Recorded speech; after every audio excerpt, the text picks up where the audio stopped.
Winterheart. 10.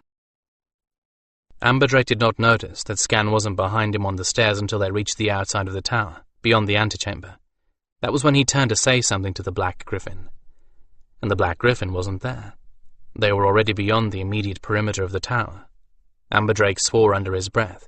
It was too late to go back and get him. The doors probably wouldn't admit them a second time, and the guard would wonder what was going on when they returned looking for Skan. A light breeze blew at Amberdrake's back, and camp sounds carried up from the tents below. It would be better to go back to his tent and go on with the plan as if nothing was out of the ordinary. Gryphons had a hard time with staircases. With luck, the guard knew that. Maybe he would figure that Skan was still inching his way down, step by painful step. Not that Skan had any trouble with staircases, spiral or otherwise. He was as graceful as a cat under any circumstances. It was the dancing that did it. Amberdrake had seen him climbing trees, eeling through brush and scaling the outside of tower walls with equal ease and panache. But Amberdrake was one of the few people who knew that. Amberdrake lingered in the shadows as Tamsin and Cinnabar hurried on ahead. He waited on the off chance that his friend might simply be sauntering along as if time had no meaning. He's been known to do that. It's image, he says. Skan still did not appear. Whatever he was doing, it was not just a case of lagging behind. Where the hell is that idiot Featherhead? He thought with irritation. Caught up in his own reflection somewhere? Far more likely that he had found some book that had caught his eye and was leafing through it, oblivious to the time. Amberdrake could only hope that it was something as innocent as a book that had detained him. But time was running out, for Amberdrake at least. Wherever he was, whatever he was doing, the Black Gryphon would have to make his own excuses and bail himself out of any trouble he got into. Amberdrake could not wait any longer. He had an appointment, a last-minute appointment set up by Urtho himself. This was not a client to keep waiting, especially not tonight. If he broke that appointment, or was even a tiny bit late for it, someone might put that together with Tamsin and Cinnabar's request, ask the guard who had been with them, and put two and two together, and figure they had all been up to something. And that someone would probably be Urtho. Skandrannon was a big Gryphon. He could take care of himself. If he had been asked, that is exactly what he would have said. The way back to the camp was as clear as the night sky, with no one in sight anywhere close. That meant there was no one to take note if he broke into a sprint and wonder why he was running, or at least not close enough to recognize a distant runner as Kestrachan Amberdrake. He took off at a lope and didn't pause until he was just within sight of his own tent. I'm in better shape than I thought, he thought with pardonable pride, as he composed himself before making his entrance right on time. I'm not even out of breath. Fortunately, his Hertasi assistant, Geston, would have everything he needed for this client prepared for him ahead of time. It had been a very long time since Amberdrake had performed the simple chores that surrounded his profession, getting out the massage table, warming the oils, putting towels in the steamer, preparing incense. Simple chores, but time-consuming. Things it would be impossible to take care of before a client came if the Kestrachan in question happened to be doing something he didn't want anyone to know about. For instance, in case a Kestrachan absolutely had to snoop around in the Great Mage's tower. Thank goodness for Hertasi. The client was not waiting, which could mean a number of things. She could simply be late. She might be a little reluctant to go to a Kestrachan, new clients often were, until they realized how little of a Kestrachan's work had to do with amorous dealings. That was fine. It meant he had time to change into his work clothes in peace. He could have done a massage in his current outfit, but he didn't want to. He had a reputation to uphold, and much of that reputation involved his appearance. Clients should see him at his very best, for that was what he always gave them. So he pushed the draperies aside and slipped into his private quarters, quickly shed the clothing he had on, and donned one of the 3 appropriate massage costumes that Geston had laid ready for him. Tunic and breeches again, but of a very soft, thick, absorbent material, in a deep crimson with vivid blue trim. The cut was more than loose enough to permit him to take whatever contortion was required to give his client relief from stressed or sore muscles, and in the soft lighting of the tent, it looked opulent, rich, special. That would make the client feel special as well. He braided his long hair up out of the way, but fastened the ends of the braids with small chiming bells, which would whisper musically when he moved. He had found that the rhythmic chiming that followed the motions of the massage soothed his clients. The new client still had not appeared when he moved back to the business side of the tent, so he double-checked on Geston's preparations. Not that he had any doubt of Geston's thoroughness, but it never hurt to check. The laws of the universe dictated that the one time he did not check, something would be missing. The bottles of scented oil, already nicely up to temperature, waited in their pan of warm water. The hot stones had been set in the bottom of the towel-warming chest, and the steam that rose from the cracks in the upper portion, carrying with it the scent of warm, clean cloth, told him that all was in readiness there as well. The massage table had been unfolded and covered with a soft pad, of course, and a crimson chair was beside it, in case the client was too stiff or sore to be able to get on it without assistance. The wooden rollers were ready, so were the warming ointments for after the massage, in case the muscles needed herbal therapy. There was a pot of Vero grass tea steeping in case he needed to get her to relax beforehand. And most importantly, for a new and possibly shy client, all the other tools of his many trades had been packed away out of sight. Most of them, in fact, currently cluttered up his private quarters. The only hint that he might not be a simple healer was the incense in the air, the opulent hangings, and the scattering of pillows around the floor. He prowled the room anyway, rearranging the pillows, making certain that nothing had been left out by accident, checking the oils to be certain they hadn't gone the least tiny bit rancid. It was all energy wasting and he knew it, but the energy he was wasting was all from nerves, and it was his to waste if he chose. He wouldn't have been here now if he'd had any other choice. He'd be waiting outside the tower for Skan or lurking outside the Mage's meeting.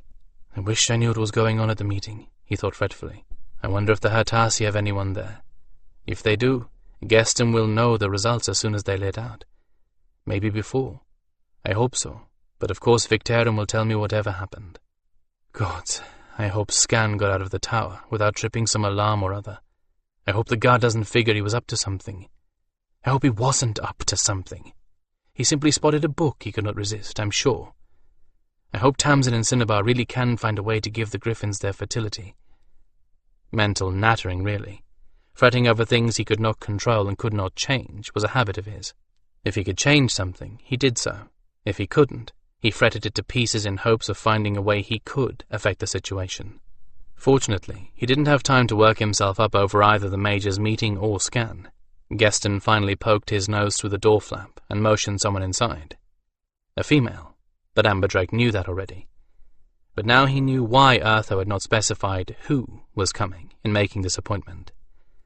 Stiff, severe posture, mathematically precise hair, with 3 thin braids down the back of her neck, pinched expression, perfectly pressed and creased utilitarian clothing. Winterheart? Oh, gods. His shoulder muscles tensed and his head started aching. He stopped his lip from curling with distaste just in time and dropped his mask of impassiveness into place. I'm a professional. Urtho sent her to me, and the fee he included should quite cover the fact that she is a pain in the tail. I can take care of her without becoming the least involved. She is only here for physical therapy. I don't have to know her inmost secrets. I don't even have to speak more than a dozen words to her. All that flashed through his mind as he altered his expression into a carefully indifferent and businesslike smile. She was moving very stiffly, more so than he remembered, and it wasn't all because she was not happy to be here. What had the note Urtho sent said? Back injury. Interesting. She was far stiffer than even a back injury would account for. I don't have to open her up to know that she is as tense as a cocked catapult. It's written in every muscle. I can't work on her like that, and she is not going to relax. Interesting. I don't think she recognizes me as having been with Skan. Maybe the dim light is working for me. There was certainly no sign of recognition in her eyes. And then there was recognition, but no sudden pulling back that would indicate she realized he had watched while Skan and Janelle made her look the fool. Well, that tenseness was the reason there was Vero grass tea steeping. She wouldn't be the first client who had come to Orchestra Churn, too tense to get any benefit from the visit. You look thirsty, he said quickly, as she looked around suspiciously. Please, do drink this tea before we begin. It will help you. And as a Trondai Anne should know, Vero grass was thick with minerals. Someone with a back injury was in need of minerals. She accepted the cup of tea dubiously, waved aside his offer of honey to sweeten it, and took a sip. Her eyes widened as she recognized what it was, but she said nothing. She simply gulped it down. Grimly, he thought, as if she dared him to do his worst. Well, he wouldn't do his worst. He would do his best, and to hell with her and her opinions. "I'd like you to disrobe, please," he said, taking the cup away from her and placing it out of the way, "and lie on the table." Winterheart had not known until she stepped into this tent that Urtho had ordered her to the hands of a Kestra Churn, but she knew Amberdrake by sight. It seemed that he was always messing about with the healers and the Gryphons in one way or another, and she knew what his profession was. She had thought she was being sent to a minor, ungifted healer for her back problems, on Urtho's direct orders, of course, and after that rather painful interview following the altercation with Janelle. How the mage had wormed the fact of her injury out of her, she had no idea. Then again she had told him any number of things that she hadn't intended to, and that was only one of them. At least the fact of the injury and the pain she was in had apparently saved her from a reprimand. Urtho evidently counted it as a reason for her irritation, with the world in general, and Gryphon specifically. When he had told her that, and that he was ordering her to get treatment that he himself would schedule, she'd been resentful, but just a little relieved. Now she was resentful, and not at all relieved. Angry, and truth to tell, more than a little frightened. Angry that Urtho had set her up like this without telling her. Resentful that he had interfered in her private life, arbitrarily assuming that there was something wrong with her sexual relations and setting her up with a Kestra Churn. And frightened of what could happen at the hands of this particular Kestra Churn. She had heard very embarrassing things about Kestra Churn in general, and this Amberdrake in particular, stories that would curl the hair of any well-born young woman with a sense of decency. Amberdrake had a reputation for things that were rather exotic. Con Levas had used the fact that he had gone to this particular Kestra Churn to taunt her with her inadequacies, and the things he had said had gone on here were considerably more than exotic. And worst of all, she had no clue what Urtho had ordered for her. Treatment. If anyone back in her wing found out she was here, she would never hear the end of it. And her back still hurt. That was reason enough to wish herself elsewhere. The gods only know what's going to happen to my back if... She found herself flushing and resenting her own embarrassment. A lot of arching would be very bad for my spine right now, and I doubt he has any notion of that. Her suspicions hardened into certainty when she recognized the taste of the Virogras tea. It was a calmative, yes, but it also had a reputation for enhancing other things than calm.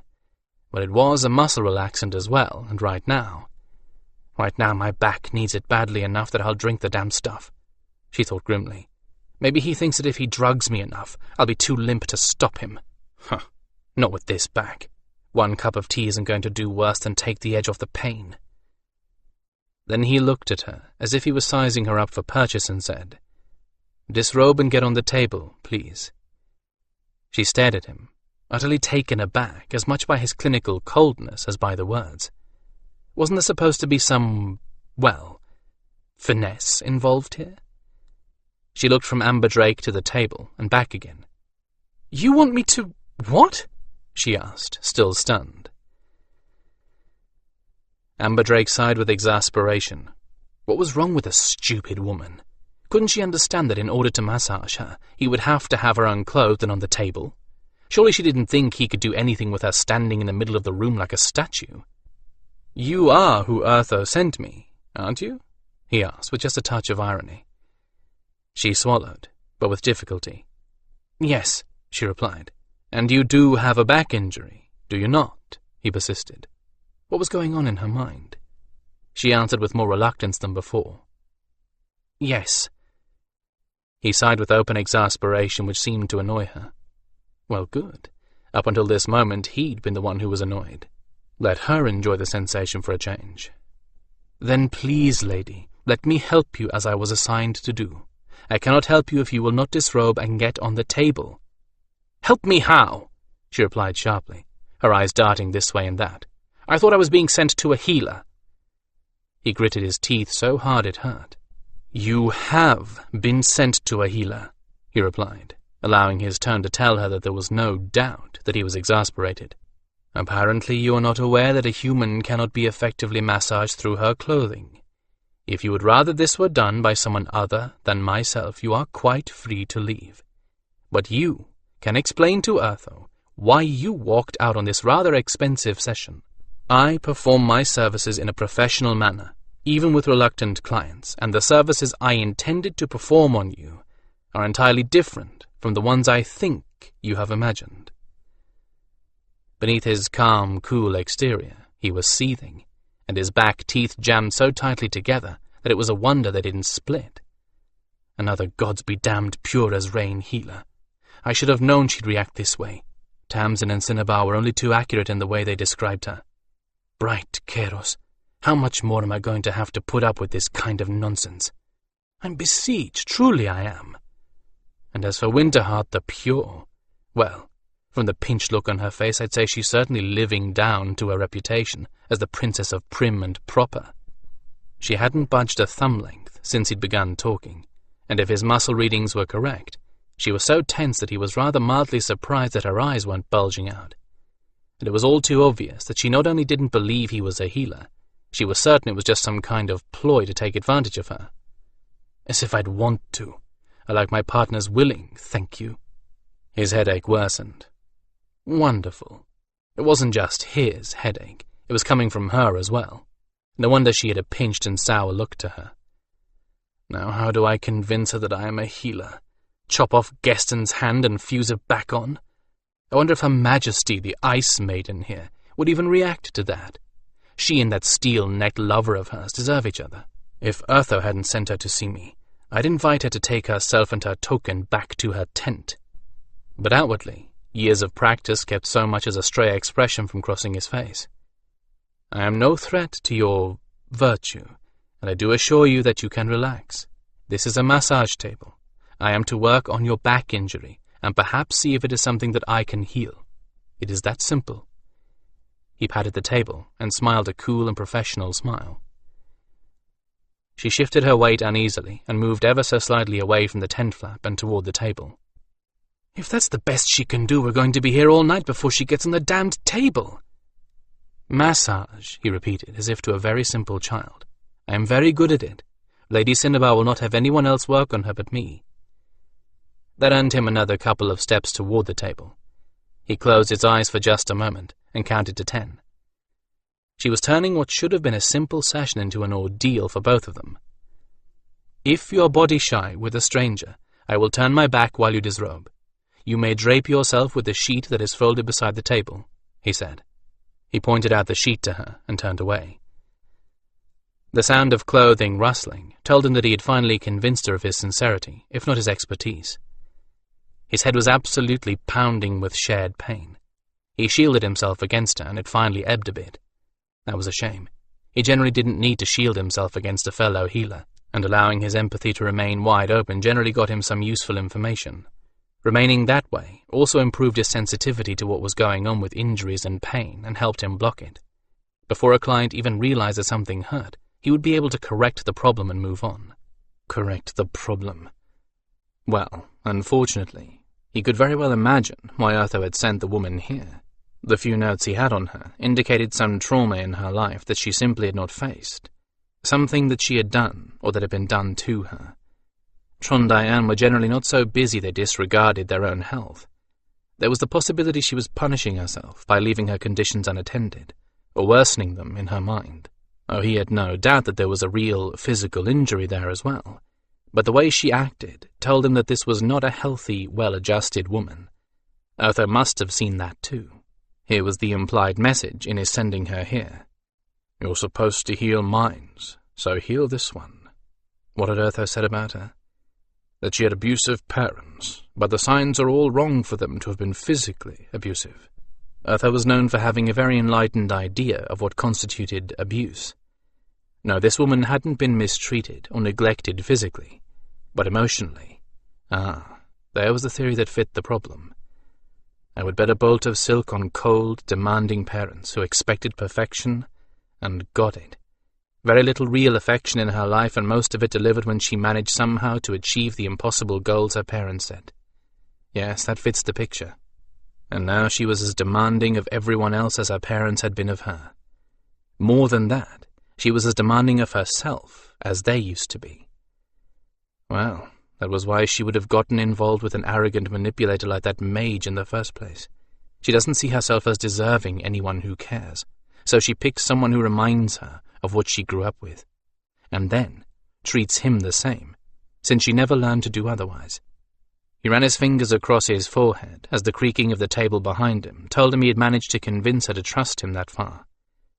I can't undo decades of harm in a few candle marks. Start with the easy stuff and release the pain. Then take it from there. Amberdrake turned back to find her on her stomach, draped from neck to knee with a sheet, as modest as a village maiden. He selected one of the oils, one with a lavender base, that would be clean and fresh enough to help convince her that he was not going to seduce her. Then, before she could react, he turned the sheet down with brisk efficiency, worthy of Gaston, poured some of the oil in his hands to warm it, then rubbed his palms together. A moment later he was kneading the muscles of her back and shoulders. He had not been boasting. He was particularly good at massage. Lady Cinnabar did prefer his services to anyone else in or out of the camp. Slowly, as he worked the knots of tension out of her back and shoulders, he sensed other tension ebbing. His expertise at massage was convincing her that he was at least, in part, what he claimed to be. Some of the barriers she was holding against him came down, but he did not take immediate advantage of the altered situation. No, my dear Icicle, I intend to show you that I am everything I said I was, and a little more besides. You are a challenge, and I never could resist a challenge. And Urtho, damn his hide, knows that. When Winterheart realized that the man really did know what he was doing, at least insofar as massage was concerned, she let the fear ebb from her body. The more she relaxed, the more his hands seemed to be actually soothing away the pain in her poor back. Odd. I always thought massage was supposed to be painful. In fact, it was so soothing that she felt herself drifting away, not quite asleep, but certainly not quite awake. Several moments passed before she realized that the tingling sensation in her back really was something very familiar after all. The difference was that she had never experienced it before as the recipient. Her eyes opened wide, although she did not move. She didn't dare. The man was healing her, and you didn't interrupt a healing trance. "Well," came the conversational voice from behind her, "you certainly have broken up your back in a most spectacular fashion." He was talking. How could you trance and talk at the same time? "Your main problem is with one of the pads between the vertebrae," the voice continued. "It's squashed rather messily. I'm putting back what I can. If I can get the inflammation down, that will clear the way to stop most of the pain you've been enduring." "Oh," she replied weakly. "I'd thought perhaps that I'd cracked a vertebra." "Nothing nearly so exciting," the voice replied. "But this could have been worse. It is good that Urtho sent you to me when he did. Do you feel any tension here?" Winterheart felt a spot of cold amid the sea of warmth in her back. This man was amazing. The healers she knew could activate the nerves in a specific point of the body, but never a specific sensation. By the time her training had been terminated, she could not activate a circle of nerves smaller than her thumb's width without causing the patient to feel heat, cold, pressure, and pain there all at once. And here this Kestra Chan was pinpointing the nerves in 1/10 of that area, and making her feel only a chill, not pain. She could only grunt an affirmative and let her defenses slip a little more. He knew what he was doing, and he felt so competent, so good. Amberdrake let the fluids around the damage balance slower than absolutely necessary, partly out of caution but mostly to buy some more time. This was not going to be as easy as he had thought. Winterheart was like an onion. You peeled away one layer thinking you had found the core, only to find just another layer. She had so many defenses that he was forced to wonder just what it was she thought she was defending herself against. "How did you manage to do this?" he asked quietly, letting the soothing qualities he put into his voice lull her a little more. "This kind of injury doesn't usually happen all at once. Didn't you notice anything wrong earlier?" "Well, my back had been bothering me for a while," she replied with obvious reluctance. "But I never really thought about it. I've always had a little problem with my back. You know how it is. Tensions always strike at your weakest point, right?" "True," he replied, wondering why she had changed "my family" to "I." How would revealing a family history of back trouble reveal anything about her? "And your back is your weakest point, I take it?" He thought carefully before asking his next question. He didn't want to put her more on the defensive than she already was. "I suppose you must have seen how busy all the healers were, and you decided just to ignore the pain. Not necessarily wise, but certainly considerate of you." She grunted, and the skin on the back of her neck reddened a little. "I don't like to whine about things," she said, "especially not things I can't change. So I kept my mouth shut and drank a lot of willow. Anyway, after the defense of at Polder, one of the sixth-wing Gryphons was brought in with some extensive lacerations to its underbelly, delirious, and when I tried to restrain it, it nearly went berserk." Interesting. Resentment there. As if she somehow thought that the Gryphon in question had been acting unreasonably. "Who was it?" Amberdrake asked. "What are you talking about?" she replied suspiciously. "Who was the Gryphon?" Amberdrake repeated mildly. "I knew about Aubrey's burns, but I didn't know anything about a sixth-wing Gryphon with lacerations. I was wondering if it was Sharon. If it was, I'm not surprised she reacted badly to being restrained. She was one of the Gryphons that third-wing rescued just before Stelvy Pass. Maar had them all in chains and was going to pinion them. We don't know what else he did to them, but we do know that they had been tortured in some fairly sophisticated and sadistic ways. There, make her think of the Gryphon in question as a personality, and not an it. See what that unlocks." "It could have been," Winterheart said slowly, as if the notion startled her. "There was a lot of scar tissue I couldn't account for, and it was a female." Amberdrake probed the injury again before he spoke. "Maar saved some of his worst tortures for the Gryphons. Urtho thinks it's because Maar knows he thinks of them as his children, not as simply his creations." "I didn't know that." Silence for a while, as the flames of the lanterns overhead burned with faint hissing and crackling sounds. "I like animals. I was always good with horses and dogs. That's why I became a Trondayan." "Gryphons," he started to say. "Gryphons aren't animals," then stopped himself just in time. "I thought Gryphons were just animals, like the Caladine war horses. I thought they only spoke like the messenger birds, just mimicking without really understanding more than simple orders." She sighed. The muscles of her back heaved and trembled a little beneath his hands, and he exerted his powers to keep them from going into a full and painful spasm. "I kept telling myself that, but it isn't true. They aren't just animals. I hate to see anything in pain, and it's worse to see something that can think in a state like that Gryphon was." "Well," Amberdrake replied, choosing his words with care, "I've always thought it was worse to see an animal in pain than a creature like the Hertasi, the Gryphons, the Kyrie, or the Tervadi injured. You can't explain to an animal that you're going to hurt it a little more now to make it feel better later. You can explain those things to a thinking creature, and chances are it will believe you and cooperate. And it has always been worse, for me, to see an animal die, especially one that is attached to you. They've come to think of you as a kind of god, and expect you to make everything better. And when you can't, it's shattering, to have to betray that trust, even though you can't avoid it. You sound as if you've thought this sort of thing over quite a bit," she said, her voice sounding rather odd. Very, very controlled. Over-controlled, in fact. "It is my job," he reminded her with irony.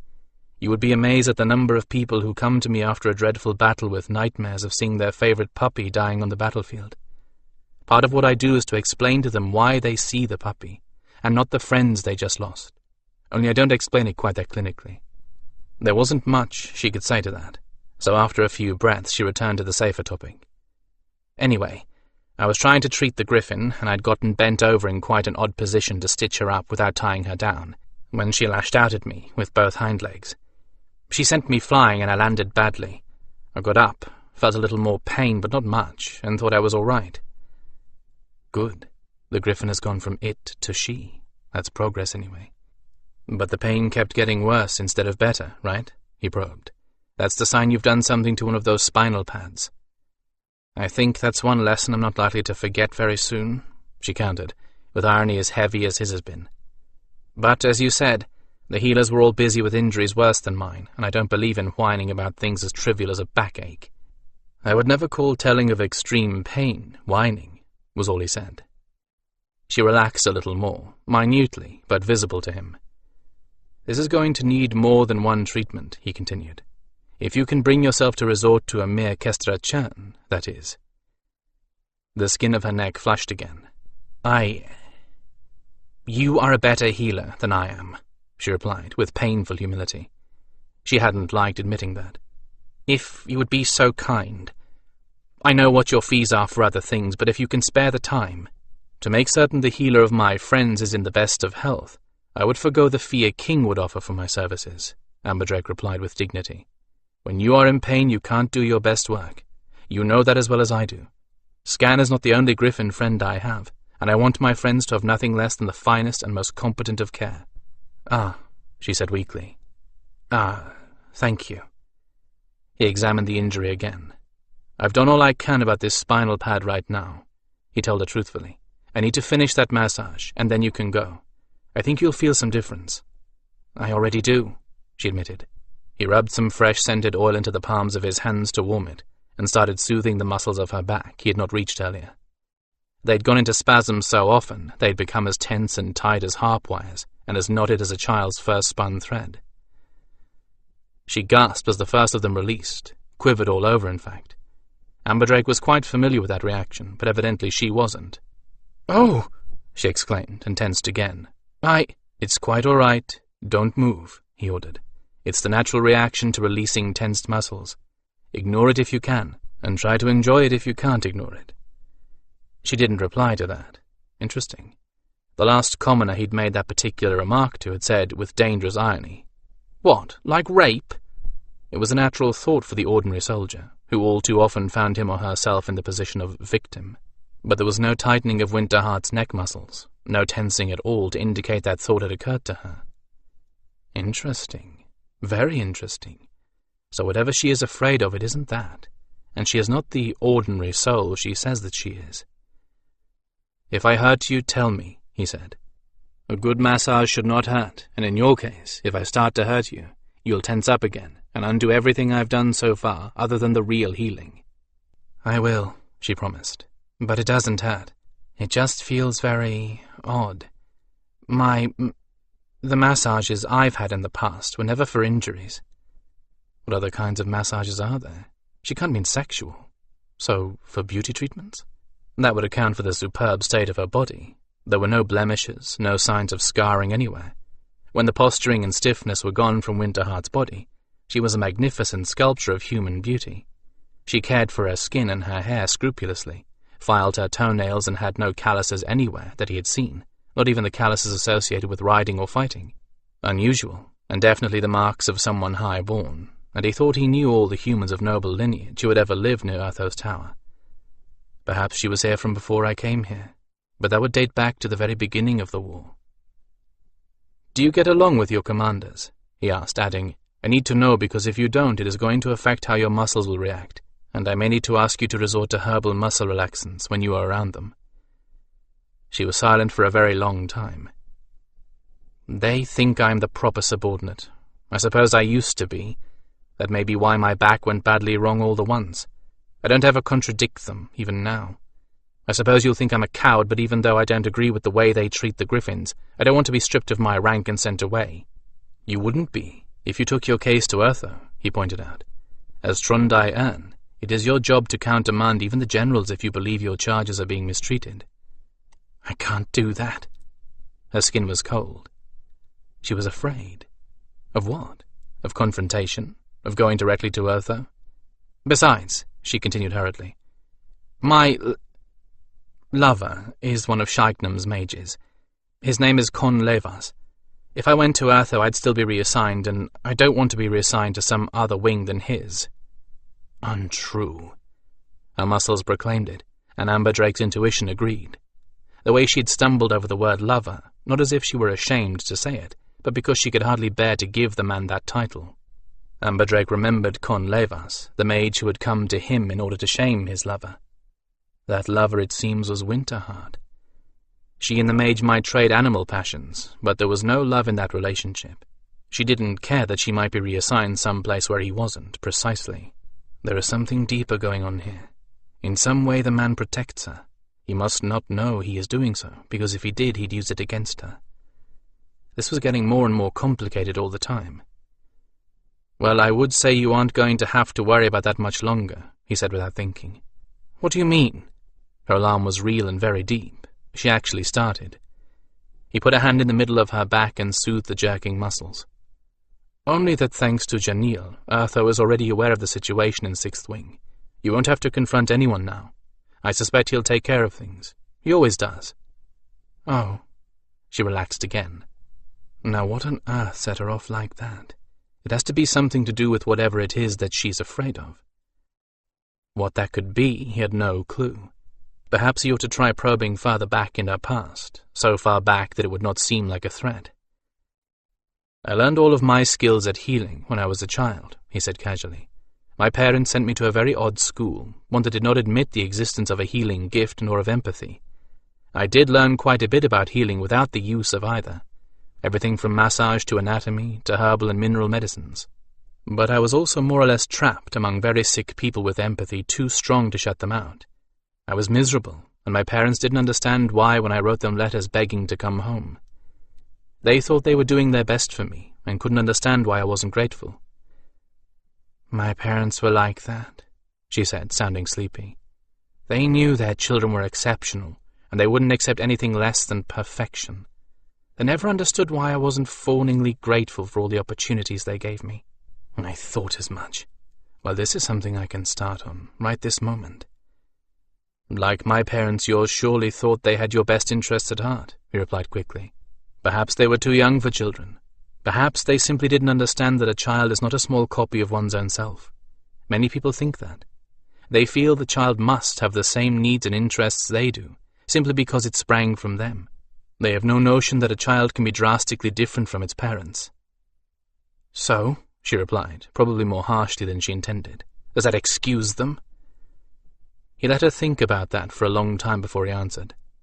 There are no excuses, he said at last, but there are reasons.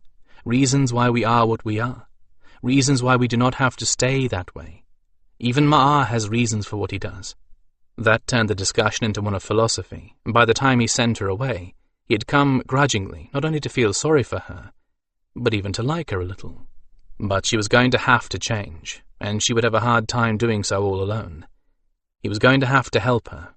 As she was a danger, not only to herself, but possibly to everyone she came in contact with. No matter how she tried to hide it, she was unbalanced and afraid. And fear was Maar's best weapon. Victarion 11. Skandrannon cautiously pushed his way into Tamsin's work tent with a careful talon, and the tail of a playful breeze followed him inside, teasing his crest feathers. As he had expected, Tamsin and Cinnabar mumbled to each other over their notes, oblivious to anything else going on. They made quite a pretty picture, with their heads so close they just touched, lamplight shining down on them, the table and the precious stack of paper. Dark hair and bright shone beneath the lantern. They were a vision of peace, but pretty pictures were not precisely what he was after at the moment, and all peace was illusory as long as Maar kept moving. And he knew that, despite his motivations, stealing this secret was a dangerous game to play. But this secret would at least ensure the survival of his people, no matter what befell Urtho. "Took you long enough to get here?" Tamsin said without looking up, though Cinnabar gave him a wink and a wry grin. He wrote another word or two, then set aside the paper he had been scrawling on, and raised his eyes to meet Skan's. "What did you do? Stop to seduce half a dozen Gryphons on the way here?" Skan's nares flushed, but he managed to keep his voice from betraying him. Half a dozen Gryphons? Well, one female, and there certainly wasn't a seduction involved.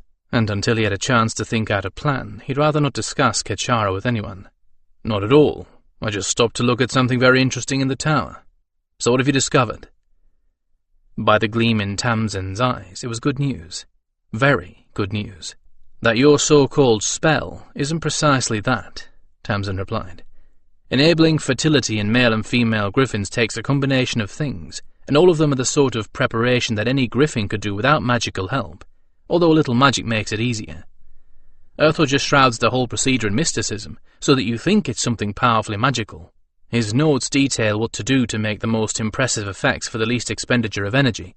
He's been bluffing you all, Skan." Skan's head jerked up so quickly that he hit the top of the doorframe with it and blinked.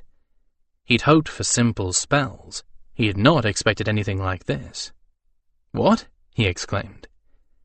Tamsin chuckled and leaned back in his chair, placing his fingers behind his head.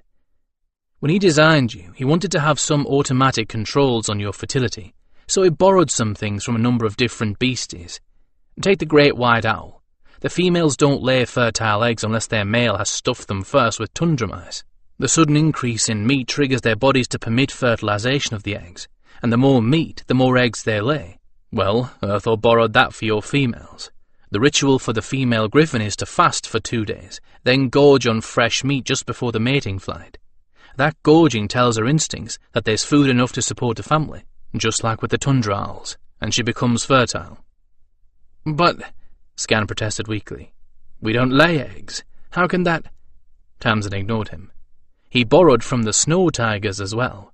They would have litters 4 times a year in a colder climate, but they only have one because the male's body temperature is so high that his seed is sterile except in the winter. So Urtho designed you male so that your body temperature is normally so high that your seed is dormant, just like theirs. So your half of the ritual is that business of sleeping and meditating in the cave for 2 days while the female fasts. That drops your body temperature enough that your seed becomes active. That, or a very simple spell, ensures that the male's temperature stays lower than normal until after the mating flight is over. And that is the only bit of magic that Urtho performs that actually accomplishes anything. It's such a minor spell that even an untrained healer could do it. Or there are drugs and infusions we could give you that have that effect temporarily. Or you could sit on a chunk of ice, Cinnabar added gleefully, tossing her hair over her shoulder. Another breath of breeze entered the open tent flap and made the flame of the lantern flicker for a moment. "Thank you," Skan said with as much dignity as he could muster, "but I doubt I shall." Seriously, though, that means that in the total absence of healers or herbs, a male Gryphon could keep his seed active simply by mating in the winter like a snow tiger, or by sleeping for 2 days in a cave and then flying very high during the mating flight, where the air is cold even in the summer, Tamsin said. Then he laughed. It had been a long time since Skan had heard the healer laughing with such ease. It was a good sound. But as hot-blooded as the black Gryphon is, he may need to go to the northernmost edge of the world. Cinnabar joined her lover in laughter, and even Skandrannon wheezed a slight chuckle. It had been a long time since Tamsin had researched anything that concerned creation, rather than destruction. For this brief time, perhaps he had been able to forget the war and all it meant. Oh, and there's the mating flight itself. The better the flight, the easier it is for, everything to get together. Gets the blood and other things moving. And with a strenuous flight, he said, proffering a sheet of notes. The better the flight, the more likely that there will be more than one Gryphler conceived. But that's basically it. Skan sat down heavily, right in the doorway. Hard to believe after all the mystery, all the bitterness, that it could be so simple. But that's all? He asked, too surprised to feel elation yet. That's it, Cinnabar shrugged and idly braided a strand of hair. The rest is simply Urtho's own indulgence in theatrics, which is considerable. He is quite an artist. Most of his notes were involved with that and only that. I promise you, though, that unless those guidelines are strictly adhered to, you Gryphons will be as sterile as always. She tilted her head to one side and regarded him with dark, thoughtful eyes. He designed you very well, and I think you ought to know that his notes said precisely why he made you sterile unless elaborate preparations were made. Skan waited for her to elaborate, but she was obviously enjoying herself in a peculiar way, and intended to make him ask why. Well, why did he? The Gryphon growled. Some of the anger he had felt at Urtho was back. Not that I can think of a number of reasons. We're supposed to be warriors after all, and it's difficult to wreak destruction away from home, while there are Gryfflets in the nest to tend to. You have a flair for the dramatic yourself. Wreak destruction, Cinnabar teased. Skandrannon tried to ignore her. He might not have wanted to discover himself neck-deep in fledglings. That would mean a strain on food supplies, and hungry Gryphons could decimate wild game over a wide area. Also were his creations. He might have wanted more control over which pairings produced offspring. That breeding program. He might have wanted nothing but pure types. He wouldn't have wanted hybrids, I would imagine. Breeders usually don't. He might only have wanted the control over us that holding this secret had. The bitterness he felt in discovering Kachara's plight and the records of the breeding program showed more than he liked. So? Was I close? Cinnabar's expression was understanding, and her tone softened. She leaned forward earnestly. Skan, it was for none of those reasons. Here it is in his own words. Let me read it for you, and I think you might feel a little better about all of this. She bent over the notes and read them quietly aloud. Too often have I seen human parents who were too young, too unstable, or otherwise unfit or unready for children produce child after doomed, mistreated child. I will have none of this for these, my Gryphons. By watching them and then training others what to watch for, I can discover which pairings are loving and stable, which would-be parents have the patience and understanding to be parents. And in this way, perhaps my creations will have a happier start in life than most of the humans around them. While I may not be an expert in such things, I have at least learned how to observe the actions of others, and experience may give me an edge in judging which couples are ready for little ones.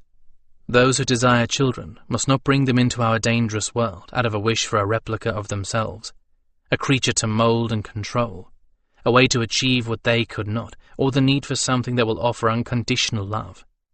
For that, they must look elsewhere, and most likely into themselves. Cinnabar paused, giving him a moment to absorb it all, then continued.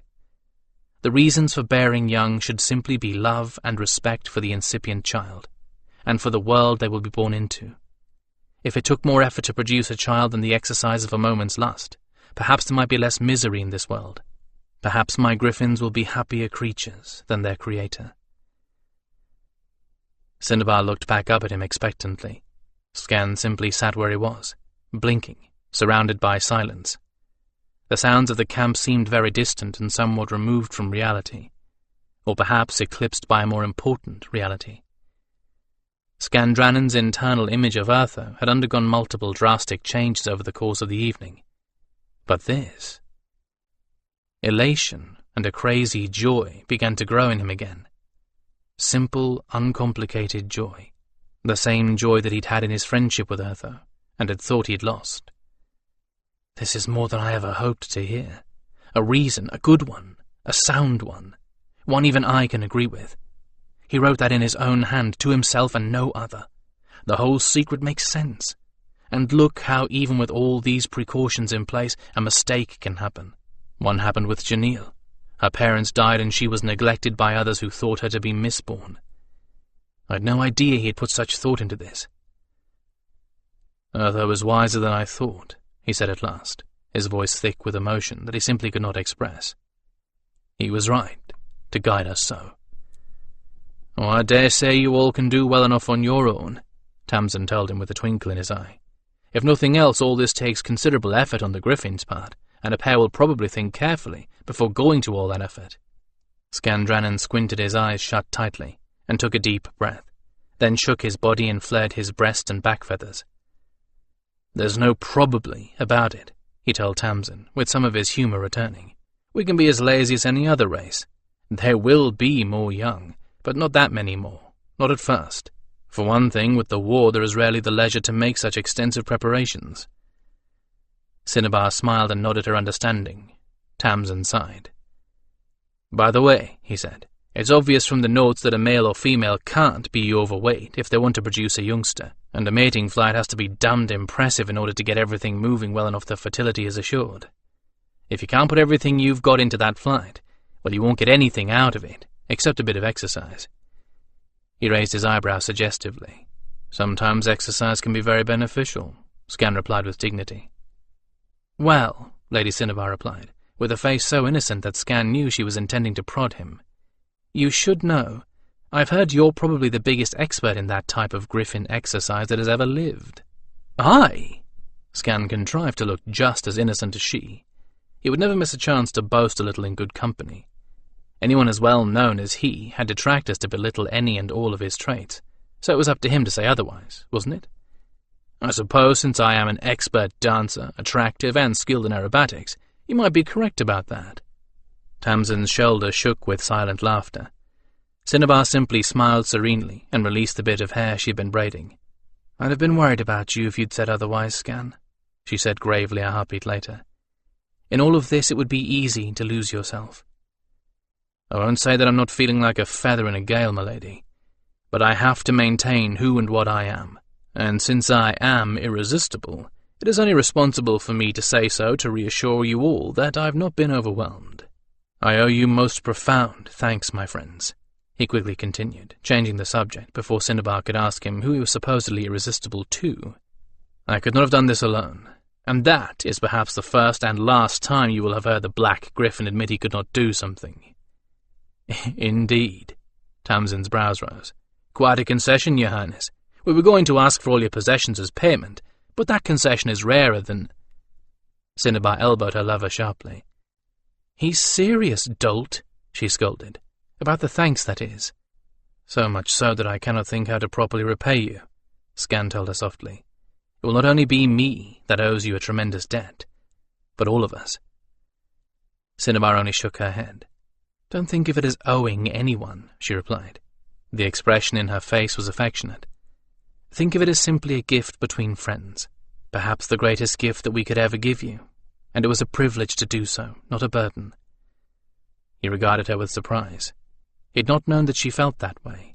Oh, he had known that they were his friends, but he had never realized just how much that word could mean.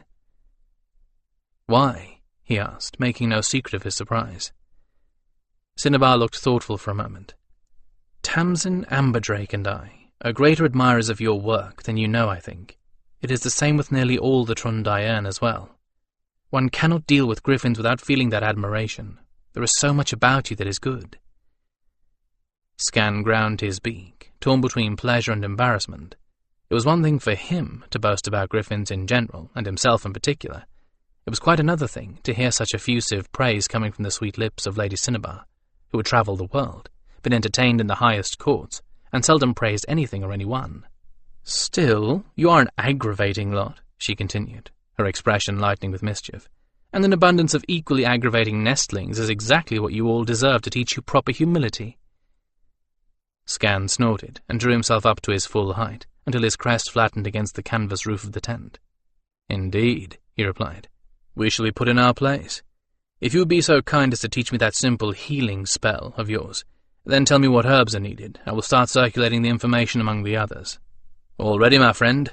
Tamsin flourished a neatly lettered paper at him. Memorize this. Follow it through to the letter, and the joys of parenthood will be yours. And any other Gryphon that you want to condemn to years of nestling feeding, baby chasing, and endless rounds of why, just give them this. Skan took it from him and quickly committed the contents to memory. As soon as he had finished reading it, he tucked the paper away in his neck pouch for safekeeping. Have either of you heard anything from the mages yet? He asked. Both shook their heads. I know I won't be able to sleep until I do, Tamsin said in all seriousness. What happens with the mages is very likely to affect what happens to you and the other non-humans. I know. Skan tongued the point of his beak for a moment. Well, I have a reasonable idea. Shall we lie in wait for Victarion? He will want to know what happened to us as much as we want to know what happened to him. Tamsin rose and offered his hand to Cinnabar. Let's go ambush the man. They found Victarion coming to look for them on the path halfway between the tower and Healer's Hill, weary and not terribly coherent, and in the end it turned out that the resolution wasn't much of a resolution at all. Victarion was exhausted by the time the meeting broke up, and all he would say to them when he met them was, Well, we have a solution of sorts. Nobody's entirely happy, so I guess it must have been a good compromise. That was enough for Tamsin and Cinnabar, particularly since Cinnabar knew she would hear Urtho's version soon enough, but not soon enough for Skan. The young mage promised Skan an explanation after he'd gotten some rest, and Skan made certain to assail him again the next day. When they headed for Janil's obstacle course, Victarion was able to elaborate a little more on what had evidently turned out to be one of the most anarchic meetings ever perpetrated in Urtho's ranks. There was a lot of complaining, a lot of yelling, a lot of talking, but I can pretty much boil it down in a couple of sentences. We bitched and moaned, named names, and pointed fingers. That took up most of the night. Urtho said the mages don't know strategy, so they're in no position to dictate it. But he agreed that we had some points, that there were certain leaders who acted as if troops were expendable, and that he would take care of it. And in the meantime, the mages were to retain their assignments, but now to report directly to that Caladine adept, Snowstar, who would report directly to him. That's where we left it. Victarion shrugged. Snowstar wasn't really pleased about being appointed like that, but he's the most organized adept next to Urtho that I know, so I figure he's the logical choice. He has a huge staff of attendants to keep records, and a dozen messenger birds. Anyway, the mages bitched about so little actually being done, but the generals bitched too about giving up any of their power, so I guess we came out ahead. I would say you did. They settled down on a little rise in the shade. Skan had come here to watch Janelle again, but Victarion was not participating in this run. She was supervising other Gryphons on the obstacle course. Victarion was not up to helping her, and all these others, in what was still unofficial training. Of course, according to rumour, that would change. Trainer Shire was pushing for it, and he had the backing of some of the mages who saw this as an excellent place to train apprentices in combative magics. But until this training became official, anything Victarion did here was going to be with strictly limited resources. Neither of them knew what had gone on in Janelle's little talk with Winterheart, other than the fact that Janelle appeared much more confident, and that she had told Aubrey that the Trondai Winterheart actually had a point worth considering. The point, it seemed, was that Gryphons who were unsuited to her style of attack and evasion tried to emulate it, and that she and the trainer needed to supervise them before they hurt themselves. So now Janelle actually found herself in a position of authority, which had to be a unique experience for her. It seemed to be doing her a great deal of good, at least from what Skan could see. He observed that there were a number of positive changes in her. She walked, stood, and even flew with more confidence, more energy. She looked others straight in the eyes, even humans, to whom she had formerly deferred with abject humility. Her feathers were crisp and neatly preened. Her coat shone with health. In short, she was the most desirable creature he had ever laid eyes on in his life. However, he wasn't the only Gryphon to make that particular observation.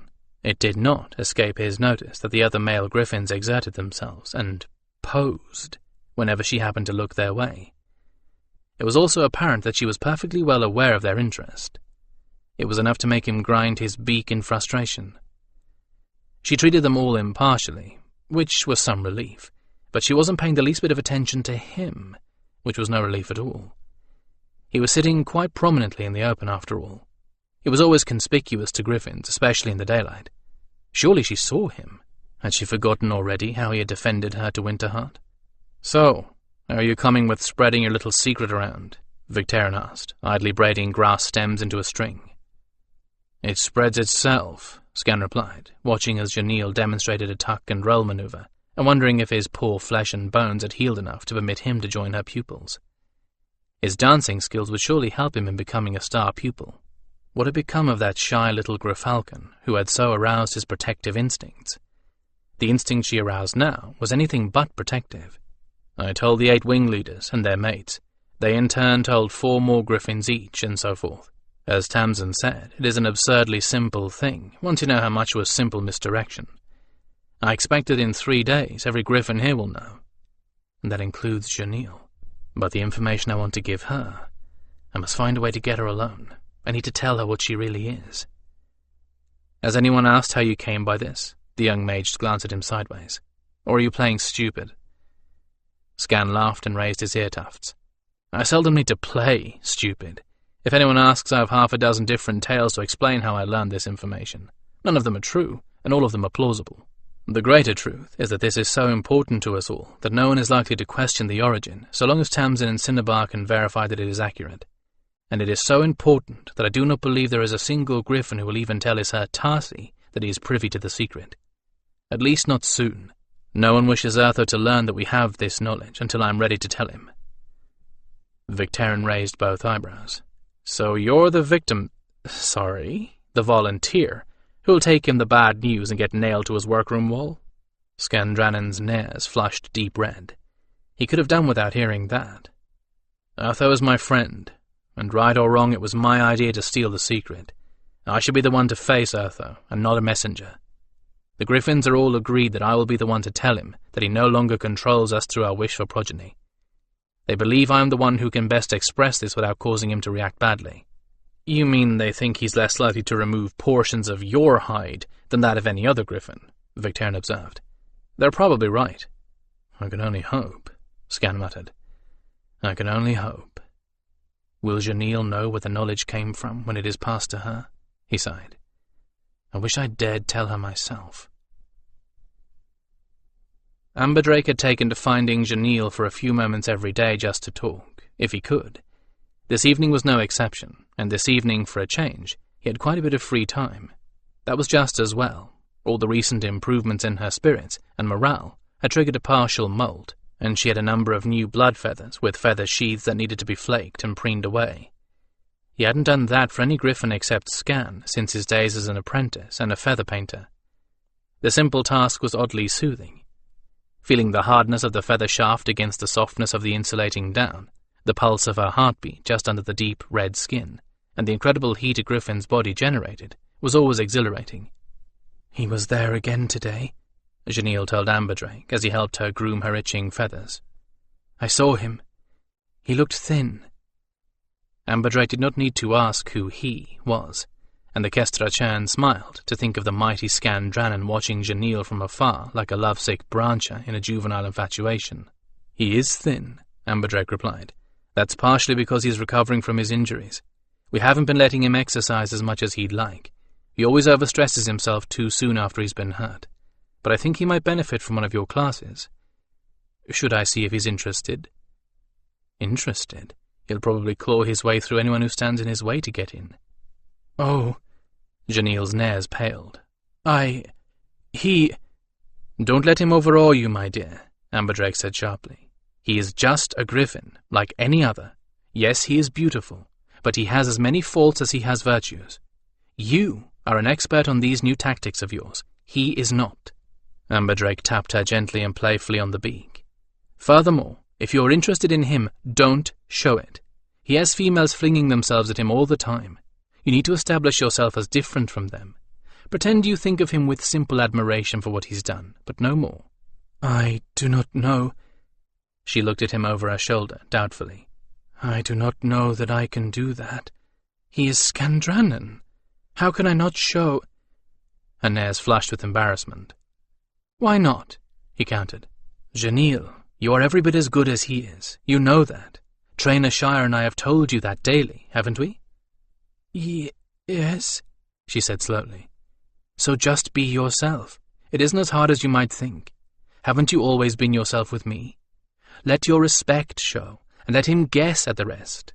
Amberdrake carefully crumbled a bit of feather sheath from around the newly emerging wing feather. "Try to think of him the way you think of all those admiring Gryphons who are showing off for you on your obstacle course. You don't treat any of them specially."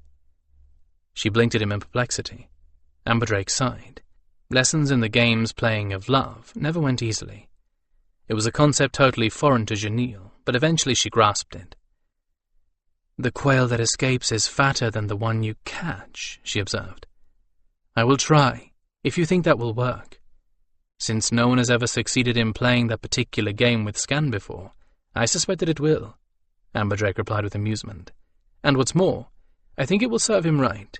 It will do him good to think that he suddenly can't have any lovely lady he wants. Should surprise him that there is one who is immune to all his charms." He brushed Janelle's feathers down with a slightly oiled cloth, both to pick up the feather-sheathed dust and to shine the feathers themselves. "There," he said, stepping back. "You look wonderful, sleek, tough, competent, ready for anything." Janelle bobbed her head with modest embarrassment. "Or anyone?" He put his hand beneath her beak and raised it. "I tell you again, you are a match for any Gryphon that has ever existed." He nodded approval as she lifted her head again. "Never forget that, and remember who told you. I am a Kestrachan. I know." "I shall try," she promised solemnly. "Good." Amberdrake tossed the cloth into a pile of things for Geston to clean up and sort, pulled the tent flap aside, and gestured to her to walk beside him. "Care to take a stroll with me? I have time if you do." But she shook her head. "I would like this, but truly I must go. I have a mission to fly in the morning." She glowed with pride. A real mission, and not make-work for a misborn. His heart plummeted. It had been so easy to think of those exercises of hers as mere games, and to forget that they were intended to make her fit for combat. It had been possible to pretend that she would never go where so many others had been lost. "A long one?" he asked, trying not to show his apprehension. There was no more reason to be apprehensive about her than any other Gryphon. Less so, in fact, for the Macaw could not anticipate her moves as they could those of a Gryphon with conventional training. Wasn't that what made Skan so successful? that the Maar couldn't anticipate what he would do next. Nevertheless, a chill he knew only too well settled over him. That is what makes Skan so much of a target as well. Eliminate him and you strike a terrible blow at the Gryphons as a whole, for it makes them more predictable. Once again, someone he knew and cared for would be going away, making herself into a thing the enemy could strike at, and this was a war, however he might like to forget the fact. It was Janille's responsibility to obey her orders, wherever they took her, a responsibility for which she had been bred and trained. And she was so pleased, so happy about this assignment, so very proud that she had been entrusted with it. How could he spoil it with his own fears and nerves? He couldn't, of course.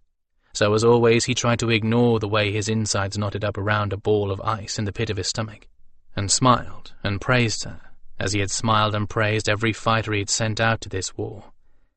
And despite the anxiety he felt, he did mean every word. This was his duty, his responsibility. Give them confidence, relax them, make them forget the past if they must, and remind them of what their reasons for fighting are. Show them that they have a life beyond the fighting, a life worth saving. It is a high-flight mission, Janille continued, blissfully unaware of the way his heart ached, and the pain in his soul. The place where Skandrannon found those stick things. I am to carry the thing that Urtho made, which undoes them, and fly a pattern while I make it work. The rest of Sixth Wing East is to rain them with smoke boxes. Then the fighters come, under cover of the smoke. So she would be above the general level of the fighting, presumably out of reach of any ground weapons. But Maar, they'll have to fight their way through Sixth Wing to get to her, he reminded himself. She's carrying one of Urtho's magic boxes, which makes her non-expendable. They'll protect her. If they can. If the Maar don't get through. If the magic really does work on those lightning sticks.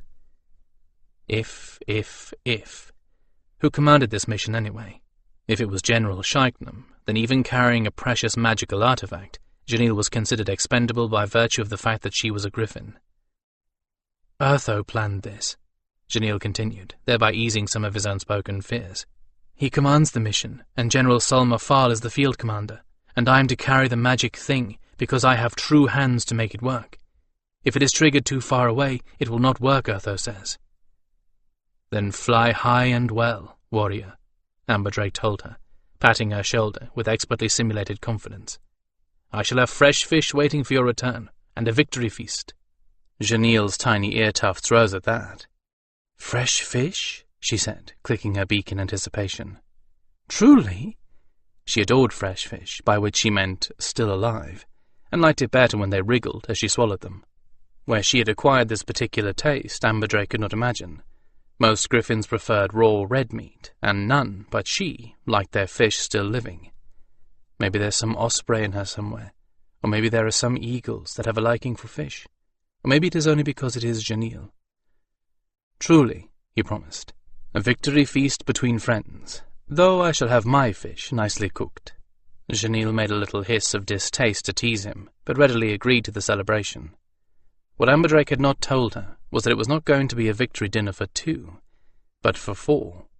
Janille, himself, Geston, and Skandrannon, though he would not tell Skan either. This should be very amusing at the very least, and with luck, it would come off well. Now let her only survive this, he thought, as he saw her off to her roost for the night. Let her only survive this. Janille held the precious box between her foreclaws, although it was quite securely fastened to her elaborate harness by clips and straps, so that it did not interfere with her flying in any way. Her orders from Urtho had been quite detailed, and just as specific. She must come in very high, far above the rest of the Sixth Wing. She must then dive as steeply as she could, then level off at about treetop height, making a fast pass above the heads of Maar's troopers, and press the catch that opened the bottom of the box as she did so. A spy confirmed that lightning sticks had been distributed to the fighters. Urtho had told her before she left, Urtho himself, that the thing in the box was something like a lantern, and its light would make the lightning sticks useless as its rays fell on them. She would have to make several passes in order to be certain of getting most of the lightning sticks, and each time he wanted her to come in from high above at great speed, hopefully so great that no one could train his weapon on her in time, and no macaw would be swift enough to follow. Like a peregrine falcon on a flock of ducks, or a merlin harassing pigeons. It would take several passes to be certain of most of the lightning sticks, for the box was useless past a certain range, and even Urtho was not sure how many passes it would take to neutralize the bulk of them. It depended on how closely the troops had been packed together, and whether Maar's mages had put shielding on the sticks themselves, or those who carried them. It would likely be on the stick. Maar would not care if the man survived, so long as the stick did. The box would work through a shield. Urtho was confident of that. He warned her not to use any spells if she had them, saying the box was simply a thing that negated the controlling force on magic. It would negate the shield as well as the stick's power pent within. The trick was he couldn't anticipate the effect of two spells being negated at the same time. He had used the only example of the stick that they had in making certain the box worked at a reasonable distance. Janil had seen the effect of that. Not much. A little light, and that was all. But there were easily 20 types of shields, Urtho had said, and the troops could possibly be protected by a barrier shield, a force deflector, a pain bringer, or a concussion field. The complex interaction of 3 spells could not be anticipated without knowing what kind of shield Maar would use. Whatever it is, I do not think it will affect us, unless it unleashes winds. That could happen. I must anticipate that.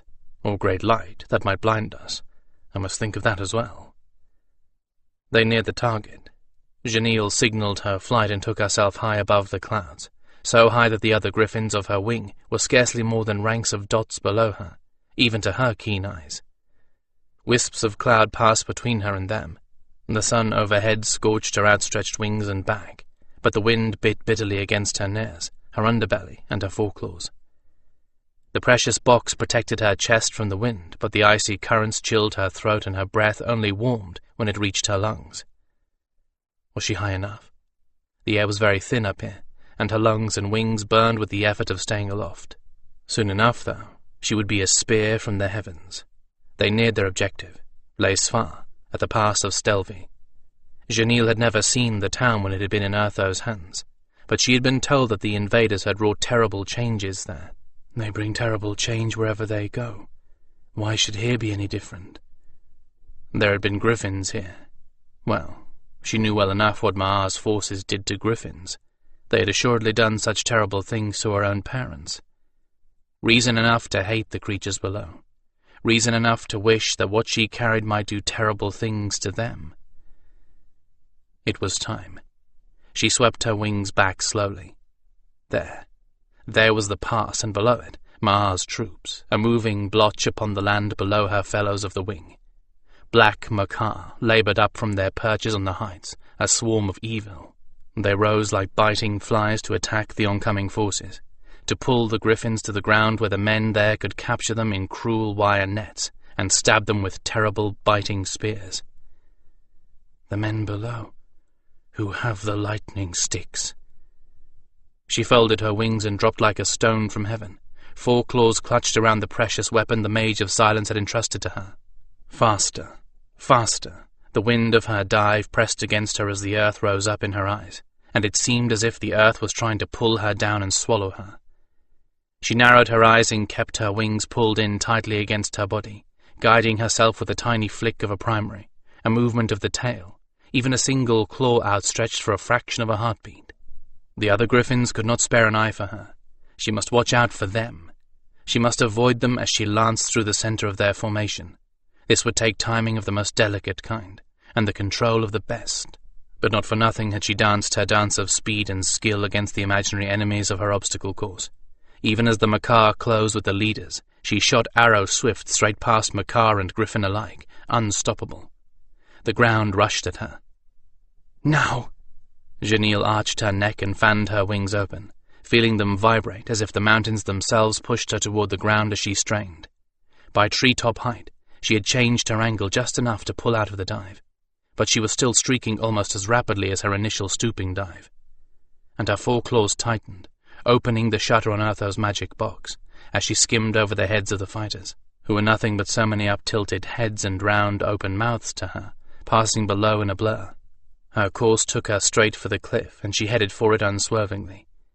These fighters did not seem to have the magic sticks, but the ones between this lot and the cliff could. an explosion of, not light, but actual fire, flashed up at her from below, startling her, causing her to veer and slow a trifle. What was that? Did Maar have some new weapon to use against her?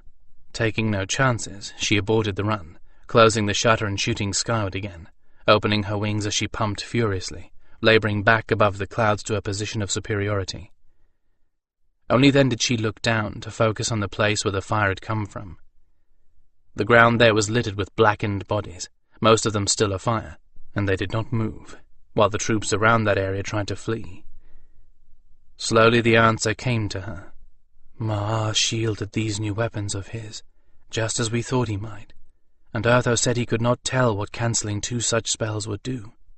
Perhaps the shield holds just enough that it contains the force of the lightning stick, and turns it into a fireball. Savage joy filled her heart, as she realized the havoc she could wreak among her enemies, and she folded her wings again. This time they saw her coming. Pointing, running, they tried to evade her. She knew what was in their minds. They thought that it was the box she carried that was the source of the attack on them, and not the properties of one of the weapons they themselves carried. Janelle quickly learned the range of the light as she purposefully pursued the fleeing men, rising into the sky only to descend again, leaving fire, death, and terror in her wake. Her heart pounded with lust and excitement. The blood sang in her veins. Maar tried to stop her, but she was too swift for them. Either they fell by the wayside or they got too close to her, and she sent them tumbling injured out of the sky, slashed by one of her wicked hind feet, to be finished off by one of the other griffins. When they tried to set an ambush for her, the others broke it up. When Maar tried to get above her, the cold and thin air drove them back down, gasping for breath. Again and again she made her runs as flashes of orange and blossoming flames traced her path on the ground, and her fellow griffins pursued the Maar pursuing her. But finally there were no more of those explosions, and the Maar turned tail and ran, their numbers depleted to less than half of those that had risen to fight off the griffins. Janelle's instinct screamed at her to pursue the Maar, but she remembered her orders, and fought the impulse, taking herself and her burden up into the clouds again, where the Maar could not go. Now was her moment of retreat, and the sixth wing's moment of glory. It was time for the other griffins to detach the canisters on the harnesses around their shoulders, and drop them, creating a pall of choking smoke to confuse the enemy. The few mages below would be trying to negate the magical attack of Urtho's box, not knowing it would simply negate any spell they threw at her.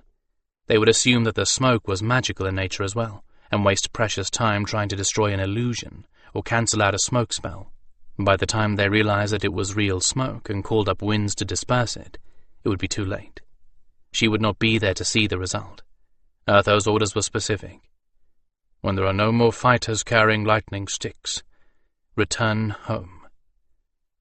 Perhaps Skandrannon might have ignored those orders to fight Maar, but as Janelle reached her altitude again, the elation and battle lust drained away, leaving her only weary and ready to drop and perch at the first possible moment. Her wings ached. Holding them tight and steady against her dives over and over again had taken a toll of her muscles that not even preparation and strengthening on the obstacle course had prepared her for. Her neck and back felt strained, and she longed for a high peak where she could rest for just a moment. No rest, not now, no telling who is watching, and one griffin with a magic box is no match for Maar, or another great mage, and he will want you, little griffin, for spoiling his lovely lightning sticks and hurting his fighters. Fly fast, Janelle. If you are lucky, he will not track you. Now fear, which battle heat had kept away for so long, set hard, cold claws into her, and gave her wings new strength. How far could Maar scry? Would he know to look for one particular griffin? Would he look high or among the others? Would he look for one lone griffin retreating? No way to tell, Janelle. The only escape is to fly. Fly, fly away, back to Urtho and his shields, his mages. Her wings pumped, her lungs laboured, and she cast a look behind her. Smoke rose above the battlefield, thick and white, obscuring everything to the rear. Under the cover of that smoke, Urtho's ground fighters gated in to retake Stelvy Pass. And behind her, below her, just above the level of the smoke, were little dots of brown and gold, blue, grey, and white, moving in her direction. The Gryphons of Sixth Wing, properly deployed, turning to follow her home, their job done as well. Maar had more things to think about than one little grey Gryphon, swiftly winging her way back to his enemy's home. Urtho had sent enough troops to take Stelvy Pass without the devastating effect of the explosions Janelle had inadvertently set off. Now the fighters of the Sixth would be encountering a demoralized and frightened enemy, as well as one confused by the smoke. Her fear ebbed, and she slowed to let her fellows catch up with her. Yes, Maar had more than enough on his hands at the moment. He would not waste scrying on her. Her task was over, but the reclaiming of Lace-Far had only begun. She and the others would learn the end of it with everyone else, and not until it was long over. But their chances were good, and the odds were with them to win this one. And at the moment, that is enough. Geston, 12. Winterheart paused at the threshold of Amberdrake's tent, squinting out into the sunlight. Amberdrake dropped his hand down onto her shoulder, in a gesture meant to convey comfort and support. "Remember," he said, "right now nothing that you or I will do can change the outcome of what's happening with the Sixth. If you did everything in your power to get each and every Gryphon ready for this, then you have contributed enough. And if you have prepared for the worst case you can imagine, then you are ready for their return. No one could expect any more than that. Only the gods have the ability to do more." "I know. I mean, my head knows, but—" Winterheart began. "Then listen to your head, and stop thinking you have to be superhuman." He patted her shoulder once, and then gave her a little nudge in the direction of the path to the Gryphon's landing field. "They'll be coming back soon, I think." "Right. And thank you, Amberdrake, for the advice as well as the massage." Winterheart smiled wanly, but it was a real smile, and one of the few he had seen on her face. It was a start at any rate. She took herself off, and Amberdrake dropped the tent flap as soon as Winterheart was out of sight, sighed, and retreated to the comforting surroundings of his private quarters. Once there, he flung himself down on his bed and performed the little mental exercises that allowed him to relax each and every muscle in his back and neck without benefit of a massage. "Not that I wouldn't love one, but I don't have time to call in any favors right now. Not and still get my little victory feast together." He still had his share to do, though the bulk of that preparation had fallen, as always, on the capable shoulders of Geston. They had raided Amberdrake's hoard of tokens to prepare for this, but it had been Geston who had done the truly impossible when it came to the feast itself. He had found a party of convalescing fighters, willing and able to go hunting and fishing in exchange for those tokens, and now there was a prime raybuck waiting for Skan, a tub full of moontrout for Janelle, and, most precious of all, a covey of fat young quail as appetizers before the main course. Amberdrake could not recall the last time he had seen a quail in the camp, and he had purloined one of them for his meal without a blush. And for Geston, the hunters had picked a basket full of the succulent sponge mushrooms that the Hertasi prized so much. It would indeed be a feast, and a welcome change for all of them from camp rations. Skan had assured him any number of times that different creatures tasted differently, even to a carnivore that did not cook or season its meals, and that he and every other Gryphon grew as tired of the taste of herd beasts as any soldier grew of field rations. But before he could do anything, Winterheart had a therapy session scheduled, the last one of the day before the feast. She was making progress both physically and mentally, but with all of the Sixth Wing gone, Winterheart had nothing to do, and that meant she had started thinking. She needs to think less and act more. That was just one of her many, many problems. She thought too much, and there were times when she became paralyzed with indecision as one possibility after another occurred to her. Those were the times when she was most vulnerable to anyone who would come along and give her orders. For if she followed someone else's orders, she could not be blamed if something went wrong. Also her insidious little circle of reasoning went. So seldom did Winterheart do anything on impulse that she literally could not recall the last time she had followed such a course. Or so she says. Then again, given what I surmise of her upbringing, it probably is true. Part of that was due in no small part to that lover of hers. Better say, bedmate, since love had very little to do with that relationship. The Sixth Wing mage, Con Levas. Amberdrake still had no more idea of how she had come to be involved with that selfish bastard than he did of how she had come by a Caladyne name, when she was no more Caladyne than Lady Cinnabar was. Information about her past came in tiny bits, pieces that she let loose with extreme reluctance. He had guesses, that was all. Everything about Winterheart that showed on the surface was an illusion, a mask intended to keep the observer from asking questions. She was not Caladyne, but she knew enough about them to choose an appropriate Caladyne name. Since most of the Trondaearn were Caladyne, having such a name would tend to keep a casual acquaintance, which was all she allowed, from asking why she had chosen such a service. That made him think she must have had exposure to the Caladyne in the past. She had parents who had expected the infinite of her, and would reward nothing less, hence the self-expectation that she must be superhuman. She had impeccable manners. That in and of itself was interesting, for she tried to pretend that she was nothing more than an ordinary Trondaearn. Whatever their virtues, the Caladyne did not cultivate the kind of manners that the elite of Urtho's land learned as a matter of course. She tried to act as much like Con Levas and his ilk as she could. But it was an act, and it slipped when she was under stress. She had to think in order to act thoughtlessly. Insults did not fall easily from her lips, and she could not bring herself to curse under any circumstance whatsoever. In short, whenever she did not think she was observed, or when she was under stress, she acted like a lady. In a camp where it was often difficult to find the time to bathe thoroughly and regularly, she was immaculate at all times. In an army where no one cared if your uniform was a little shabby, hers looked as if it had been newly issued, neatly pressed, pristine. And far more to the point, she had the manner born. She carried herself as if she never doubted her own authority, nor that she had the right to that authority. To Amber Drake's mind that spelled out only one thing. Far from being the commoner she pretended to be, she was of noble birth, perhaps as high as Cinnabar's. That might be why she avoided Cinnabar's presence as much as possible.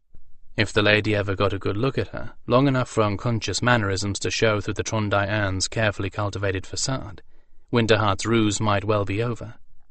One could change one's face, gain weight or lose it, alter clothing and hair with the exchange of a little coin, but habits and mannerisms often proved impossible to break. Then again, Cinnabar is the soul of discretion. She might already have recognized Winterheart, and she's keeping quiet about it. If there were no compelling reasons to unmask Winterheart, Cinnabar would probably let things stand. Now that he had come to think about it, ever since he had begun Winterheart's treatments, Lady Cinnabar had been very silent on the subject of that particular Trondaearn. This despite Cinnabar's intervention at the time of the Hertasi incident. The healer had been as angry as anyone else over Winterheart's parroted orders, but since then she had not said a word about Winterheart, even when others discussed something she had said or done. Perhaps Cinnabar recognized her, or perhaps not.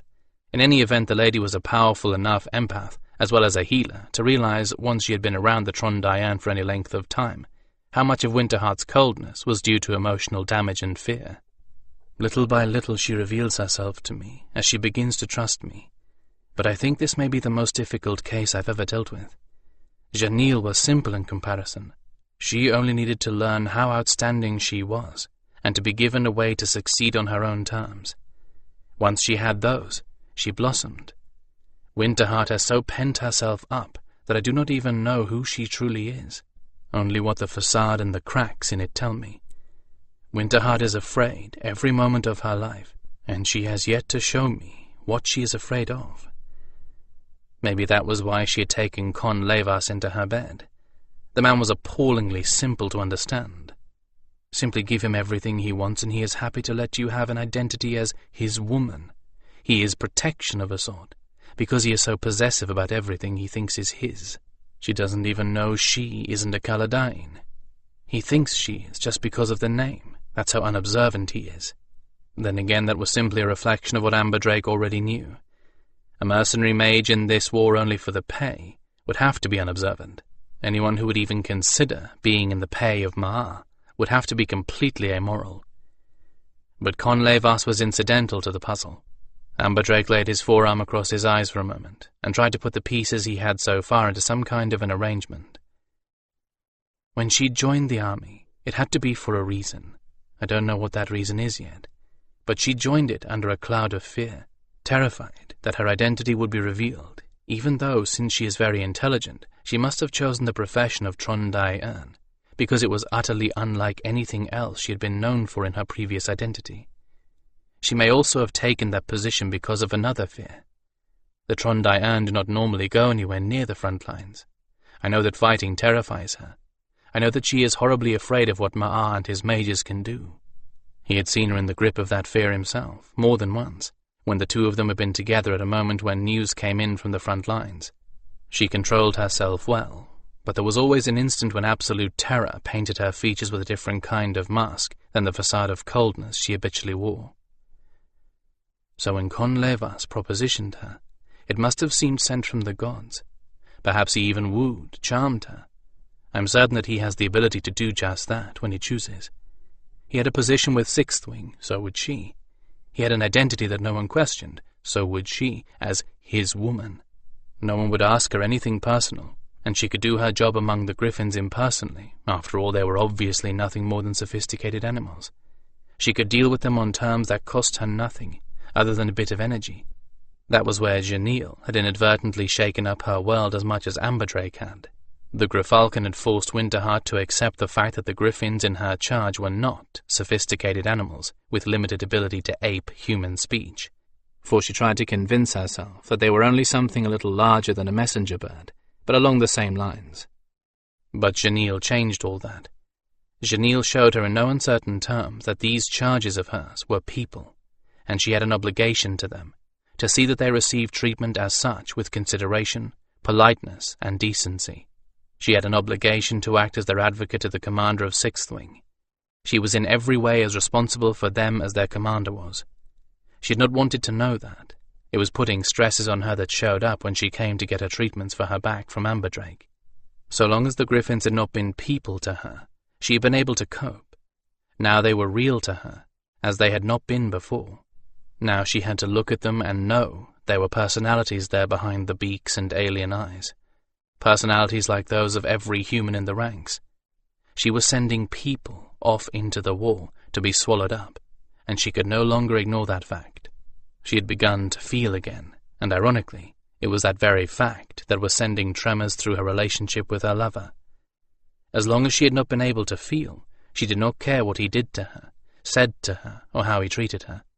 Now she did care, and she was no longer giving him the absolute deference he required. That much came through in the edited things that she told Amberdrake. Circumstances have been keeping them separated quite a bit, but once this operation is over, he'll be back, wanting his rights. She's not going to put up with his arrogance and indifference to her feelings anymore. She's bound to break off with him. I don't think she's been sleeping with him much, even when he's in camp. Maybe she's been finding reasons to avoid their tent. I wonder if I should see if he's been going to any of the perchy, or should I stay out of it? It was hard to tell. This was not the usual client-Kestra-Chan relationship, and had not been since the beginning. And of the two people in the relationship, only one was currently his client. How much interference was too much? When did need to know end and snooping begin?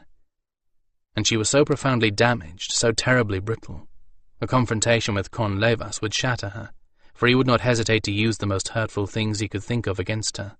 Yet, under her fragility, there was a core of strength that he would like to have the privilege of calling on from time to time. He needed a confidant as much as she did, and he had the feeling that once she sorted herself out, she would be able to fill that need better than anyone he knew. He sensed that he could trust her, and there were not many people that a Kestra-Chan could trust. All too often the profession became a bone of contention or a cause for derision. But somehow he knew that Winterheart would never do that to him, no matter what.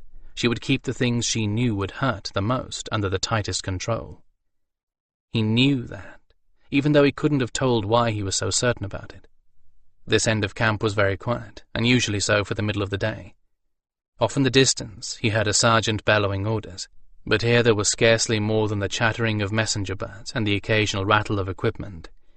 He guessed that most of the other Kestra-Chan had opted for a nap in anticipation of being needed when the Sixth returned. Well, all this thinking is not getting the dinner taken care of, and I do have my share of it to do. He was as relaxed as he was going to get, and the tension headache that had threatened to bloom while he was counseling Winterheart had gone away. He took his arm away from his eyes and rolled off the bed. Time to get to work. First thing, find out what was happening with the Sixth and the attempt to retake Stelvy Pass. If all went well, the first Gryphons from Sixth Wing, Geneel leading, should be coming back about now. But there would be more than enough folk crowding the landing field at the moment, and this was not supposed to be a mission whose purpose was widely known. No point in making a spectacle when someone might make some inferences. So, find a messenger bird, or appropriate one. The birds were easy enough to come by most times. They swarmed the camp, and all you had to do to attract one was to scatter some of their favourite seed on the ground and wait. Amberdrake didn't need the services of a bird often, but he did have a small store of the succulent sun seeds handy, since people liked the savoury seeds as well as the little birds did, and Amberdrake was no exception to that liking. He had a bag in his quarters, next to the bed. He dug out a handful and took the fat, striped seeds to the cleared area in front of the tent, where he scattered them in a patch of sunlight. A few moments later, he had his choice of a dozen birds, all patterned in every colour imaginable. They pounced on the seeds with chortles and chirps, making a racket out of all proportion to their small size. He watched them for a moment, trying to pick out a smart one, then chose a clever little fellow whose colours of red and black with vivid blue streaks in his hackles made him easy to see at a distance. He whistled to it and leaned down to extend his hand, sending it a little tendril of comforting thought to attract it.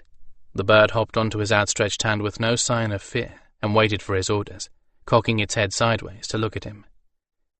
While these were not the altered birds of prey favoured by the Caladyne, they were able to respond fairly well to limited mental commands. Amberdrake held the bird so that he could look directly into one bright bronze eye, and made his orders as simple as he could. Go to Gryphon Field. Wait for griffins. Look for this one. He mentally sent an image of Janelle. Listen, return, and repeat what you heard. That last was a fairly common order when someone wanted to know what was going on in another part of the camp. The birds could recall and repeat several sentences, and the odds were good that at least one of those sentences would give some idea of what was happening at a distant location. And if it didn't, well, you could send the bird back to eavesdrop some more. The bird flew off, lumbering away rather like a beetle. They weren't strong flyers, and they were fairly noisy about it. Their wings whirred with the effort of keeping their plump little bodies aloft, and they usually chirped or screeched as they flew. So if you didn't want anyone to know what you were about, you had plenty of warning before you actually saw a messenger bird arrive to snoop. But many people made pets of specific birds, as much for their engaging personalities and clownish antics as for their usefulness, so you had to really go to an extraordinary amount of effort to avoid them. There would, without a doubt, be hundreds of birds waiting at the Gryphon's landing field. Although it was supposed to be something of a secret that the Sixth Wing was going to try to retake Stelvy Pass, enough people knew that the area would look as if the birds had learned of a major sunseed spill there. That was a discreet way of learning about something, the outcome of which was supposed to be a secret. Send a bird to watch rather than looking around yourself, and I am nothing if not discreet. Well, now that he had a winged informant aloft, it was time to get on with the dinner itself. The preparations on his part were fairly simple, since a dinner with Gryphons was by necessity informal. He cleared the front of the tent of everything except the piles of pillows. He saved one each for himself and Geston, and arranged the rest in 2 griffin-sized couches. On the rugs in front of these he placed waterproof tarpaulins. Gryphons were not neat eaters. The buck, the quail, and the tub of trout were behind the tent, and Geston was seeing to the cooking of his mushrooms and Amberdrake's quail. He had hinted that he would see to a few more small culinary surprises, so that much was taken care of. Amberdrake changed into his Caladyne festival clothing, the real thing this time, and not the fancy Kestrachan fakery. A silk shirt, leather tunic, and tight breeches, both beaded and fringed, and knee-high fringed boots.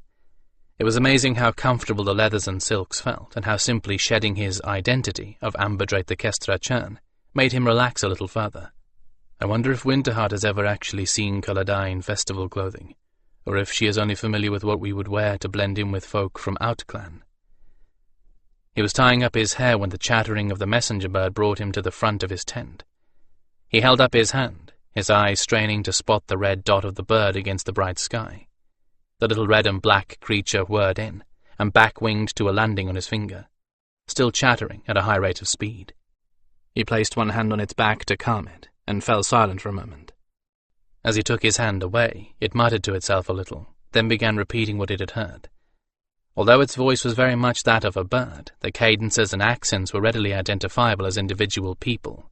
Sometimes the clever little things could imitate a favourite person so well that you would swear the person it was imitating was there before you. But the first thing that the bird produced was a series of crowd noises, among which a few phrases were discernible. She's exhausted. Get water." "It is all right," this last obviously being Janil. Then the voice of Trainer Shire. "Janil, I have a link to Urtho here. Can you give him a quick report?" The bird again spoke in Janil's voice. Her sibilants hissed and ahs rolled, much as Skan spoke when he was agitated or weary. "The box has worked. It made explosions and killed many, so the sticks must have been shielded. There are injured Gryphons, but no dead. The smoke was spreading when we returned, and the fighters moving in. The rest follow me." The bird imitated the sound of a cheering crowd with uncanny accuracy, Janil saying that she was fine and would take care of herself, and the voice of Winterheart countermanding that, and ordering her Tarsi to be in readiness for injured Gryphons coming in. Amberdrake very nearly cheered himself. He gave the little bird his reward of fruit and sent him off to rejoin his flock with such elation that he came close to giving the bird more fruit than it could carry away. He did kiss it, an endearment which the little clown accepted with a chortle, returning the caress with its mobile tongue. Janil would be along after she made her longer report to Urtho in person, rested, and cleaned herself up a bit. Skan was due before she arrived. Amberdrake had decided to get the Black Gryphon settled first. Skan did not know that Janil was the guest of honor at this feast. He thought it was simply a whim of Amberdrake's. In a short time the camp was alive with rumors, a steady hum of conversation coming from everywhere. Amberdrake knew that Skan, if he had not been at the landing field, would surely be in the thick of things and have all the news by the time he arrived. Geston arrived even before Skan, pulling a laden cart. Amberdrake raised an eyebrow at that. He was not particularly concerned with the cost in tokens, but where in a war camp had the Hertasi found so much in the way of treats? Never mind, better not to ask.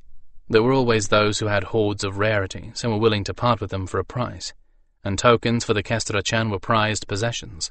Eventually, in an irony that Amberdrake certainly appreciated, there was no doubt that a fair number of those tokens would find their way back to his coffers anyway. "Skan's on the way," Geston said, as Amberdrake hurried to give him a hand. "I've got some real goodies in here. Hope he appreciates them." "Save the best for Janil. She deserves it," Amberdrake told him with amusement. Got a couple of things for you too, Drake. And don't tell me you don't need a treat. You've been wearing yourself out between that Winterheart, Janil, and the Black Boy." Geston pushed the cart to the back wall of the public room and opened it up. "Look here. Fresh nut bread, good cheese, and not that tasteless army stuff. A nice mess of vegetables, pastry, eels for Janil, and heart for Skan. Couldn't ask for better."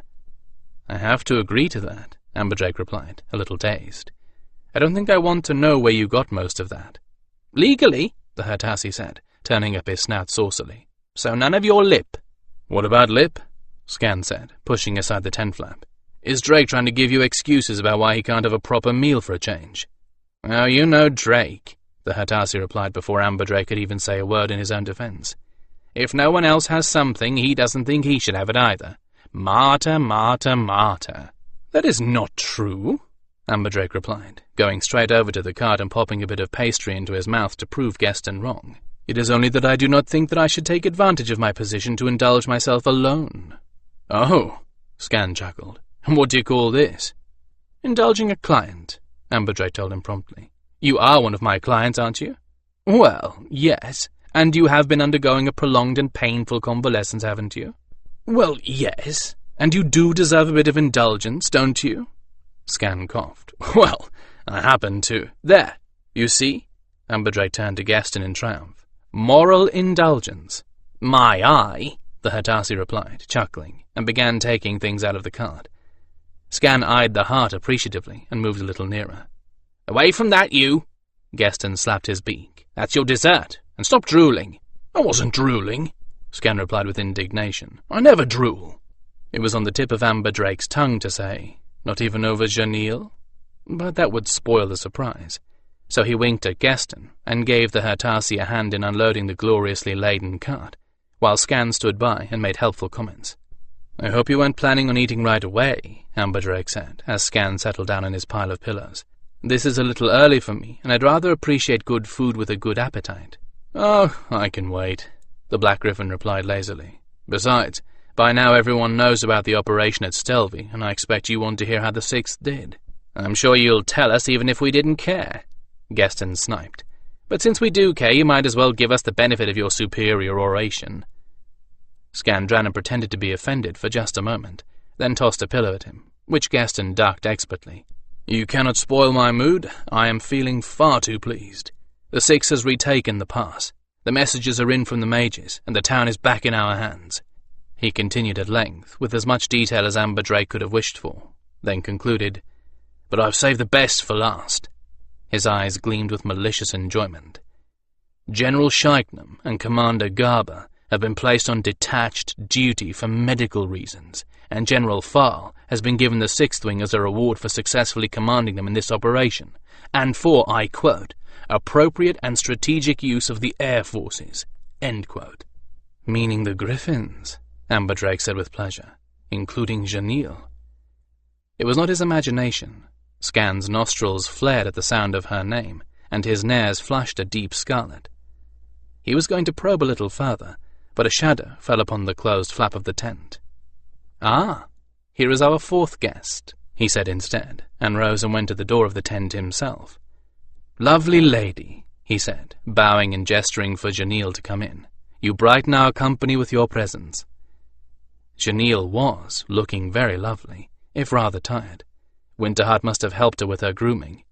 But then, since Janelle had been ordered to report directly to Urtho before she came here, the Trondai Urn would have taken pains to make her look especially good, at least to human eyes. From the stunned expression on Skan's face, she looked especially good to Gryphon eyes as well. She stepped inside, and only then did she see who was waiting there. She froze in place, and Amber Drake put one hand on her shoulder to keep her from fleeing. You know Gaston, of course, he said quickly, and this, as you know, is Skandrannon. I do not believe you have actually been introduced, but as I recall, he gave you some good advice on the disposition of a valor token. Amber Drake had no difficulty in reading Skan's eyes. I'll get you for this one, Drake. Well, this was fair return for the false impression that Skan had given poor little Janelle. However well the whole affair had turned out, he owed Skan for that one. I took the liberty of adding him to your victory dinner, Janelle, he added. I didn't think you would mind. No, she replied faintly. Of course not. But to her credit, she did not bolt. She did not become tongue-tied. In fact, she recovered her poise in a much shorter time than he would have thought.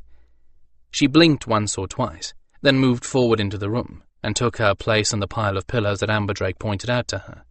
Skan recovered some, but by no means all, of his aplomb.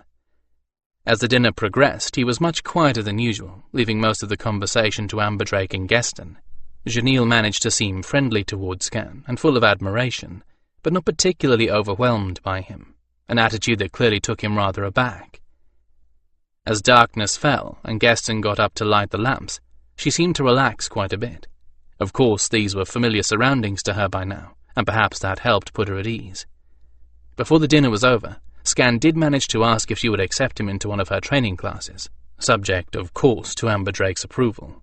He's my healer, you know, Skan added hastily. Best Gryphon healer there is. Why, thank you, Skan, the Kestra Chan replied. I personally think you're more than overdue for some retraining, if Janelle is willing to accept someone who's as likely to give her arguments as not. I should be pleased, she said with dignity, as her eyes caught the light of the lamps. Skandrannon is wise enough to know that one does not argue with the trainer on the field, I think. Her nares were flushed, but in the dim light of the tent, only Amber Drake was near enough to notice. Did you know that General Farl is being given command of the 6th? He asked, changing the subject. Skan brought us the news. No, she exclaimed with delight and pleasure. But that is excellent. Most excellent indeed. He is a good commander. Most went according to plan. There were no missed commands, and when things happened outside the plan, General Farl had an answer for them. That leaves Shiknam and Garber at loose ends, though, Gaston put in, his voice full of concern. I don't know. I just don't like thinking of those two with nothing to do but think about how they've been wronged. But they haven't been, Skandrannon protested. They retain their rank, they retain all their privileges. They simply do not have a command anymore. Which means they have no power, Gaston countered. They have no prestige. They messed up and everyone knows it. They've been shamed. They've lost face. That's a dangerous mood for a man like Shiknam to be in. Amberdrake only shrugged. Dangerous if he still had any power, or any kind of following. But he doesn't. And thinking of him is spoiling my appetite. General Shiknam will descend to his deserved obscurity, with or without us, so let's forget him. I second that motion, Skan rumbled, and applied himself to his coveted heart as Janelle ate her eels. And yet somehow, despite his own words, Amberdrake could not forget the general, or his well-deserved reputation for vindictiveness. Skandrannon ached in every muscle, and he needed more than a bath. He needed a soak to get the mud and muck out of his feathers. But that was not why he came looking for Amberdrake, hoping that his friend was between appointments. Drake wasn't in the public portion of his tent, but the dishevelled state of the place told Skan that the Kestra churn had been there so short a time ago that Gaston hadn't had time to tidy up. As it happened, luck was with him. Drake was lying on a heap of pillows in his own quarters, looking about the same way that Skan felt when the Gryphon poked his nose through the slit in the partition. "Thunderheads," Skan exclaimed. "Who have you been wrestling with? Or should I ask what rather than who? You look like you've been fighting the war by yourself." "Don't ask," Amberdrake sighed, levering himself up off the bed. "It isn't what you think. You don't look much better." The Kestra Chan pulled sweaty hair out of his eyes and regarded Skan with a certain weary amusement. "Janelle, I trust?" Skan flung himself down on the rug right where he stood. "Yes," he replied, "but it isn't what you think. Unfortunately. It was a lesson," he groaned, as his weary muscles complained about just how weary they were. "I thought I might impress her. It was a bad idea. She decided that if I was that much better than the rest of the class, I could run her course along with her." Amberdrake passed a hand over his mouth. Skan glowered. "You'd better not be laughing," he said accusingly. Amberdrake gave him a look full of limpid innocence. "Now, why would I be laughing?" he asked guilelessly. "You look all in. You've obviously been pushing yourself just as hard as you could. Why would I laugh at that?" Skan only glowered more. He couldn't put it into words, but he had the distinct feeling that Drake was behind all of this somehow. Janelle, the lessons, the private lesson, all of it. "I've been pushing and pushed, and I'm exhausted. I need to borrow Gaston, Drake, or I'm never going to get the mud out of my coat and feathers. And I wish you'd let me steal your magic fingers for a bit, and—" He sighed, finally admitting his downfall.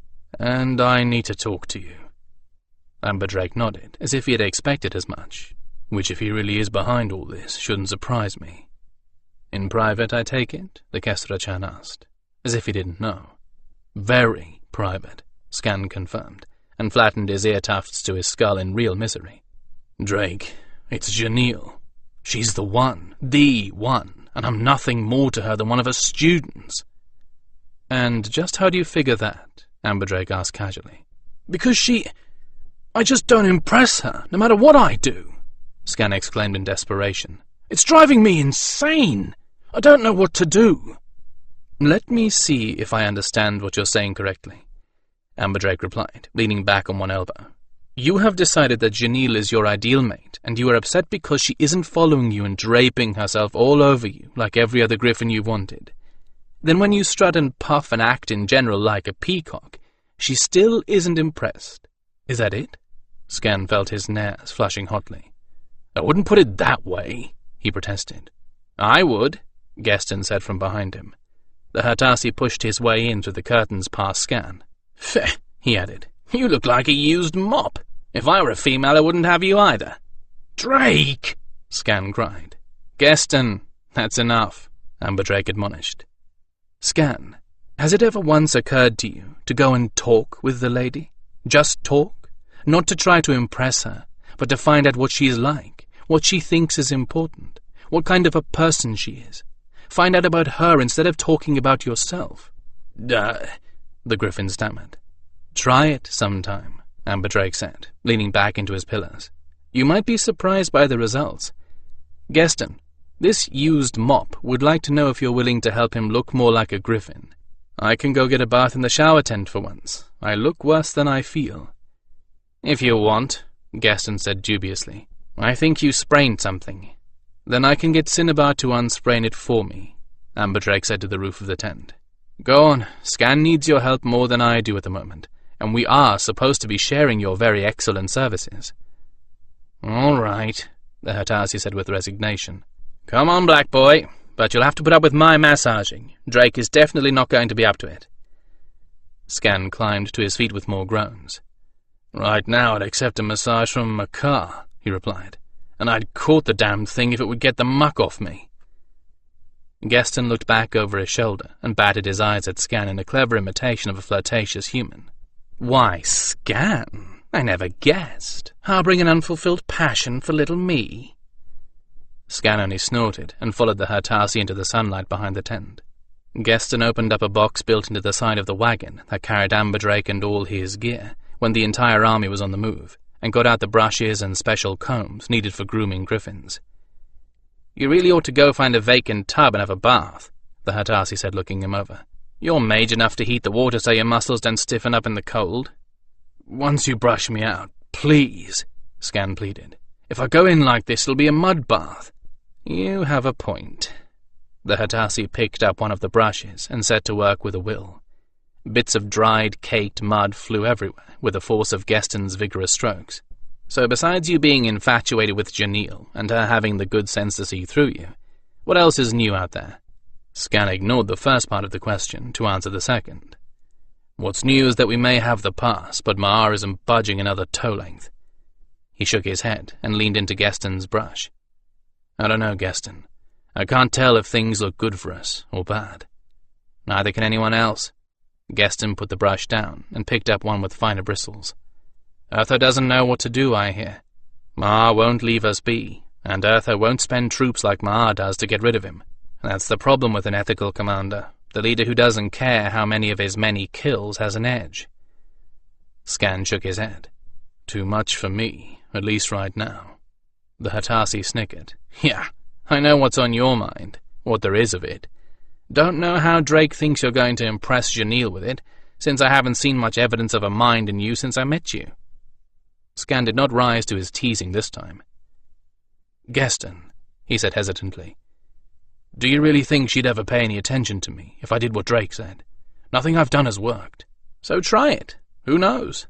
Geston slapped him on the shoulder, raising a cloud of dust. "The man's job is the heart, you know. I figure he probably knows what he's talking about." Skan considered that. Geston was right. And besides, I have to tell her what she is, what I learned in the tower. Might as well kill two birds with one stone, as they say.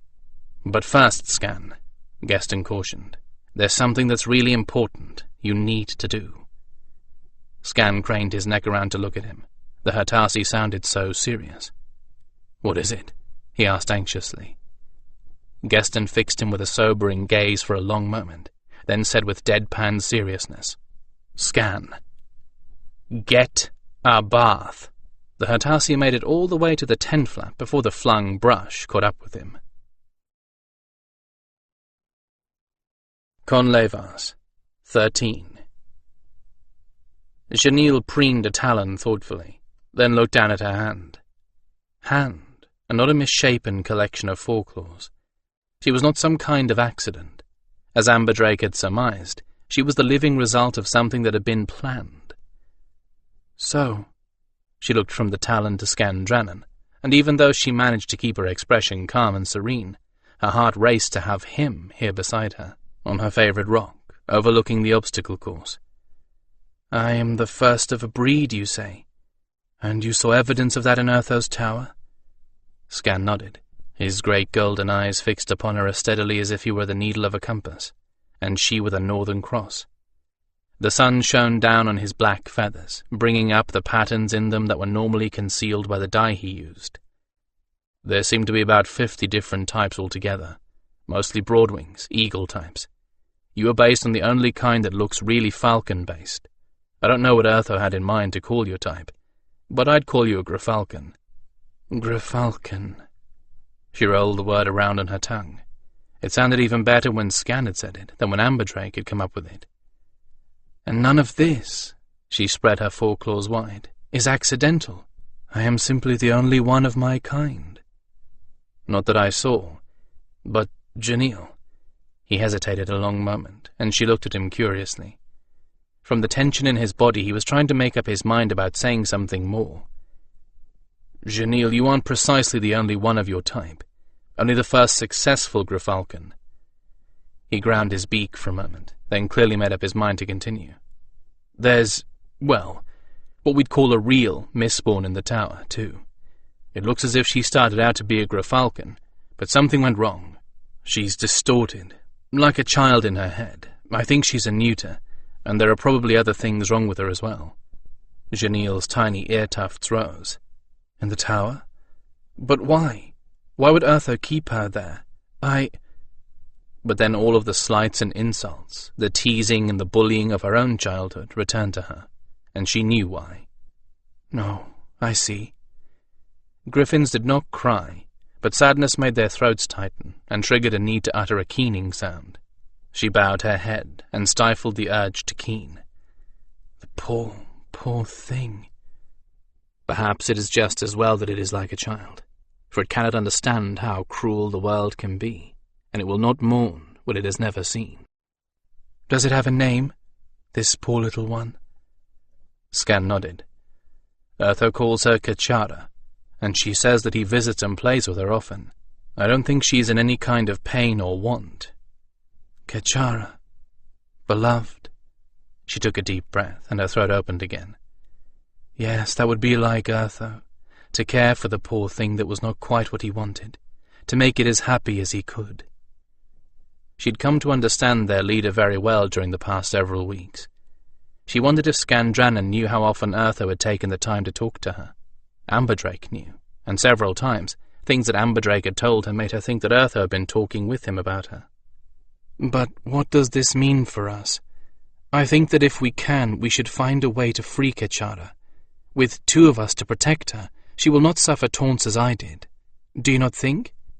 With two of us, acting as her family? We should not have younglings just yet, I think, but Kachara will serve as a practice of a kind, now that you have made it possible for us to do so, whether or not Urtho approves. Shyly she cocked her head to one side. Skan gaped at her, looking extremely silly, as the sense of what she had just suggested penetrated to him. He looked even sillier a moment later, but it was because he was giddy with elation. But then so was she. She knew how exhausted he must be after the workout of this afternoon, yet from somewhere he found the strength to follow as she leapt into the air, giving him a playful come-hither look over her shoulder, and as the moon rose, she led him on a true courtship chase, a chase that ended when they caught each other, landing in the warm grass of the hillside far above Urtho's tower, as was the only way to end a courtship chase after all. This was the face of defeat. Chaos on the landing field, shouting and the screaming of griffins hurt too badly to keep still. Healers and Trondiurn from the hill, and every wing swarmed the site, somehow never getting in each other's way. Winterheart ignored it all, as she held the bleeding Gryphon in life by the barest of margins, holding the mangled body together with gift and hands both, until a more gifted healer could reach her. She swore at and coaxed the poor creature by turns, stopping only to breathe and to scrub tears from her eyes by rubbing her cheek against her blood-stained shoulder. "Don't you die on me, Phyllis," she scolded. "Not after all the work Janiel's put in on you. If you die, I swear I'm going to have Urtho catch your spirit and put it in the body of a celibate priestess of Kylan the Chaste. That'd teach you." Tears rose up again to blind and choke her. She wiped them away again and ignored the way her own energy was running out of her, the way Felis's blood ran between her fingers. Gods. It had been easier a few short weeks ago, before she had been forced to see these griffins the way Amberdrake saw them, before she had found herself caring for them, and about what happened to them, before she learned to think of them as something more than a simple responsibility, before Amberdrake made her like them, and Janiel made her respect them. Tears rose again, but there was no time now to wipe them away. She held on, grief-blinded, unable to see, until a gift so much greater than hers that it dazzled her touched her, and used her as the conduit to bring the healing to Felis that she had not been able to give. Emerald-green healing energy poured through her, and beneath her hands the gaping wounds closed, the flesh knit up, the bleeding stopped. Winterheart closed her eyes and concentrated on only being that conduit, on keeping Felis's heartbeat strong until the energy faded, blood no longer flowed through her fingers, and the heartbeat strengthened of itself. Only then did she open her eyes again. Lady Cinnabar removed her long aristocratic hands from where they rested atop Winterheart's and looked deeply into the Trondai-Urn's eyes. Winterheart was paralyzed, frozen in place like a terrified rabbit. She had been trying for weeks to avoid the lady's presence, ever since the moment she'd thought she'd seen a flicker of recognition in Cinnabar's face. Who would ever have thought that a song would give me away? She'd been humming on her way back from a session with Amberdrake. Her back felt normal for the first time in ages. Con was still in the field and not in her bed, and she'd actually been cheerful enough to hum under her breath. But she hadn't thought about what she was humming until she passed Lady Cinnabar, hurriedly and with her face a little averted, and the lady turned to give her a penetrating stare. Only then did she realize that she had been humming a song that had been all the rage at High King Leodon's court, for the single week just before Maar had challenged the king to defend his land. Like the nobles who had fled the challenge in terror or simply melted away in abject fear, the song had vanished into obscurity. Only someone like Lady Cinnabar, who had been at the High King's court at that time, would recognize it. Only someone else, who had been part of the court for that brief period of time, would have known it well enough to hum it. Winterheart had seen Cinnabar's eyes narrow in speculation just before she hurried away, hoping against hope that Cinnabar would decide that she was mistaken in what she thought she had heard. But the lady was more persistent than that. More than once, Winterheart had caught Cinnabar studying her at a distance, and she knew, because this was the one thing she had dreaded, that Cinnabar was the kind of person who knew enough about the woman she had once been, that the lady would uncover her secret simply by catching her in habitual things no amount of control could change or eliminate. And now, here the lady was, staring into Winterheart's eyes, with a look on her face of one who has finally solved a perplexing little puzzle. "You are a good channel, and you work today to better effect than I've ever seen you work before," Cinnabar said mildly, "and your ability and encouragement kept this feathered one clinging to life. You are a better Trondai-Urn and healer than you were a few weeks ago." "Thank you," Winterheart said faintly, trying to look away from Cinnabar's strange reddish-brown eyes and failing. "Altogether you are much improved. Get rid of that Conlevas creature and stand upon your own worth, and you will be outstanding." Cinnabar's crisp words came to Winterheart as from a great distance. "He is not worthy of you, and you do not need him, Rayana." And with that, she turned and moved on to the next patient, leaving Winterheart standing there stunned. Not just by the blunt advice, but by Cinnabar's last word. Rayana. Winterheart went on to her next patient in a daze. Fortunately, her hands knew what to do without needing any direction from her mind. Her mind ran in circles like a mouse in a barrel. Lady Cinnabar knew. Winterheart had been unmasked. How long before the lady told her kinsman Urtho that Rayana Lowry, missing and presumed fled, was working in the ranks as a simple Trondai-Urn? How long before everyone knew? How long before her shame was revealed to the entire army? But before Winterheart could free herself from her paralysis, Cinnabar was back. "You and the rest can handle everything else from here on," the healer said quietly. "I'm needed back up on the hill. The Gryphons are not the only injured. And Rayana." Winterheart started at the sound of her old name. Cinnabar laid one cool hand on Winterheart's arm. "No one will know what I have just spoken if you do not tell," the healer said quietly. "If you choose to be only Winterheart, then Winterheart is all anyone will know. But I believe you should tell Amberdrake. He has some information that you should hear." The lady smiled her famous, dazzling smile. Sometimes being in the middle of a situation gives one a very skewed notion of what is actually going on. If I were a minnow in the middle of a school, I would not know why the school moved this way and that. I would only see that the rest of the school was in flight, and not what they fled. I would never know when they ran from a pike or a shadow. And with that rather obscure bit of observation, the lady turned and was gone. Winterheart sat in her own austere tent, braiding and rebraiding a bit of leather. Her nerves had completely eroded. In another few moments, she was scheduled for a treatment for her back, treatment she had come to look forward to. The Kestrachan Amberdrake was the easiest person to talk to that she had ever known, although the changes he had caused in her were not so easy to deal with. But now, Cinnabar knew. And although she had said she would not reveal Winterheart's secret, she had also said something else. "I believe you should tell Amberdrake." Cinnabar's words haunted her. Who and what was this man, that she should tell him what she had not told anyone? The secret of her past that she would rather remain buried. Why would Cinnabar say anything so outrageous? And most of all, why did she want to follow the lady's advice? Oh, gods, what am I going to do? What am I going to say? She could say nothing, of course, but Amberdrake was skilled at reading all the nuances of the body, and he would know she was upset about something. He had a way of getting whatever he wanted to know out of a person, as easily as she could extract a thorn from the claw of one of her charges. I could stop going to him. I could find someone else to handle the rest of the treatments. But she was not just seeing him for her back, and she knew it. Not any more. Amberdrake was the closest thing she had to a real friend in this place, and what was more, he was the only person she would ever consider telling her secrets to. So why not do it? Because she didn't want to lose that friendship. If he heard what she was, how could he have any respect for her ever again? Then there was the rest of what Lady Cinnabar had said. Get rid of that Con Levas creature and stand on your own. Oh, Cinnabar was right about that.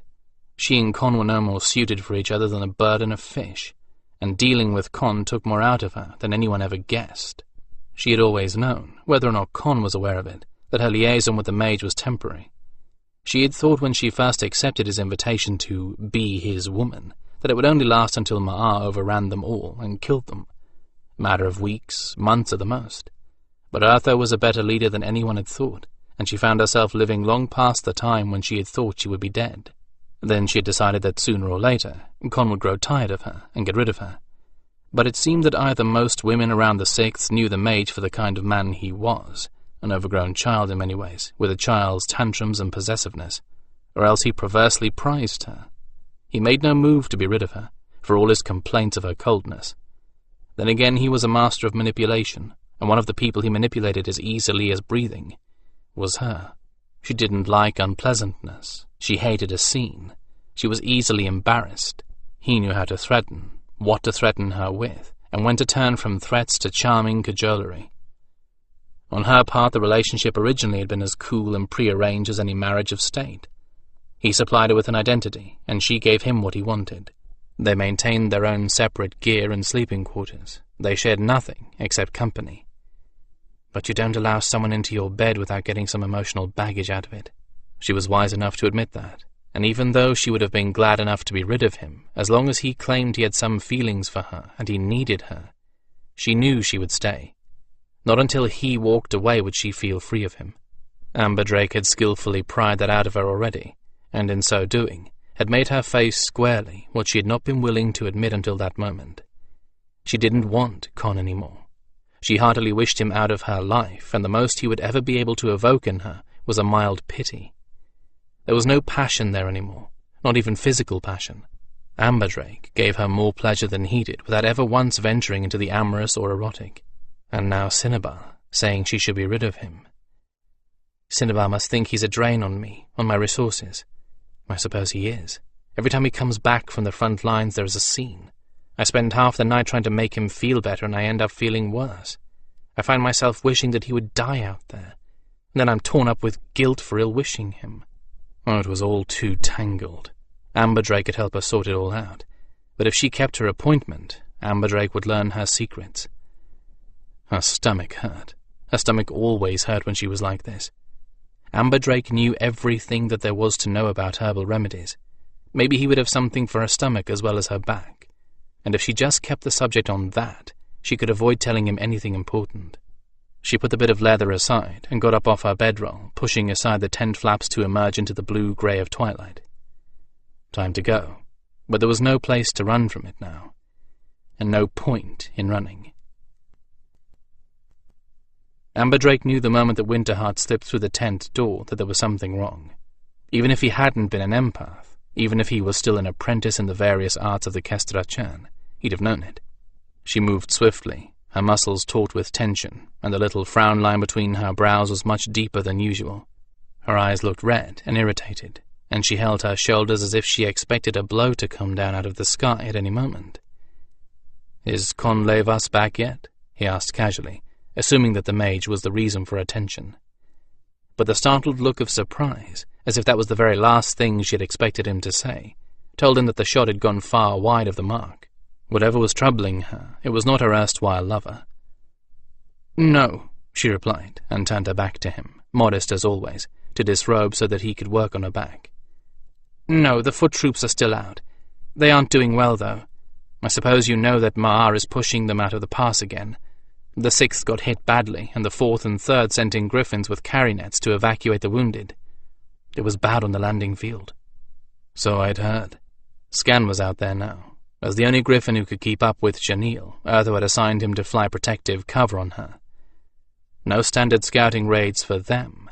They only flew at Urtho's express orders, usually bearing one or more of his magic weapons or protections.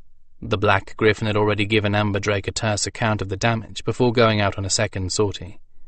"After a day like today, I'm not surprised that you're tense." "And my stomach's in a knot," she said, wrapping herself in a loose robe before she turned back to face him. Her expression mingled wry hope with resignation, as if she hated to admit that her body had failed her. "I don't suppose you've anything for that, do you?" "Assuming you trust my intentions," he countered, trying to make a joke of it.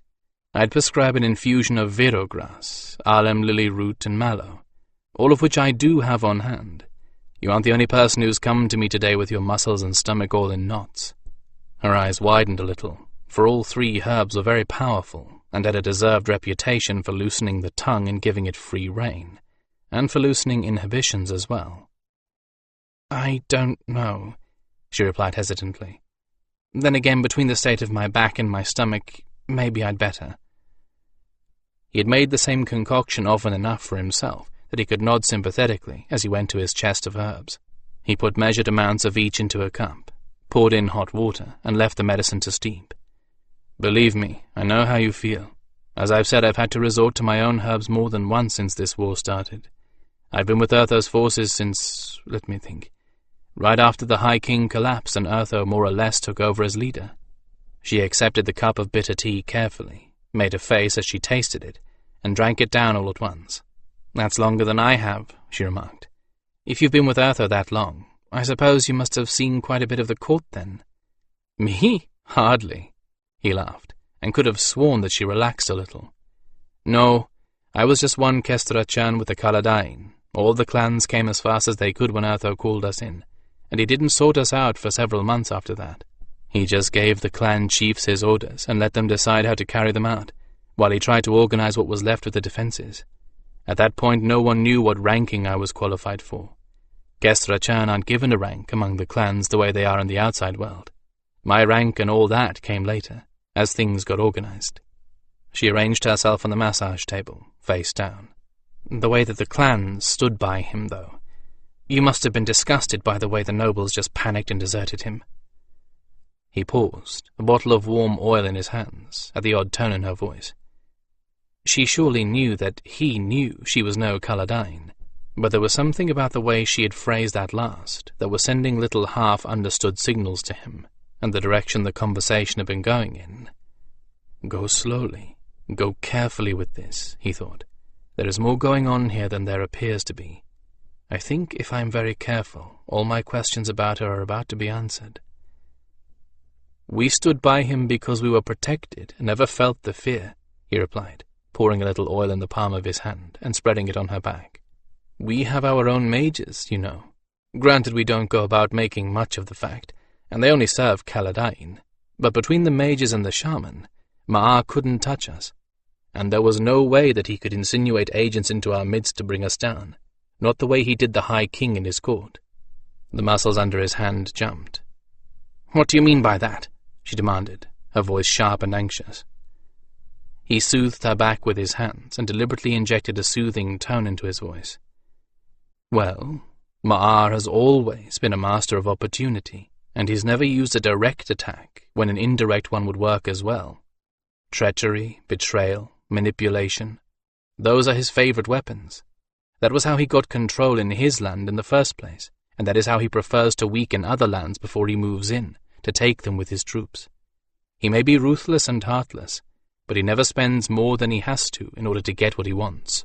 But what does that have to do with us? She demanded harshly. What does that have to do with the way those cowards simply deserted the High King, fled and left the court and their own holdings in complete chaos? Why, everything, he told her in mild surprise. Maar had a dozen agents in the court, didn't you know that? Their job was to spread rumors, create dissension, make things as difficult as possible for the High King to get anything accomplished. I don't know their names, but Cinnabar does. She was instrumental in winkling them out and dealing with them after the king collapsed. But the major thing was that once Maar believed that his agents had done everything they could to get the court just below the boiling point, he sent one of them into the palace with a little present for the king and his supporters. His mouth twisted in distaste. Treachery of the worst sort. Have you ever heard of something called a distaff? No, she said blankly. Skan could tell you more about it. He was there at the time, in Urtho's tower, and he found out about everything pretty much as it happened. For that matter, so was Lady Cinnabar. But she's not a mage, and Skan is. He tried to recall everything that Cinnabar and Skan had told him. It's a rather nasty little thing. It's an object, usually a rod or a staff of some kind, that holds a very insidious version of a fear spell. It looks perfectly ordinary until it's been triggered, and even then it doesn't show to anything but magesight. It starts out just creating low-level anxiety, and works up to a full panic over the course of a day and a night. And since it isn't precisely attacking anyone or anything, most protective spells won't shield from it. And of course, since it wasn't active when the agent brought it into the palace, no one knew it was there, and it didn't trip any of the protections laid around the king. A fear spell? She asked softly. But why didn't the palace shields? Oh, never mind.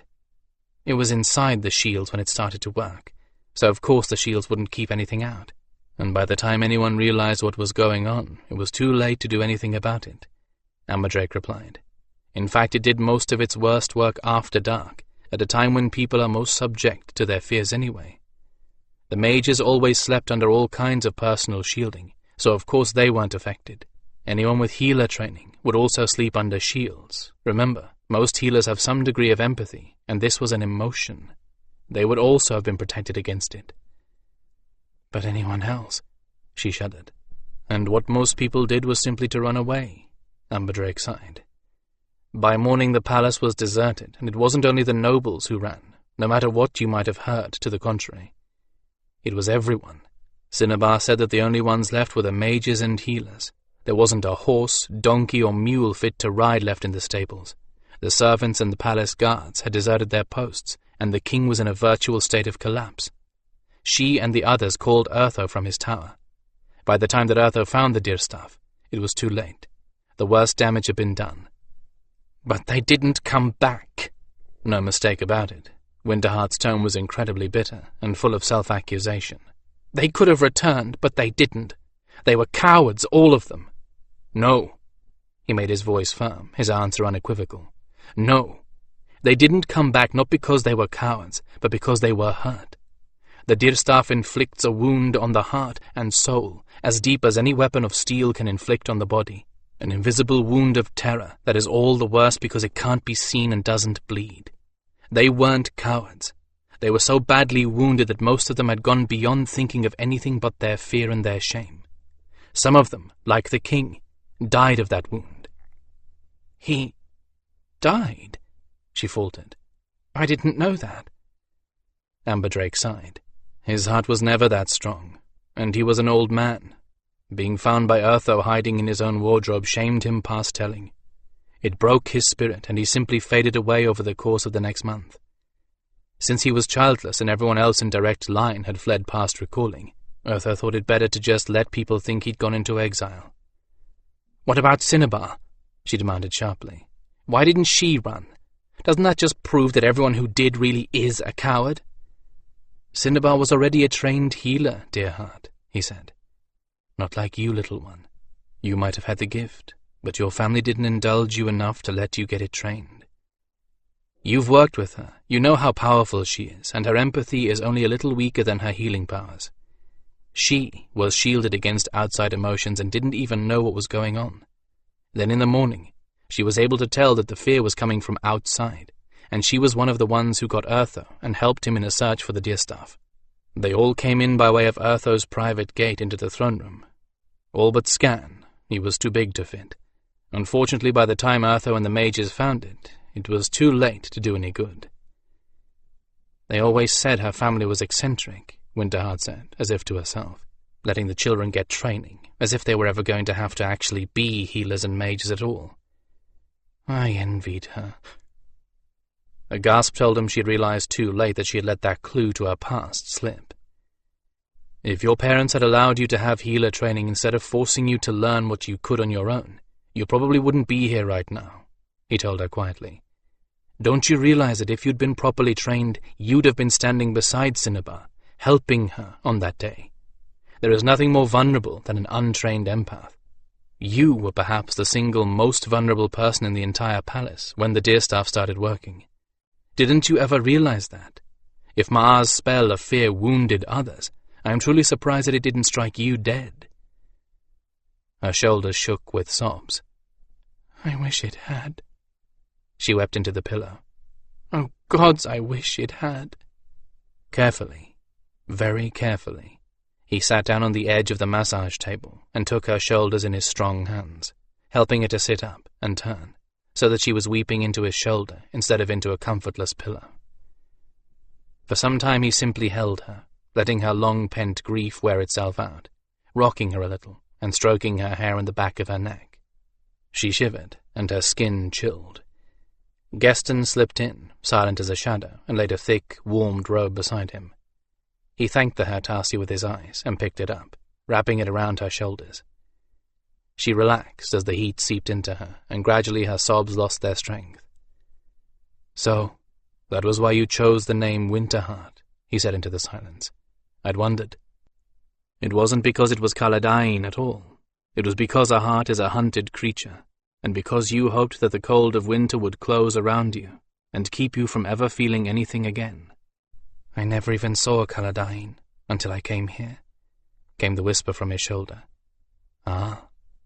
He massaged the back of her neck with one hand, while the other remained holding her to his chest. So, you know you don't have to answer me, but who are you? If you have any relatives still alive, they would probably like to know that you are living too. How would you know? The reply sounded harsh, but he did not react to it. He simply answered it. I know, partly because one of my tasks as a Kestrachan is to pass that information on to Urtho, in case any of your relations have been looking for others of their blood.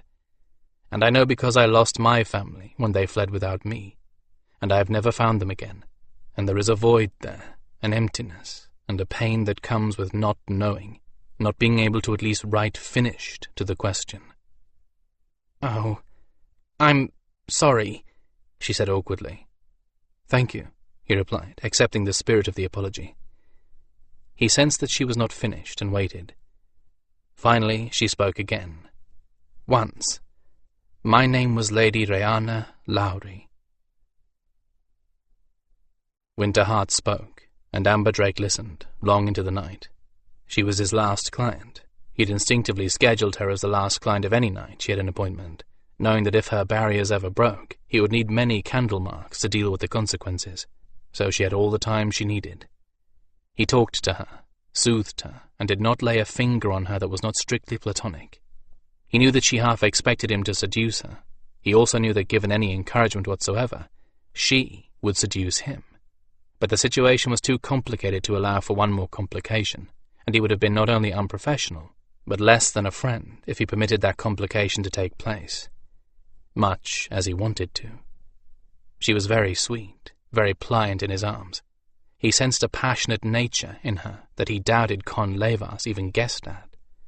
She was quite ready to show that nature to him, but the essence of a Kestrachan's talent was a finely honed sense of timing, and he knew that this was not the time.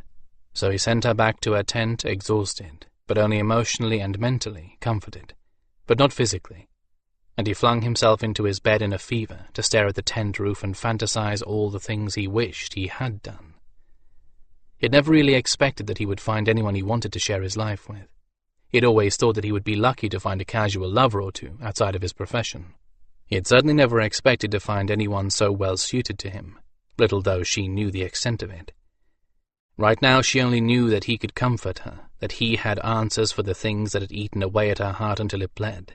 He did not want her until she had recovered from all this, until she knew what and who she was and wanted him as an equal and not as a comforter and protector.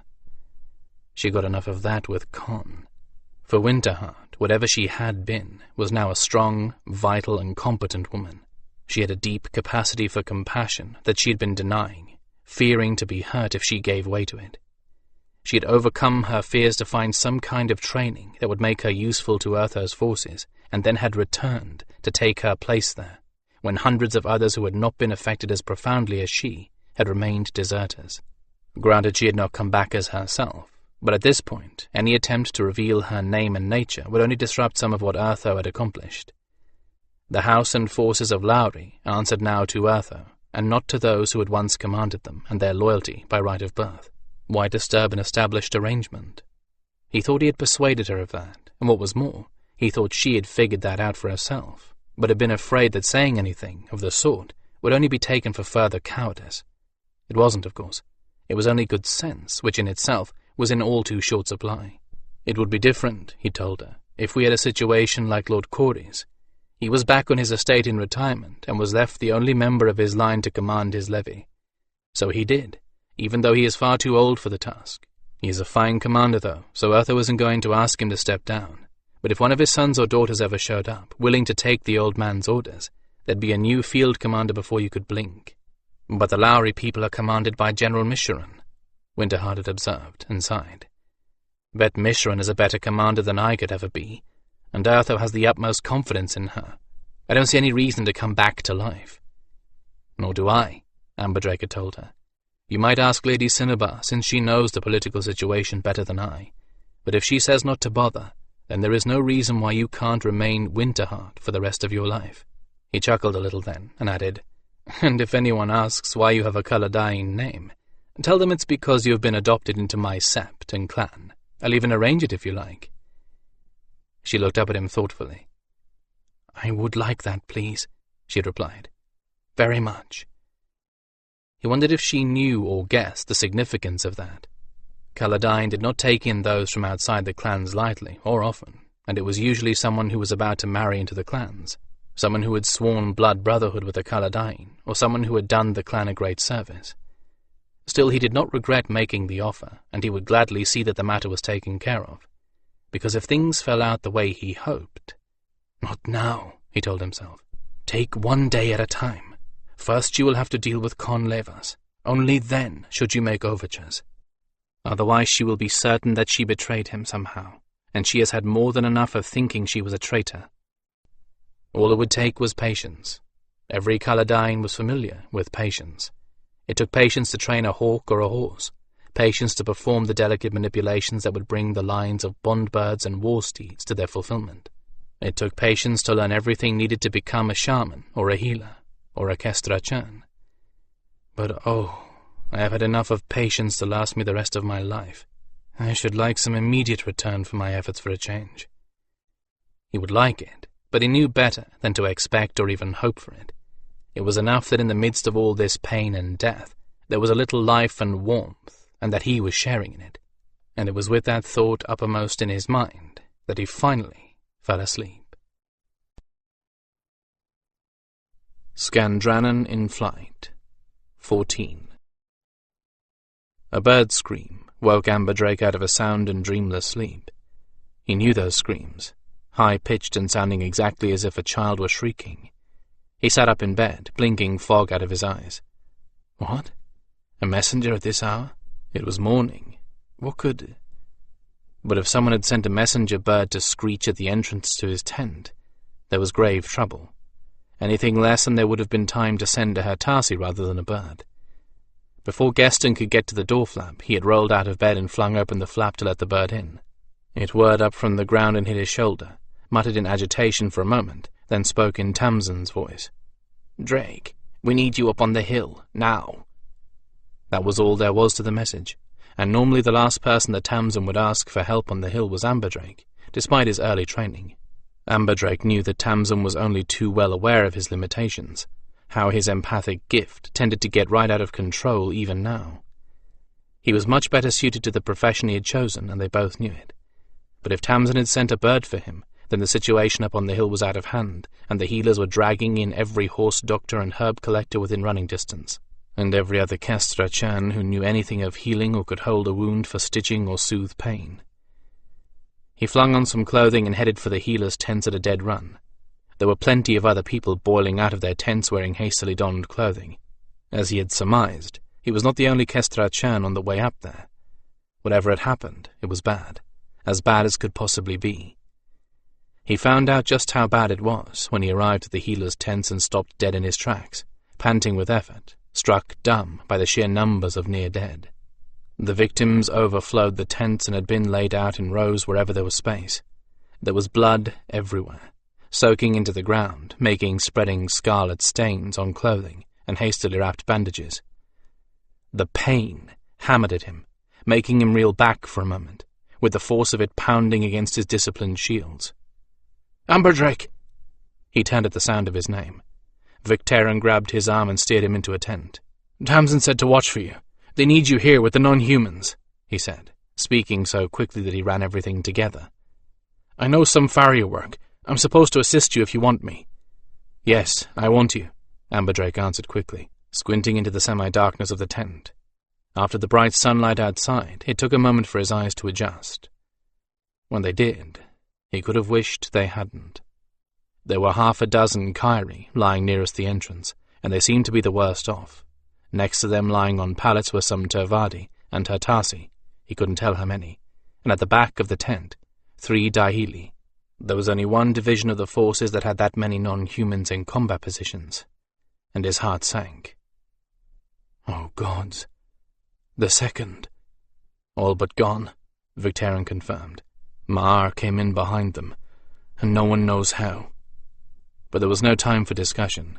He and his self-appointed assistant took over their first patient, a Kyrie, that had been slashed from throat to tail, and then there was no time for anything but work at hand. Amberdrake worked with hands and gift, stitching wounds and healing them, blocking pain, setting bones, knitting up flesh. He worked until the world narrowed to his hands and the flesh beneath them. He worked until he lost all track of time or even who he was working on, trusting to training and instinct to see him through.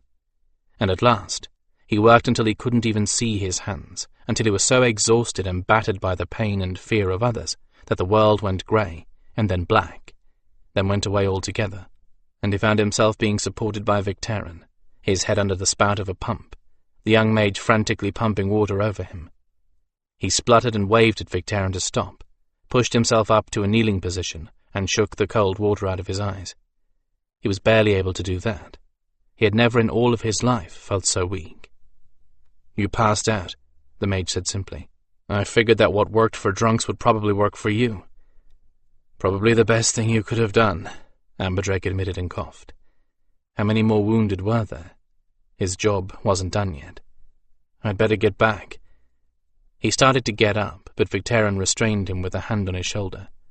He didn't do much but let it rest there, yet that was enough to keep Amberdrake from moving. "There's nothing left to go back to. You didn't pass out till you got the last Tervardi, and a couple of the humans that others hadn't gotten to yet. The rest, no one could have helped," Victarion told him. Amberdrake blinked at that, and then blinked again. The mage was a mess, his clothing stiff with blood, his hands blood-stained. He had blood in his hair, his eyes were reddened and swollen, and his skin was pale. "We're done?" he asked, trying not to sound too hopeful. Victarion nodded. "Near as I can tell. They brought the last of the wounded in through the Gerlag gate, evacuated the rear guard and shut it down about a candlemark ago." Evacuated? Shut the gate down? Amberdrake blinked, and realized then that the light shining down on both of them was entirely artificial, one of the very brilliant mage lights used by the healers. Beyond the light the sky was completely black with a sprinkling of stars. "We've been working all day?" "Sunset was about the same time they shut the gate down," Victarion told him, answering his unspoken question. "Urtho's up at the terminus now, and—" A ripple in the mage energies, and an unsettled and unsettling sensation, as if the world had just dropped suddenly out from underneath them, made them both look instinctively to the north. The Gerlag gate was in the north, beyond those mountains in the far distance. Far, far off on the horizon, behind the mountains, there was a brilliant flash of light. It covered the entire northern horizon, so bright that Victarion cursed and Amberdrake blinked away tears of pain, and had false lights dancing before his eyes for several moments. It took much longer than that before either of them could speak. Victarion said carefully, "So much for the Gerlag gate." "Did he?" Amberdrake could hardly believe it, but Victarion was a mage and he would recognize what Urtho had done better than any Kestrachan. Victarion nodded. Fed it back on itself. Maar may have taken Gerlag, but it's cost him a hell of a lot more than he thought it would. That's the first time Urtho has ever imploded one of his permanent gates. The thought hung between them, ominous and unspoken. And it probably won't be the last. Amberdrake swallowed. He could not begin to imagine the forces let loose in the implosion of a fixed gate. Victarion could, though, and the young mage squinted off at the horizon. "Probably a hole about as big as this camp, and as deep as the tower there now," he said absently. And then it was Amberdrake's turn to grab for his arm and steady him, as he trembled, lost his balance and started to fall. He was heavier than Amberdrake could support in his own weakened condition. He lowered the mage down to the muddy ground in a kind of controlled fall, and leaned against him. Victarion blinked at him with glazed eyes. "You collapsed," Amberdrake told him gently. "You aren't in much better shape than I am." "You can say that again, Drake." Geston padded up into the circle of light, cast by the mage light overhead, with Aubrey and two of Lady Cinnabar's Hertasi with him. "The lady told me where you were. She and Tamsin and Skan are worried sick. I'm supposed to have DNA and Lysol help Victarion back to his tent and get some food in him, while Aubrey helps me get you back to yours." The Hertasi patted the young mage on the shoulder. "Good work, boy. Tamsin says you two basically took care of every badly injured non-human that came in. Real good work. If I had a steak, I'd cook it up for you myself." "Right now, a couple of boiled eggs and some cheese sounds fine," Victarion croaked, his face gone ashen. "I'd rather not look at meat just now. Could look like someone I knew." Geston gestured to the other two Hertasi, who levered Victarion back up to a sitting position and supported him on his feet. "Get some food, get some rest, and drink what these two give you.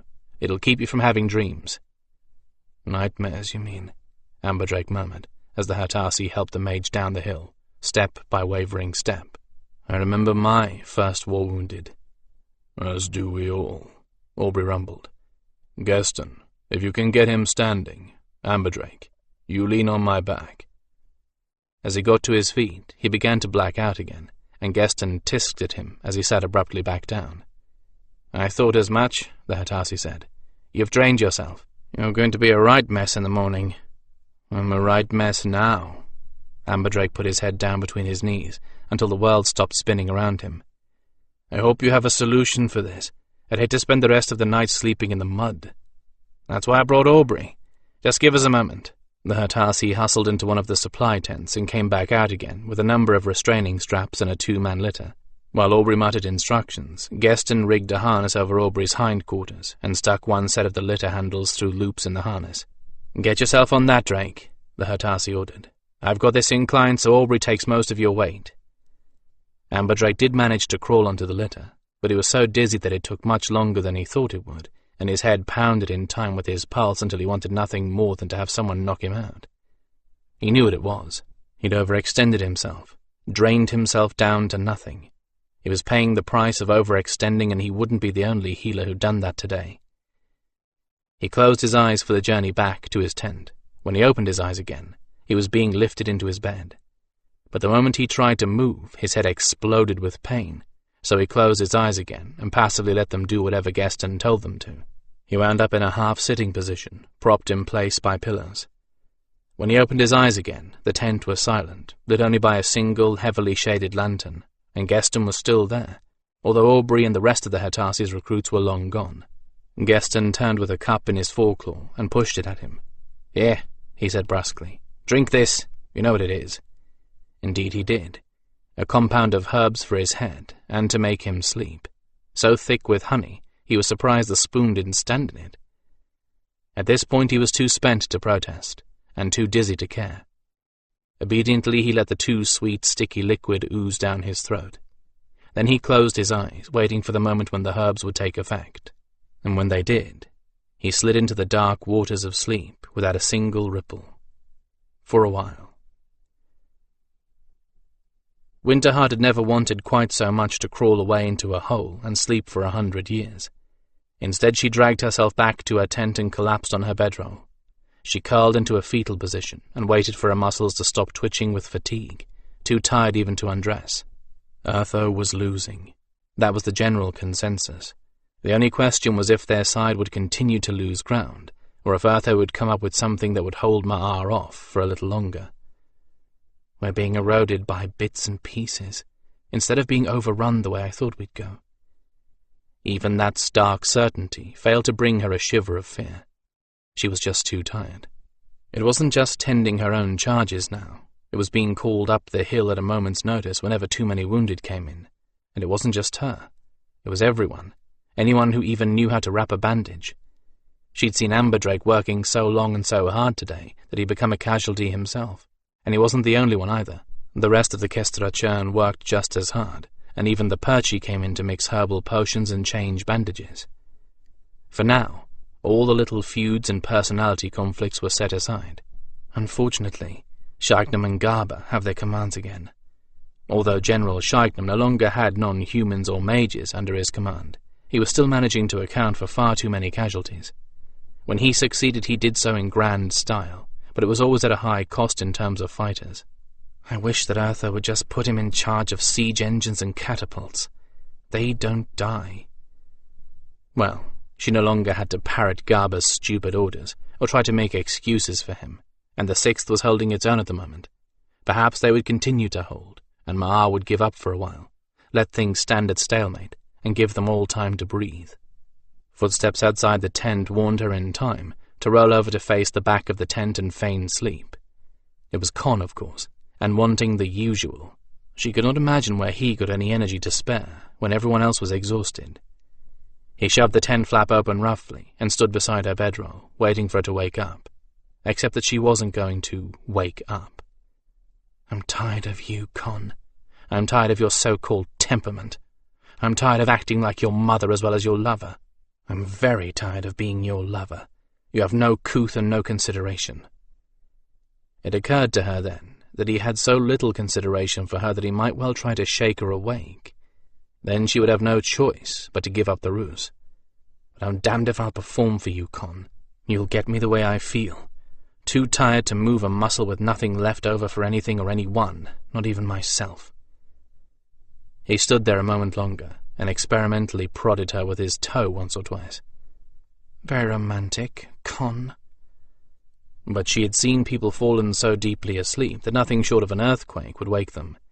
She knew how to simulate the same thing. She remained absolutely limp, neither resisting the push from his toe nor reacting to it. Finally he muttered something uncomplimentary and left the tent. She stayed in the same position in a kind of wary stupor. There was no telling how Con would react to having his wishes flaunted. He might just linger outside the tent, waiting to see if she moved or even came out. He might even come back with a bucket of cold water. No, he wouldn't do that. He wouldn't want to use the bedroll if it had been soaked. But he might find some other way of waking her up and return with it. It's a good thing he won't be able to find a messenger bird now that it's past sunset.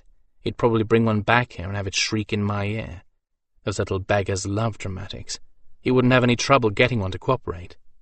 But nothing happened, and when her arm fell asleep, she finally turned over, keeping her eyes cracked to mere slits. There was a light right outside her tent, and if there had been anyone lurking out there, he'd have shown up as a silhouette against the canvas. There wasn't a sign of Con, and her arm came back to life, and she sat up, swearing softly. He didn't come bursting into the tent. She sighed and massaged her left hand with her right, cursing as it tingled and burned. Her eyes felt dry and gritty, as if she'd been caught in a sandstorm. She left off massaging her hand and rubbed them. It didn't stop the itching, but at least they didn't feel quite so dry anymore. This end of camp was silent, frighteningly silent. Anyone not on duty was sleeping, wasting not a single moment in any other pursuits. As she listened, she heard the deliberate pacing of a sentry up and down the rows of tents, and the rustle of flags in the breeze, the creaking of guy ropes and the flapping of loose canvas.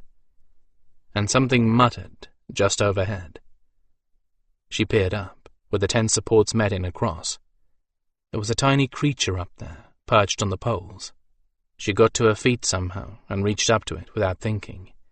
Only as her hand touched it and she felt feathers did it occur to her that it could have been anything, a rat, a bat, some nasty little mage accident.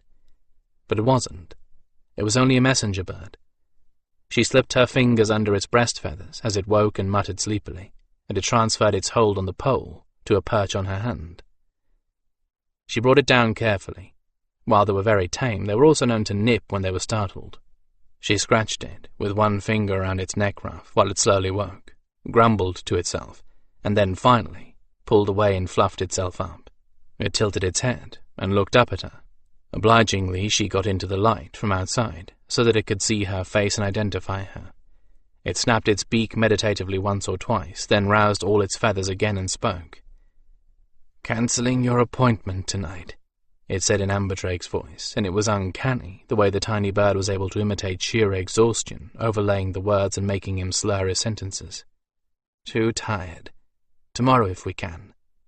I'm sorry." She sat back down again, obscurely disappointed. Not that she was up to so much as a walk to the mess tent, much less halfway across camp. And he certainly wasn't up to giving her any kind of massage, not after the way she'd seen him slaving today. "But we could have talked," she thought wistfully. "We could have cried on each other's shoulders, comforted each other." Suddenly she realized that she no longer thought of him as the Kestrachan Amberdrake, not even as her healer. She wanted to tell him every grisly detail, the men that had died under her hands, the fighters who were never going to see or walk or use a weapon again. She wanted to weep on his shoulder and then offer him that same comfort back again. She needed it, and she guessed that he did too. His friends were as mind-sick and exhausted as he was, and would be in no position to console him. Or else they have others they would rather turn to. If only he hadn't cancelled the appointment. If only she could go to him. Well, why not? Came the unbidden thought. Friends don't need appointments to see each other. That was true enough, but dear gods, it was a long walk. She held the little bird in her cupped hand, petting its back and head absently as it chuckled in content. Just the bare thought of that walk was enough to make her weep. He might have exhausted his healing powers, but she had been lifting and reaching, pulling and hauling all day. Small wonder her muscles burned with fatigue, and felt about as strong as a glass of water. Footsteps crunched on the gravel of the path between the rows of tents, drawing nearer. But they were too light to be cons, so she dismissed them, as she tried to muster the strength just to stand. If I can get to my feet, maybe I can get as far as the mess tent. If I can get as far as the mess tent, maybe I can get to the bathhouse. If I can get that far... The footsteps paused just outside her door flap, and the silhouette against the canvas was not at all familiar, until the man turned sideways, as if to go back the way he came. "Amberdrake?" she said aloud, incredulously. The man outside paused in mid-step and turned back to the door flap. "Winterheart?" Amberdrake said cautiously. "I thought you were probably asleep." I'm too tired to sleep, if that makes any sense," she replied, so grateful that he was here that she couldn't think of anything else. "Oh, please come in. I was just trying to get up the energy to come visit you."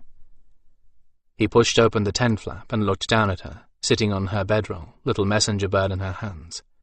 "You got my message," he said hesitantly. "Since when do friends need an appointment to talk?" she retorted, and was rewarded with his slow, grateful smile. "I had a feeling we both needed someone to talk to tonight." "You'll never know how much," he sighed, collapsing on the bedroll beside her. As she looked at him, sitting there in the shadows of the tent and wanting nothing more than to talk, a warmth started somewhere inside her and began to spread as if a cold place within had thawed at long last, and the warmth was reaching every part of her. "Would you like to start first, or may I?" he asked, courteous as always. He needed her. He needed her, and not the other way around. She sensed the pain inside him, an ache that was so seldom eased that he no longer expected to find relief for it. How long had he been carrying this burden of grief? Certainly longer than just today. "You first," she said, acting on generous impulse. "I think you must need to talk more than I do. After all, you were the one who made the long walk here." It was too dark to see his face, but she sensed that he was startled. "Perhaps I do," he said slowly. She put the bird on the dressing stand and reached out and took one of his hands. It was cold. She cupped it in both of hers to warm it. Sharing the warmth. Sometimes that's all that's needed, I think. Skan wheeled sideways and left an opening for Janil to stoop on the pursuing Makar. The one behind him, intent upon making the black Gryphon into shredded flesh, was a nasty mottled deep blue, with freshly broken horns still bleeding from colliding with another of his misshapen brethren. Skandrannon acted as the lure for Janil's stoops, flying against the thin clouds to show up better from the ground. The Gryfalcon, high above, saw through the wispy clouds easily, and it was simplicity to time when she would fall upon the pursuing Makar. On time, a cracking sound followed by a descending scream marked Janil's arrival behind him, and she shot past and under him at well over 3 times his speed. Skandrannon's eyes blazed with approval, as they did every time Janil fought beside him. He went into his follow-up, while she arced upward to retake a position of superior altitude, higher than any Makar could fly. Beautiful, and it's working. She's unstoppable when she's in her element, and the new Makar are more fragile than the last breed. 2 breeds since Kili. Wonder if he's still alive. Tch, next group. While the battle raged behind and below them, they managed to keep most of the Makar occupied so they wouldn't harry the retreat. Retreat? Another one, and I warned Urtho to fortify and trap the valley to at least slow Maar's advance. But we ran too thin on time and resources. Now our troops are beating their way back from the latest rout, and the best the Gryphons can do is keep the Makar busy dying. Granted, it's fun, but all in all I'd rather be fat and happy in a warm tent, feeding Janil tidbits of rabbit. In broad daylight, the Black Gryphon wasn't the most effective at stealthiness, so he and Janil had worked out this particular style of combat on the way. It had turned into a predictable pattern by now, and the new Makar had apparently figured out that it took Janil a certain amount of time to regain her aerial advantage. It was no longer quite so easy to kill Makar, but at least the Makar at this battle were down to manageable numbers. There couldn't be more than 30. Another flight of Makar, 4 this time, in a height-staggered diamond, closed on Skandrannon, sooner than the previous flights had. They were going to clash with him behind Janil's upward flight path. Too soon for it to strike at them, but too close for Skan to make an effective stoop of his own. The result, they could chase Skan and exhaust him at their leisure, unless he slowed and fell to strike at them. Either result reduces my chances of survival significantly, and I'm not interested in that at all. Isn't there something better you could be doing, stupid Gryphon? Maybe eating or dancing? Dancing? Ah, now that is something the Makar wouldn't expect. They're counting on me speeding past them, or slowing, but if I pull up and stop, that might just break up their formation. Makar without a formation are also known as scattered bodies. This may be fun after all. So, that Hatasi backspin point that Poidon had shown him before the Harvest Festival could finally come to some use, if his back could stand up to the deceleration. Amber Drake's healing, coupled with Tamsin and Cinnabar's periodic care, should have his tendons and muscles in good enough shape to handle it.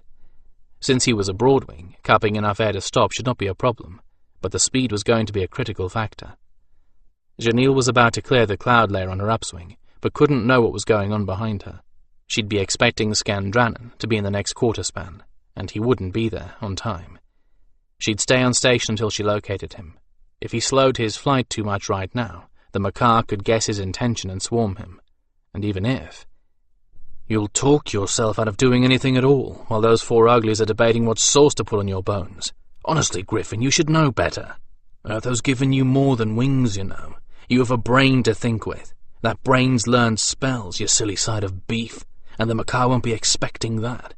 Makar only act on what they expect, remember? They're expecting you to be dead, dead, dead, not the proud father of little Gryfflets. Basic dazzling should do the job, but that took a moment of time and repose. Repose? Who told you that? It takes a moment of concentration, nothing more, you worrying lump. You can't do it while you're flying, but you can do it while you're falling. Falling should be in your immediate future if you can do the backspin point. You only need one calm moment. The Makar gained and shrieked at him. Skan recognized Keely in the lead, and that immediate future became now. Skandrannon pointed his beak toward the clouds and arched his body backward. The air rushing against his throat was nearly enough to stop the blood flow to his head, despite the cushioning effects of his feathers.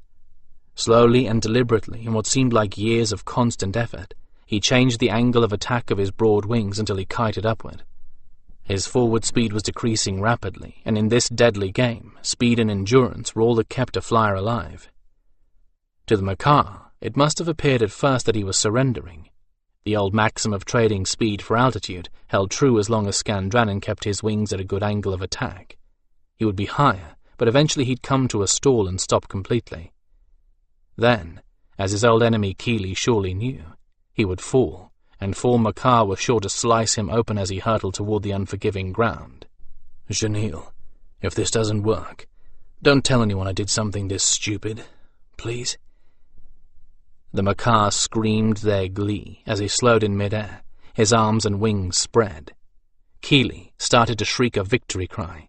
He straightened his body in midair, with one leg pulled close, the other at point. The black Gryphon hung at the apogee of his climb for a moment. A calm moment. Just one calm moment.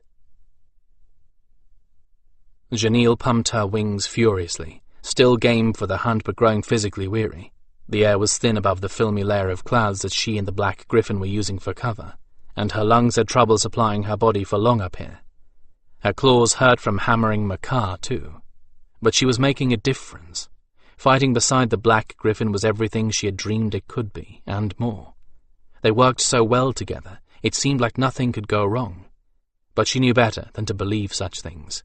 Maar and his commanders were cunning, and each strike the Gryphon pair made could be their last. That made the elation at every success all the sweeter. They'd been devastating on the Makar so far today, but the knowledge that it was to cover a withdrawal weighed on her mind.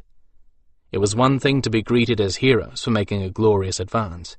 It was quite another to dodge the enemy as you ran for home.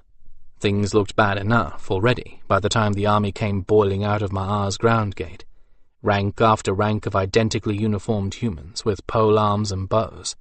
Urtho's mage apparently hadn't arrived in time to stop Maar's mage from opening the gate, so the two Gryphons took it upon themselves to disable Maar's man. Skandrannon was unable to hit him until after the majority of Maar's ground troops had come through, and then the Makar had clouded like gnats. That had resulted in one of Janil's proudest moments. The mighty black Gryphon had gotten his foot caught in the camouflage net the mage had been hiding behind. He was tangled and could not free himself, anchored to the ground by the body of the mage which was also trapped in the downed net, and the mage's men were advancing on Skandrannon from the escarpment below. Janil streaked in and cut the net away with her shears, then pushed the broken body of the mage, net and all, down the rocky slope to slow down the troops, while Skan beat his way skyward. Just the kind of rescue she'd dreamed of. And now her beloved black Gryphon was down below the clouds, waiting for it to strike again at the Makar that would inevitably be pursuing him. She lined up on where he should be, readied for her stoop, and peered through the thin clouds. And Skandrannon wasn't there. Her voice caught and she felt her throat going tight. This high up, her instinct to keen could strangle her, she realized with growing horror. The air was thinner. She couldn't let herself keen. But where was he? She couldn't help but cry out in worry. But sure enough, there was no broad-winged black shape moving relentlessly under the haze of cloud that she could see. He should be right there. That's where his momentum would have him. And he wasn't there. She folded her wings and looped in a frantic search for him. And then there was a flash of light below her. Her eyes darted to the location of the dazzling burst, and at the center of a diamond of 4 stunned Makar was a falling black mass. Skandrannon! Janil fell upon the helpless Makar as unstoppable as lightning. No damned Makar were going to harm her beloved. Skandrannon opened his eyes to find a planet spiraling closer and closer at him at high speed. Given the other things he could have been seeing at the moment, his internal organs dotting the sky, for instance, or Makar claws in his face, Seeing that he was only falling was quite a welcome sight. There were no Makar below him or to the sides, so he followed another bit of personal philosophy. Never look behind you, there may be an arrow gaining, and forced himself to stay stone still, so that gravity could work its magic on him. Another few seconds and he should be moving quickly enough that his wings would do him some good. Then he would see what shape the Makar behind him were in, and he tried to find Janelle somewhere. She must be on station by now and looking for him, and he wouldn't be where he was supposed to be.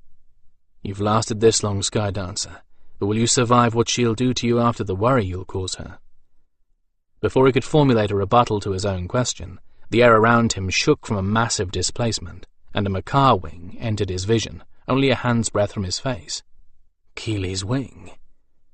Skan desperately twisted sideways to bring his claws to bear on the enemy that was only a heartbeat away from disemboweling him. He lashed out with both foreclaws to latch onto the wing, intent on taking the monster down with him, and found Janelle screaming past him in triumph, her shears clutched tightly in her hands. She was followed a second later by a mist of dark, cold blood, another wing, and the dying body of the now wingless Makar flight leader.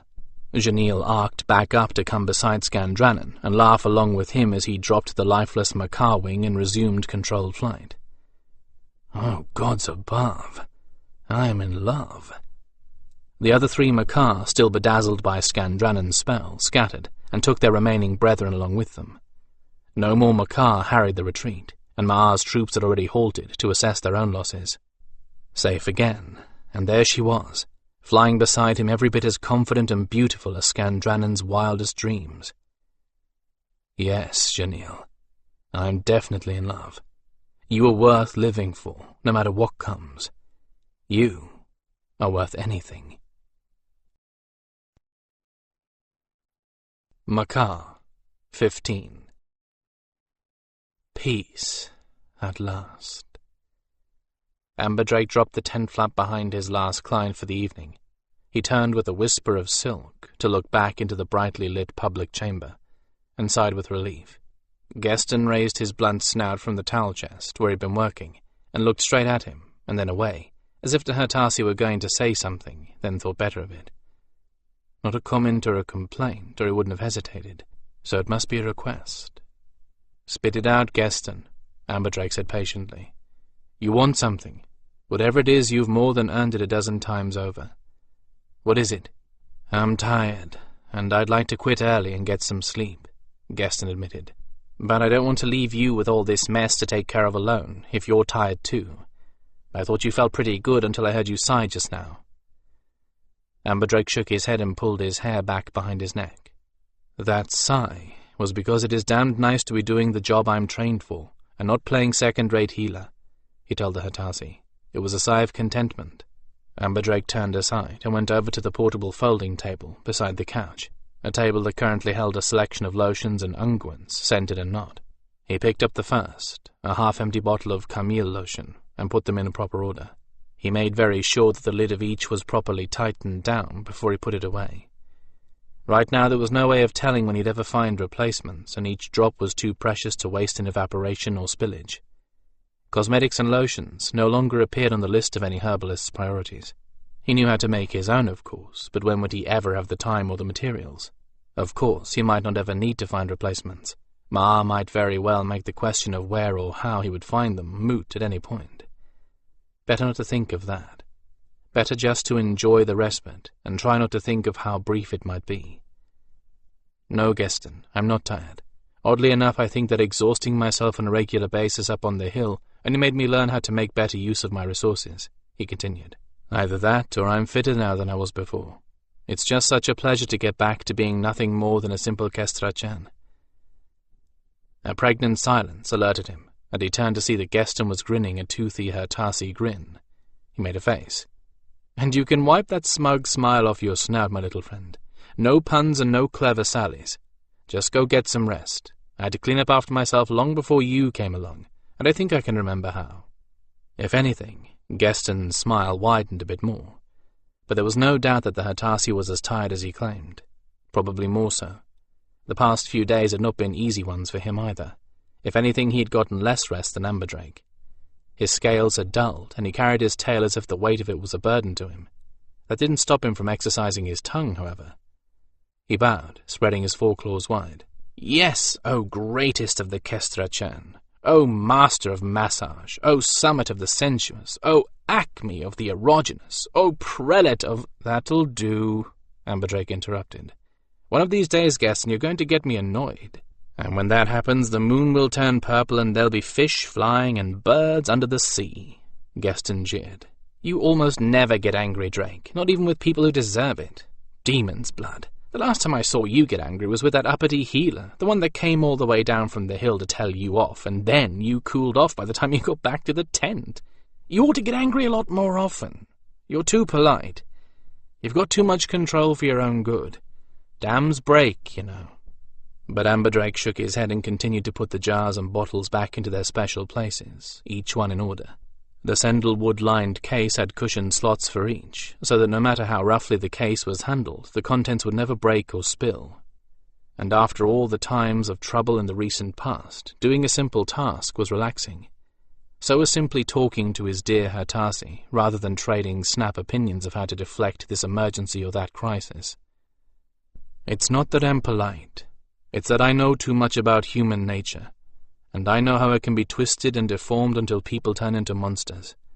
That makes it difficult to stay angry with anyone for very long, since I generally know what their feelings and motivations are.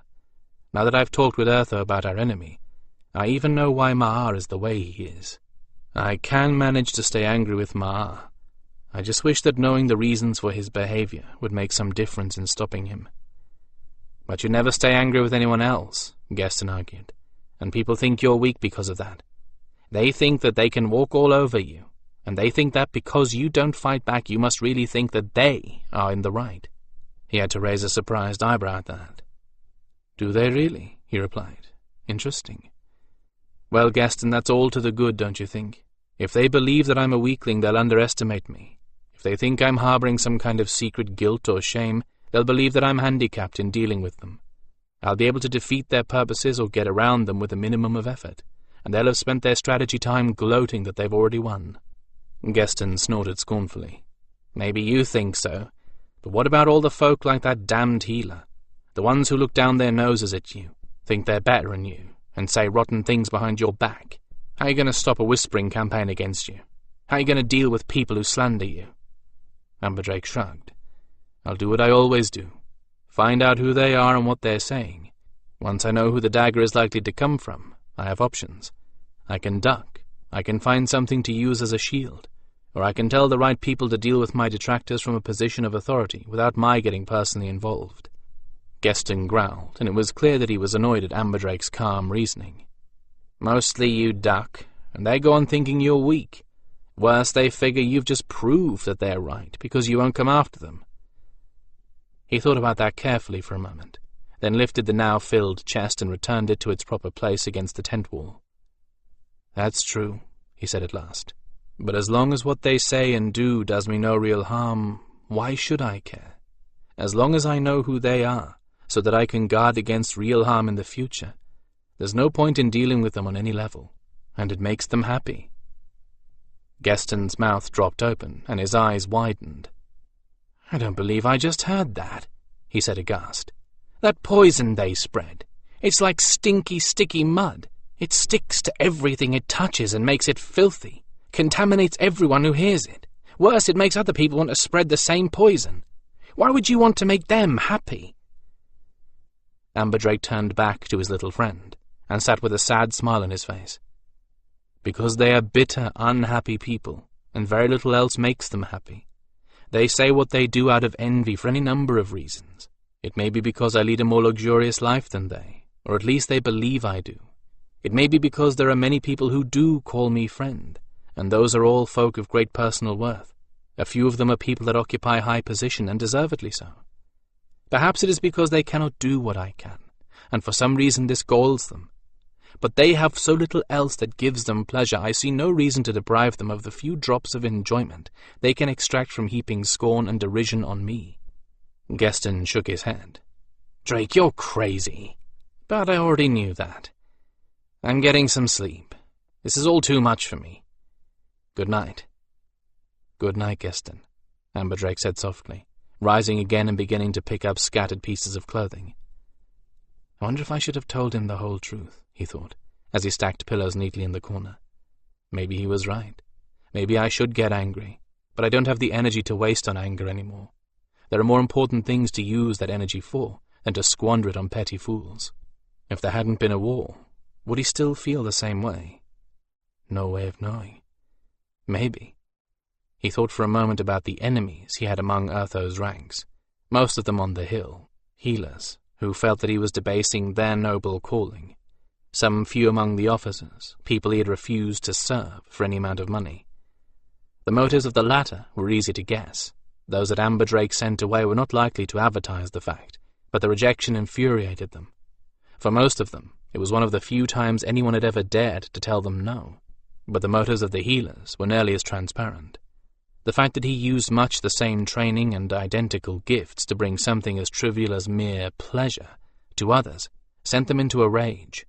The fact that he was well paid for doing so made them even angrier. He could see their point. They had spent many years honing their craft, and they felt that it should never be used for trivial purposes. But how was giving pleasure trivial? Why must everything in life be deadly and deathly serious? Yes, they were in the middle of a war camp, but he had discovered this gave most folk an even greater need for a moment of pleasure, a moment of forgetfulness. Look at Skan. Even in the midst of war and death, he found reasons for laughter and love. Maybe that was why those enemies often included the Black Gryphon on the list of those to be scorned.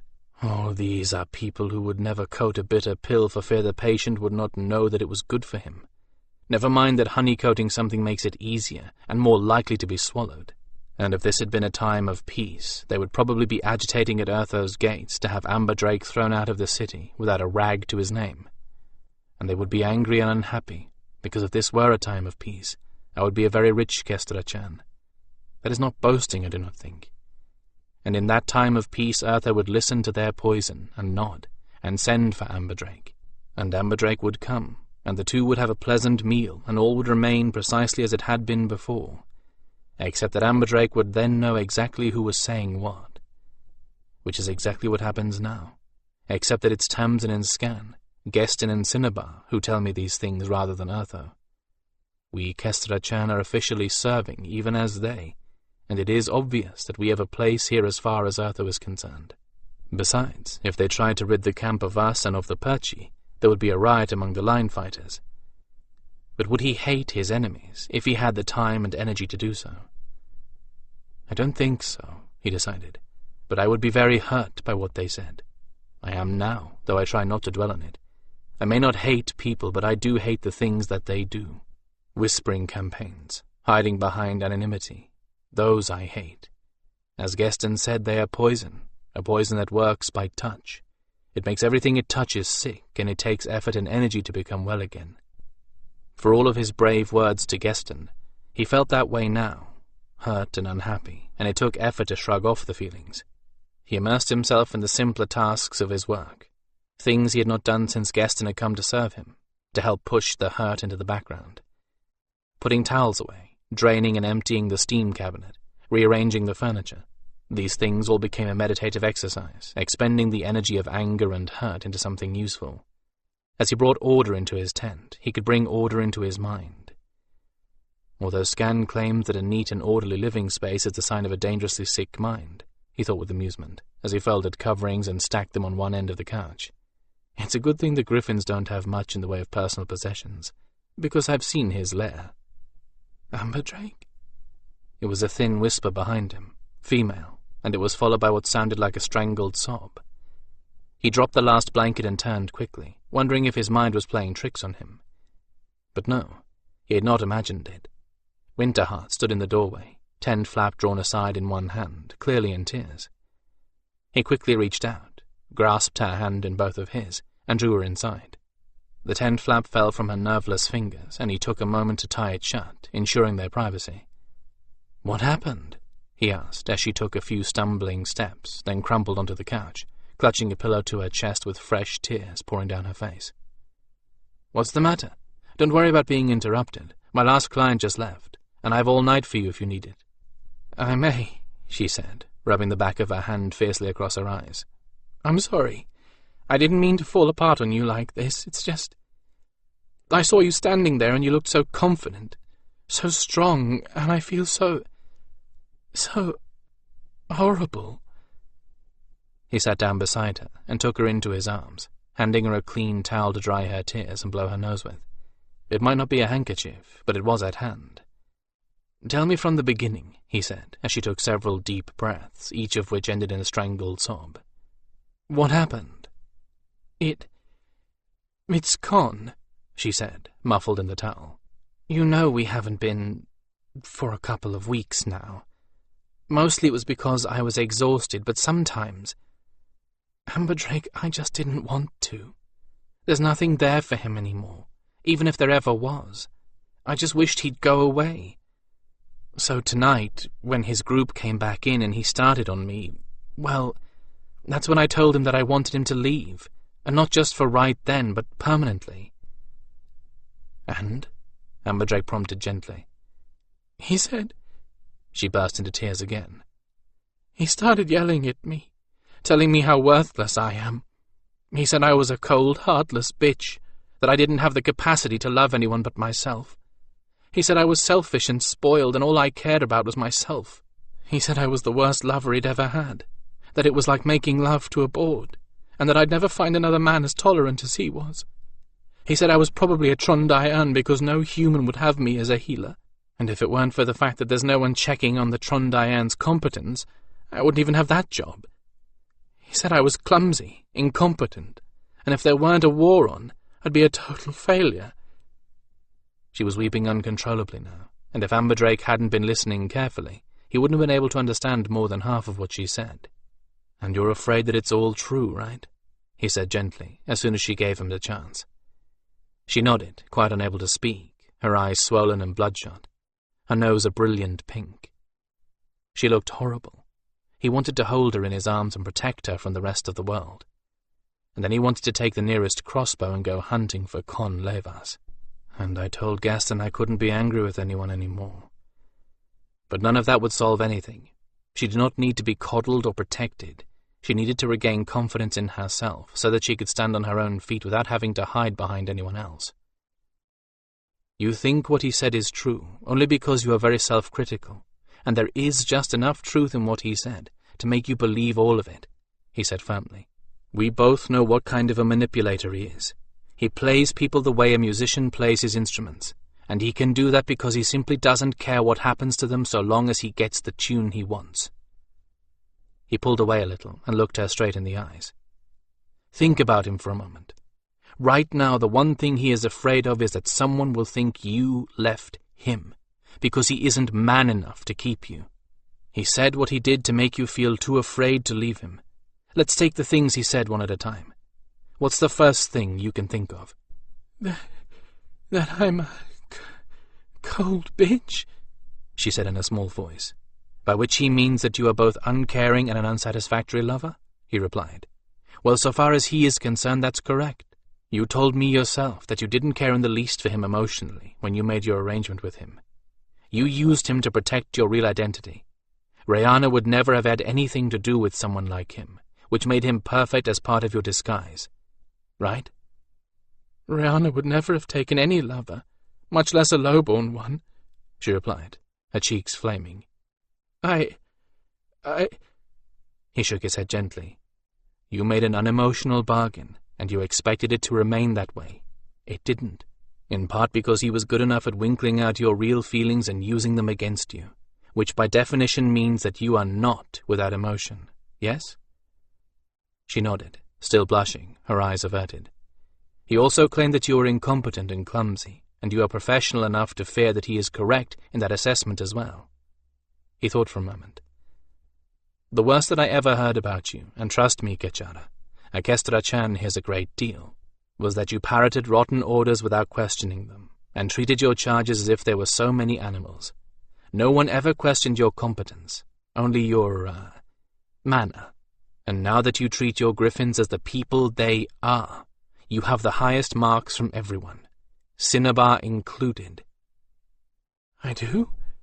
She looked at him again, shocked. "I don't know Con Levas very well, on a personal level, nor do I wish to. Amberdrake continued. "I had him as a client once, and I managed to avoid a second session. I have seen far too many people with his attitudes, and I don't feel I need to see any more. Furthermore, every other Kestrachan that he has gone to feels the same about him as I do. The center of Khan's world is Khan. He is interested only in someone else insofar as they can do something for him. In his world, there are users and the used. Once you took yourself out from the ranks of the latter, you must have become one of the former, and thus, you went from being his possession to his rival. So that is why he flung the other insults at you, about being selfish and spoiled. To his eyes, the universe is a mirror. He sees himself reflected everywhere, both his good and bad traits.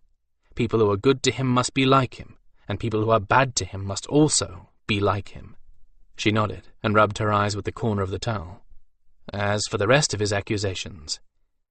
He paused a moment and assessed his own feelings. "Should I? What happens if I do? And what would happen if I don't? Would you care to have a professional assessment?" She pulled away, eyes wide with surprise, but not with fear or revulsion, the two things he'd been worried that he would see in her expression. "You can't. I mean, do you mean—" she stammered. He smiled and nodded. "The assessment would be professional," he told her, very quietly.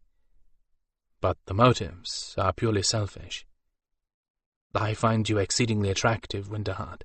I do not want to complicate our friendship, nor do I want to jeopardize it. But I wish that we were more than just friends." She blinked for several moments as her cheeks flushed and paled and flushed again. For a moment, he thought that she was going to refuse, and he wished that he had never said a word. Then, to his own delight and surprise, she suddenly flung herself at him.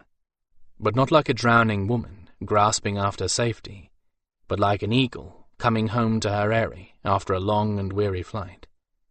And there was no doubt left at all of her feelings, or of his. The afternoon respite was rare enough for Skan, and that Amberdrake had time to spare was a gift from the hand of the gods. Time for the two of them to sit in the warm sun together, and as an excuse to keep others away, Amberdrake tasked himself with repairing feathers Skan had broken in the last engagement with the enemy. "The word on the lines is stalemate," said Skan, as Amberdrake imped in one of his old feathers on the shaft of a broken primary. "Again. Not a quite stalemate, though, at least not for us." The warm sun felt so good on his back and neck. He stretched his head out and half closed his eyes, flattening his ear tufts and crest feathers with pleasure. "That seems to be the case up and down the lines," Amberdrake replied, his brows furrowed with concentration as he carefully inserted the pin that would hold the new shaft to the old. Skan turned his head a little and watched him with interest and not a little envy. He would have loved to have the hands to do things like this for himself. Even Janelle couldn't imp in her own feathers, for all that she had those wonderful, clever hands. She could do plenty of other things he relied on a human for, though.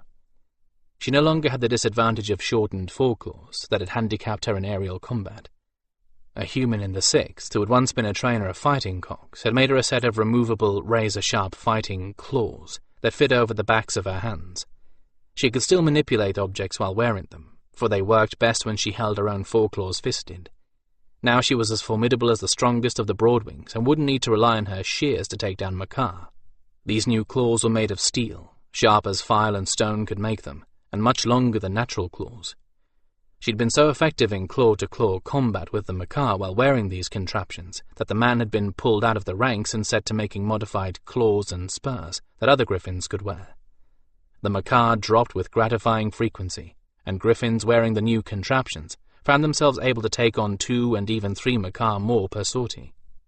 The trouble was, of course, that as soon as someone in the enemy ranks figured out what the Gryphons' new advantage was, it would be copied for the Maar.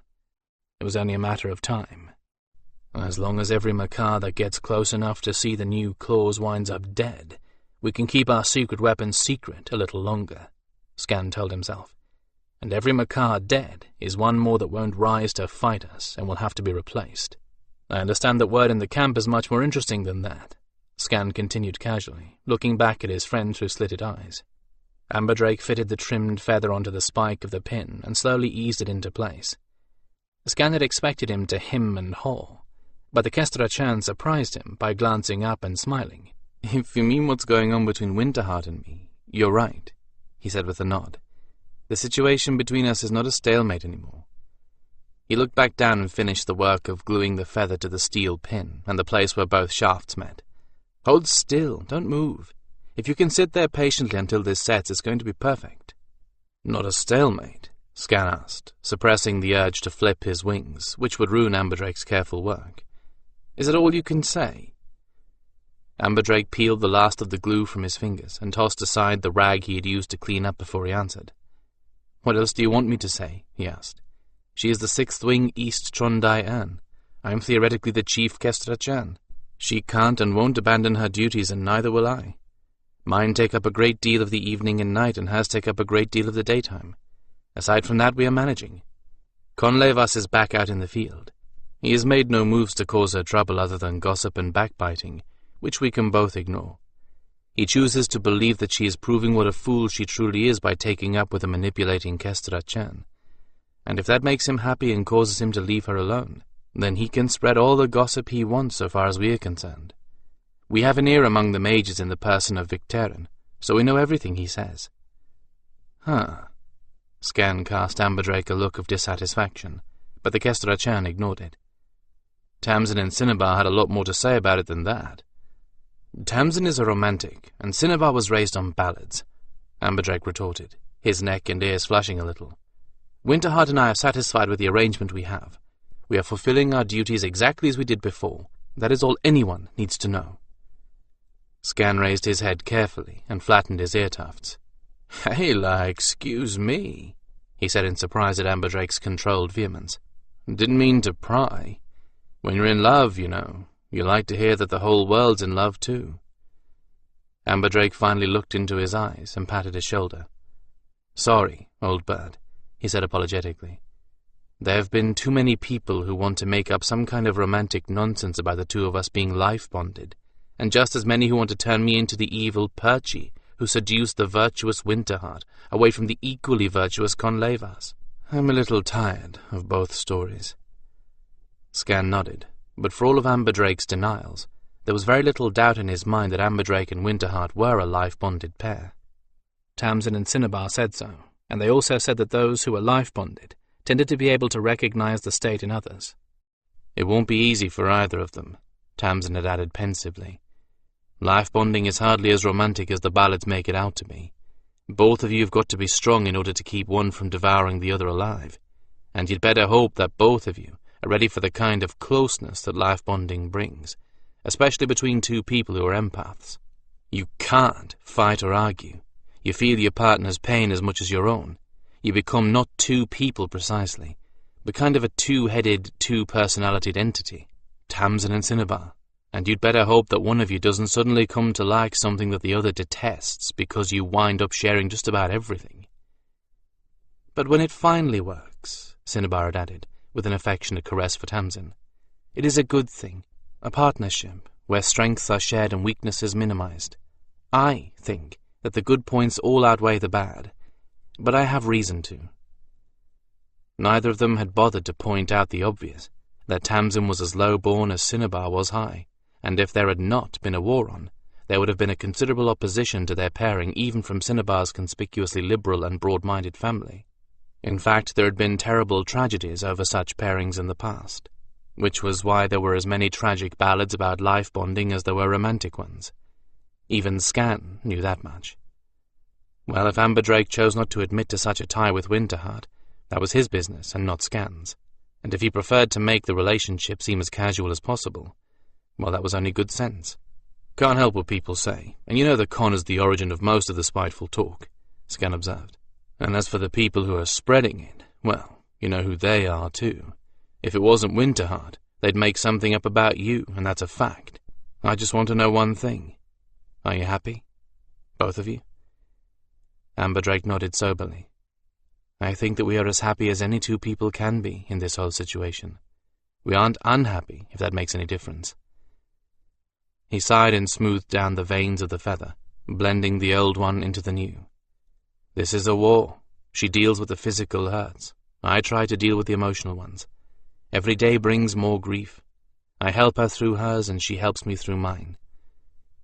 Maybe—" He didn't finish the sentence, but Skan knew the rest of it. It was the litany of everyone in Urtho's forces, from the lowest to the highest. Maybe someday, when the war is over. The war had gone on so long that there was an entire generation of Gryphons now fighting who had never known anything but the war, and that probably went for humans too. The war had turned the society that older folk sometimes talked about completely upside down, and even Skan could not remember most of what his elders talked about with such longing. The repercussions of that were still going on. "Is it set?" Skan asked finally, when the silence between them had lingered for some time. Amberdrake seemed to jar himself awake from some pensive dream, and checked the joint with a careful finger. "I think so," he replied. "Give yourself a good shake. If it holds through that, it's set." Skan did so gratefully. There was nothing like being told to hold still that made a Gryphon wild for a good shake. Amberdrake laughed and backed out of the way as the Gryphon roused all of his feathers, and then shook himself so vigorously that bits of down and dust went everywhere. The newly imped feather held, feeling and acting entirely as strong as any of the undamaged ones. He grinned in satisfaction and saluted Amberdrake with a jaunty wave. "Excellent as always, my friend," he said cheerfully. "You should give up your wicked ways and become a full-time feather artist. Very few Gryphons are as enthusiastic in the performance of their duties as you are," Amberdrake countered. "I don't think I've had to imp in more than a dozen feathers in the last 2 years, and most of those were yours. I'd starve for lack of work." "You could always tend hawks as well as Gryphons," Skan suggested. "You could always pull a travel wagon," Amberdrake replied.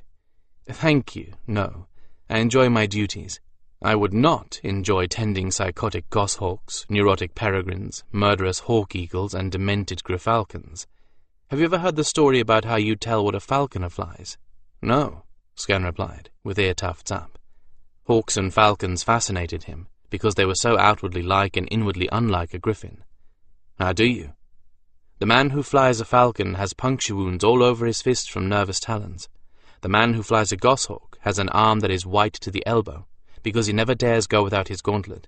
And the man who flies a hawk-eagle is the one with the eye patch."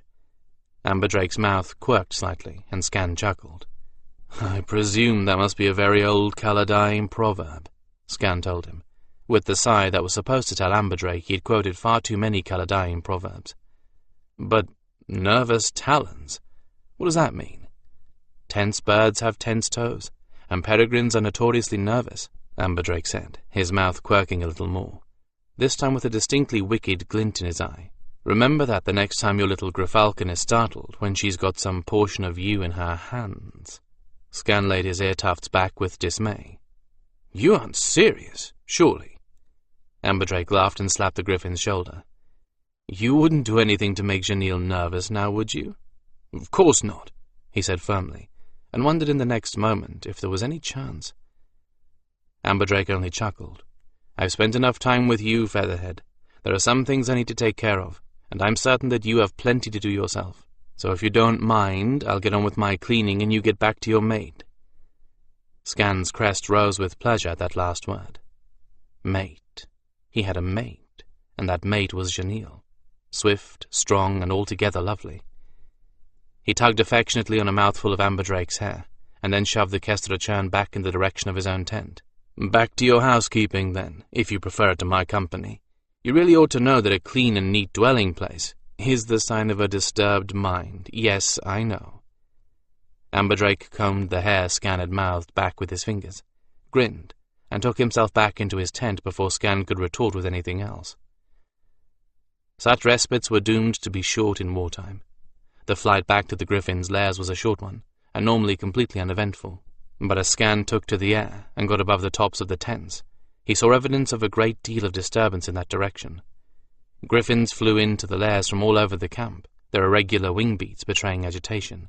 Even at a distance, he saw ruffled feathers and flattened ear tufts, crests raised in alarm and clenched foreclaws. Yet there was no other sign of agitation in the camp, so either the Gryphons were privy to something the rest of Urtho's forces hadn't found out yet, or the information was pertinent only to Gryphons. It wouldn't be the first time we found out about something no one else knew, he thought with a sinking heart. Immediately he lengthened and strengthened his wing strokes to gain more speed. Whatever had occurred, it was imperative that he learn what was going on. The layers had been built into an artificial hill, terraced in 3 rings, so that each layer had clear space in front of it. There was a small field full of sunning rocks between the layers and the rest of the camp. That was where everyone had gathered. He landed next to a cluster of 6 Gryphons from the 6th that included Aubrey.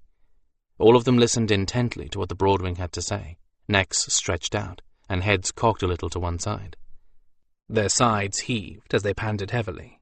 One of them hissed to himself. Their neck feathers stood straight out from their necks like a fighting cock's ruff, and 2 of them rocked back and forth as their feet flexed. All of this was quite unconscious and a sign of great agitation.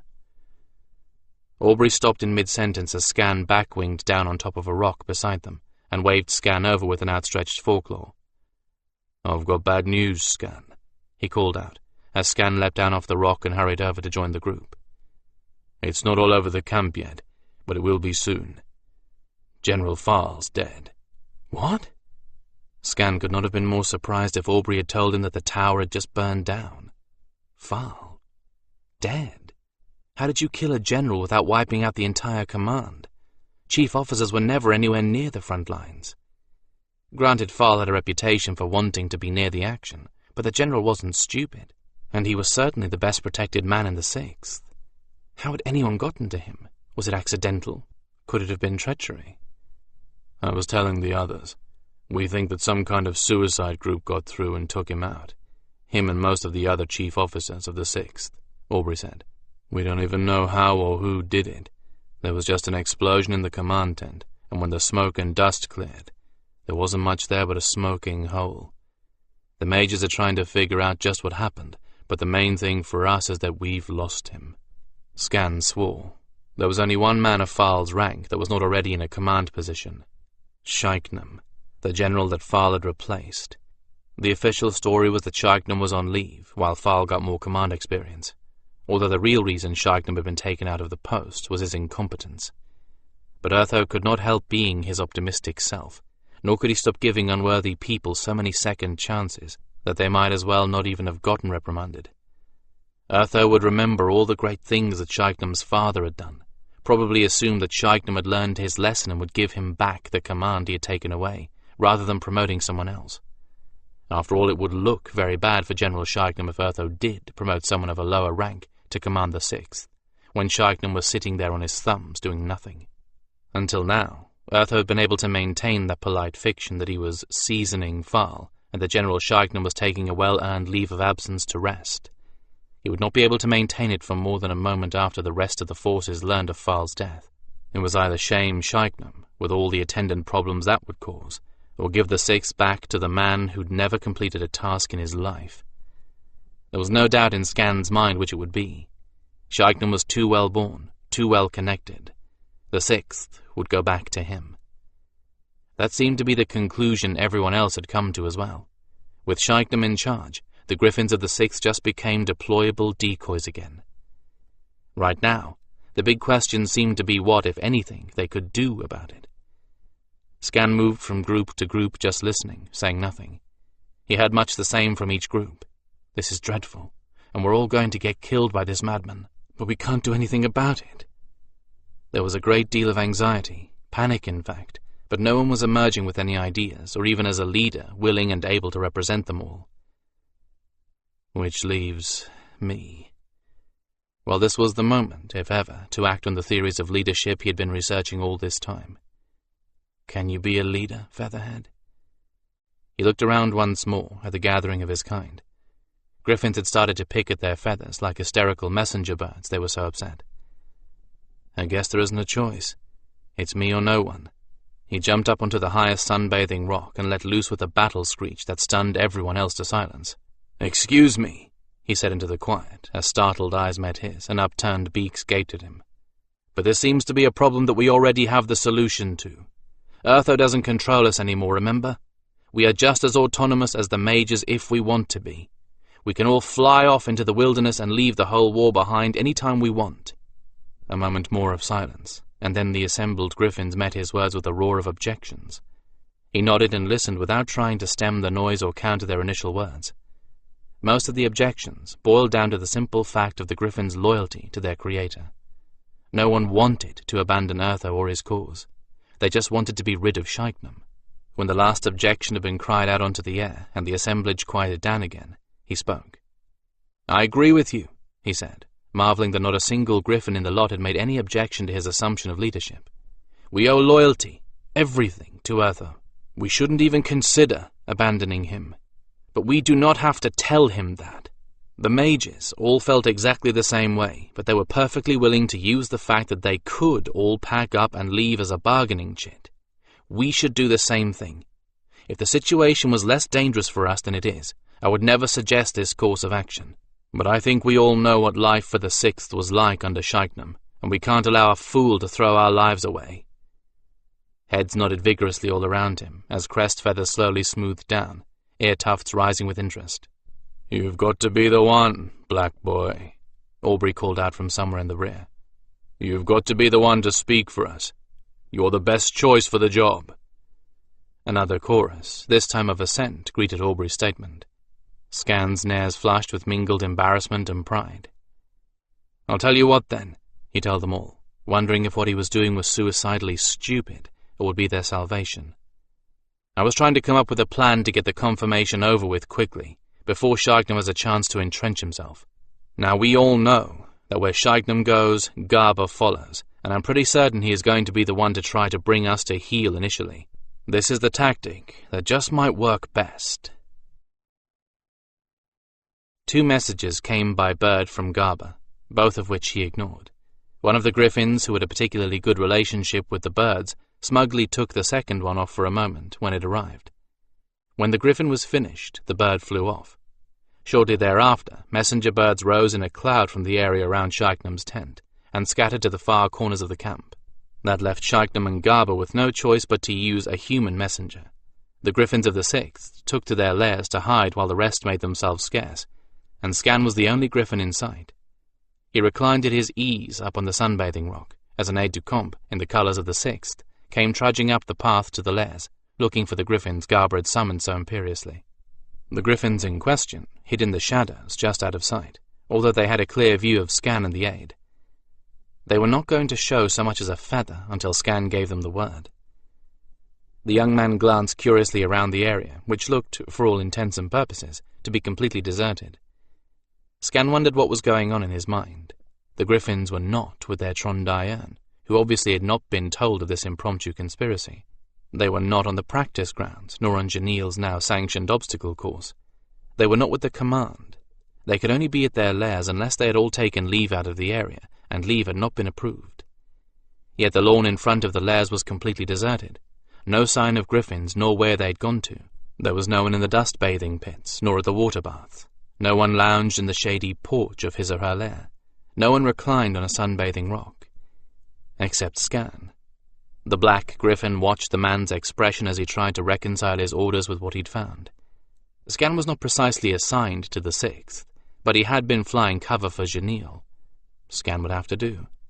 The aide-de-camp took another look around, then squared his shoulder and marched straight up to the black Gryphon. Skan raised his head to watch him approach, but said and did nothing else.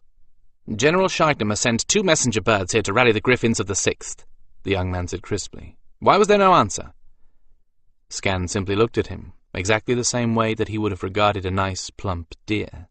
But the youngster was made of sterner stuff than most, and obviously was not going to be rattled simply by the stare of an unfriendly carnivore with a beak large and sharp enough to make short work of his torso.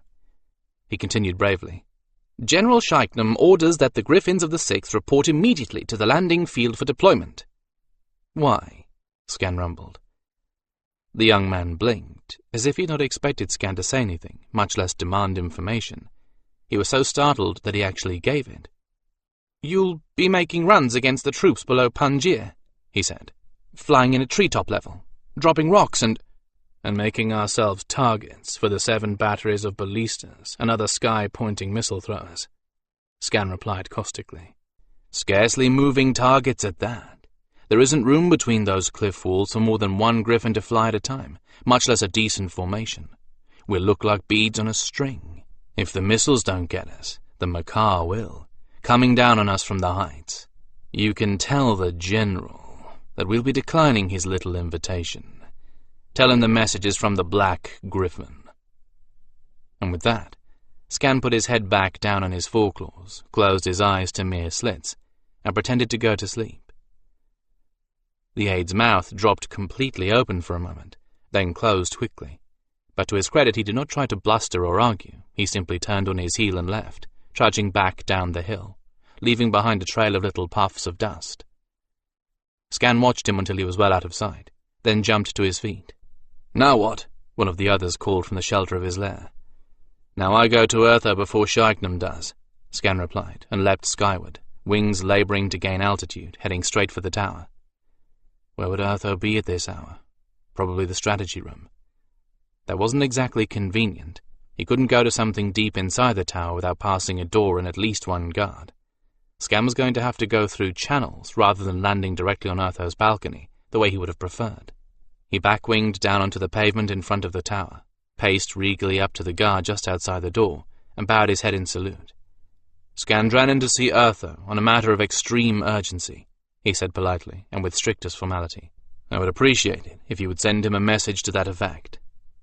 He was rather proud of the fact that despite his own agitation, his sibilants had no hissing, and he pronounced his R's without a trill. The guard nodded, tapped on the door and whispered to someone just inside for a moment, and turned back to Skan. "Taken care of, Skandrannon," he said. "If you'd care to wait, I don't think it'll take long." Skan nodded. "Thank you," he replied. He longed to pace. His feet itched with the need to tear something up out of sheer nerves, but he kept as still and as serene as a statue of black granite, except for his tail, which twitched and lashed no matter how hard he concentrated on keeping it quiet. With every moment that passed, he expected to hear a messenger from Skandranon running up behind him. Messenger birds still probably avoided the general and his underlings, so Skandranon would have to use a much slower method of requesting his own audience with the Mage of Silence. As time continued to crawl past, Skan wanted to grind his beak. He felt like a very large target in the middle of all the pale stone. Finally, after far too long a wait, a faint tap on the door behind him caused the guard to open it and listen for a moment. He flung it wide and gestured for Skan to enter. "Urtho will see you," he said. "The mage is in the strategy room." No point in the guard telling him the way, as they both knew. Skan was perfectly at home in the tower. He simply nodded and walked in the open door. A second guard stationed inside gave him a brief nod of recognition as Skan passed. Urtho had planned most of his tower with creatures like his griffins in mind.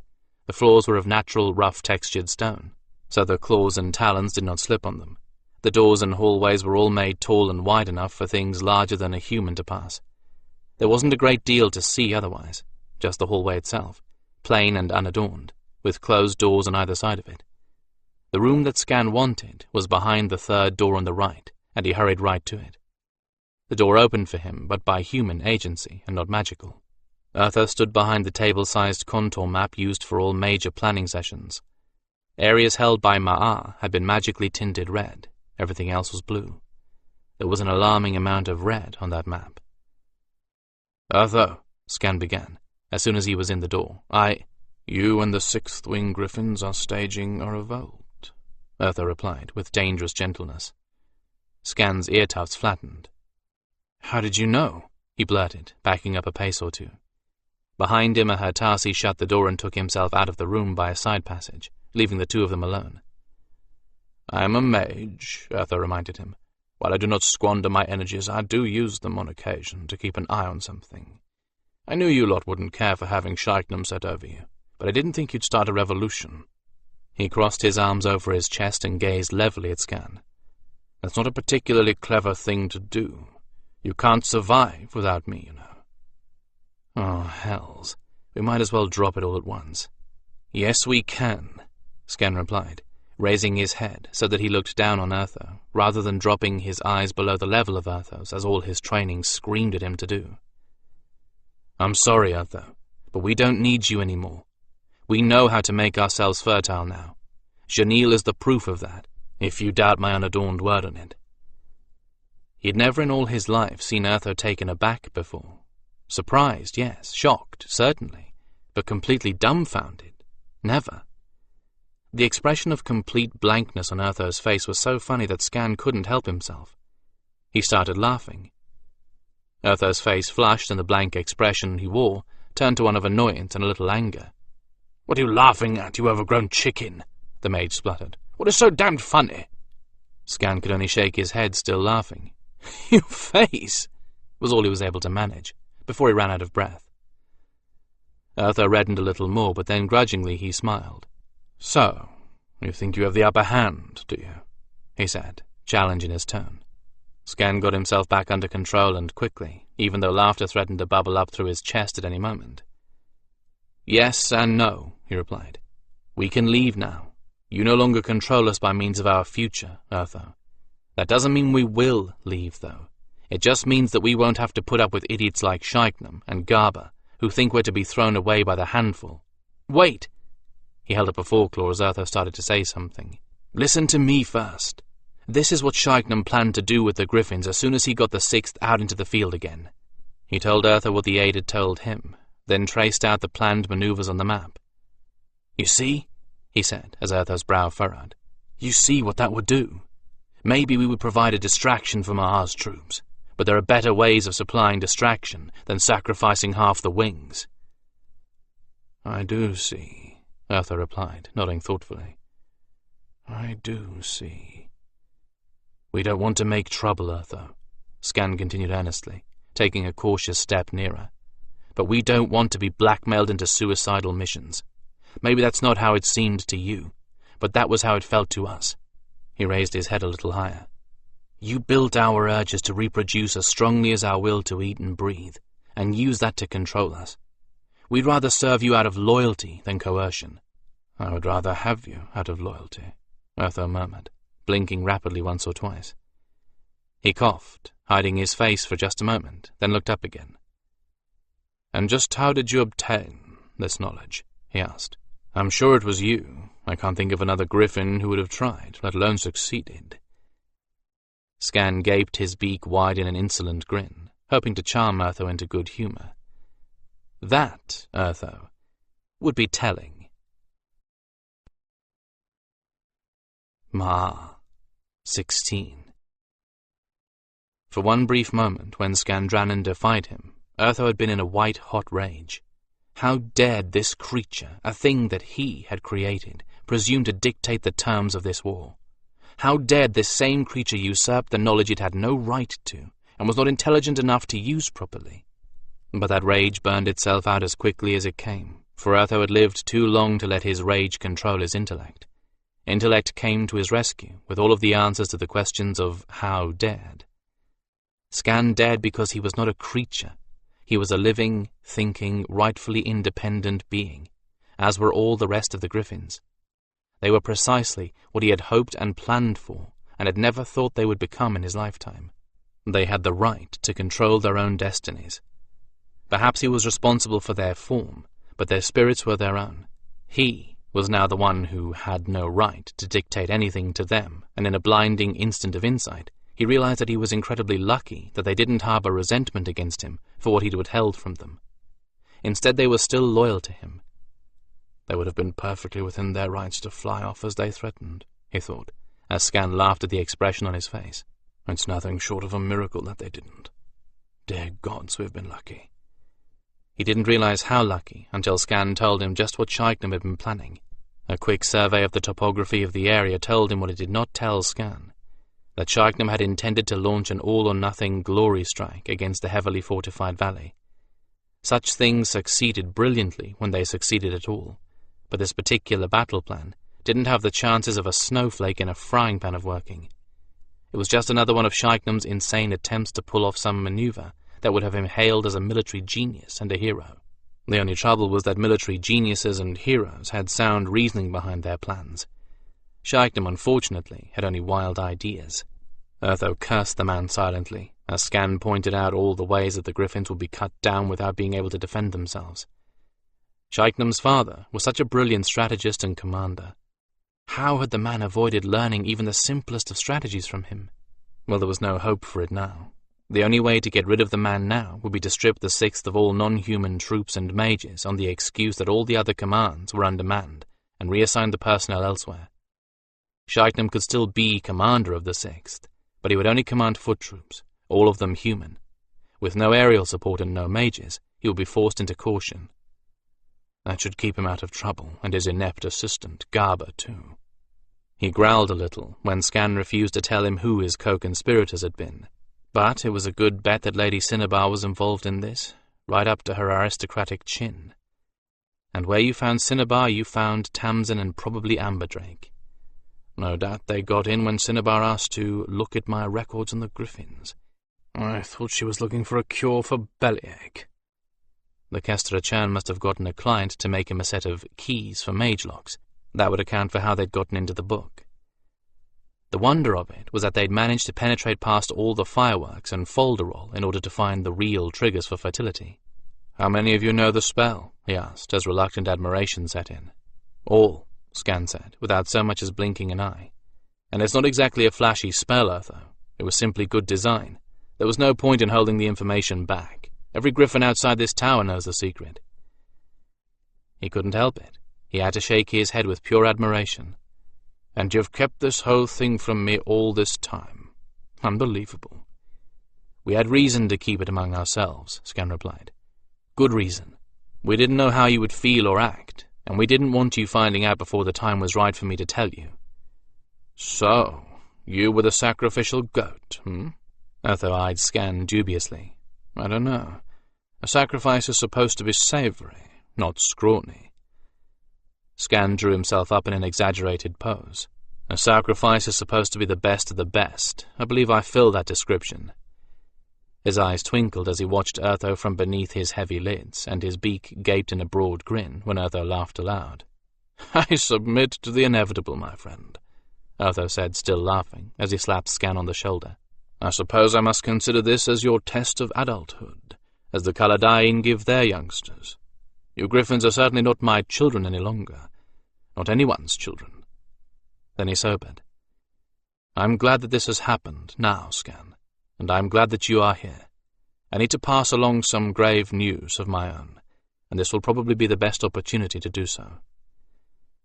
He called in the Hertasi, who waited discreetly just on the other side of the door, and gave him swift instructions. "I wish you to summon General Shaiknam and take him to the Marble Office. Once you've left him there, summon the commanders of the other forces to the strategy room." He turned back to Skan. "I am splitting the non-human manpower of the Sixth among all the other commanders. I have reason enough, since all of them have been complaining that they are short-handed. That will leave Shaiknam in command of nothing but humans. Is there any commander that you think the Gryphons of the Sixth would prefer to serve?" For once he had caught the Black Gryphon by surprise. Skan's grin gape turned into a jaw-dropped gape of surprise, and his eyes went blank for a moment. Judith of the Fifth, I think." Urtho nodded, pleased with his choice. "Excellent. And she has had no real Gryphon wings assigned to her forces until now, only those on loan from the Sixth or the Fourth. Consider it done." Urtho regarded Skan measuringly. "Still, the Gryphons should have their own collective voice, even as the mages do. There are things that you know about yourselves that no human could. There should be one Gryphon assigned to speak for all Gryphons, so that things will not come to the pass they have with Shaiknam before I come to hear about it." He stabbed out a finger. You, Skan, I hereby assign you to be the overall commander of all the Gryphon wings and to speak for them directly to me." Skan's surprise turned to stupefaction. His head came up as if someone had poked him in the rear. "Me?" he squeaked. Yes, squeaked. He sounded like a mouse. He cleared his throat and tried again. "Me? Why me? I'm honored, Urtho, but—" Urtho waved his objections aside. "You've obviously thought about becoming the leader of the Gryphons, or why else would you have read all my history books about the great leaders of the past? The others clearly think that you should have the position, or why else would they have sent you here to confront me over Shaiknam?" "It is unusually warm in here." Skan felt his nares flushing and he hung his head. "They didn't exactly pick me," he admitted. "They couldn't seem to do much besides panic and complain, so I took over. Nobody seemed to mind. All the more reason to place you in charge. If you were the only one to take charge," Urtho said implacably. How do you think I wound up in charge of this so-called army?" Skan ducked his head between his shoulder blades, his nares positively burning. "I'm not sure that's a fit comparison. Now I have a few things to tell you," Urtho continued. "I don't know if you've been aware of it, but I've been sending groups of families and non-combatants into the west ever since we first thought we'd have to abandon the tower." He turned back to the map and stood over it, brooding. "I didn't like having such a great concentration of folk here in the first place, but when I realized what chaos and evacuation would be, I liked it even less."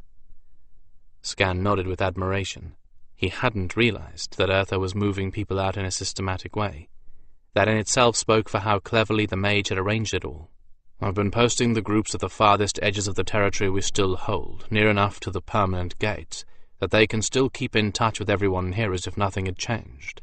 But far enough that if anything happens—" Urtho did not complete the sentence. "If anything happens, we have advanced groups already in place," Skan said quickly. "An evacuation will be much easier that way, faster too, and if the fighters know their families are already safe, their minds will be on defense and retreat rather than on worrying." "I don't want another laissez-faire," Urtho said, his head bent over the table, so that his face was hidden. "I don't want another Stelvy pass." Skan had his own reasons to second that. The lost griffins there sometimes visited him in dreams, haunting him. "Fly again, as Urtho wills." "Who will you pick for your second, Skan?" Urtho asked after a long silence, briskly changing the subject. "I assume it's going to be one of the experienced fighters, and—" He cast a quick glance out of the corner of his eye at Skan, who caught a sly twinkle there. "I count Janil as an experienced fighter." Skan coughed. "Well, it will be Janil, of course, but because she has the respect of the others. Even griffins who haven't trained on her course know how hard it is, and they admire her for all she's accomplished. But there's something else I'd like to ask you for as well." Urtho turned away from the table. "Oh?" he said, imbuing the single syllable with a multiple of flavorings. Once again Skan's stomach and crop churned with anxiety, and his nares flushed.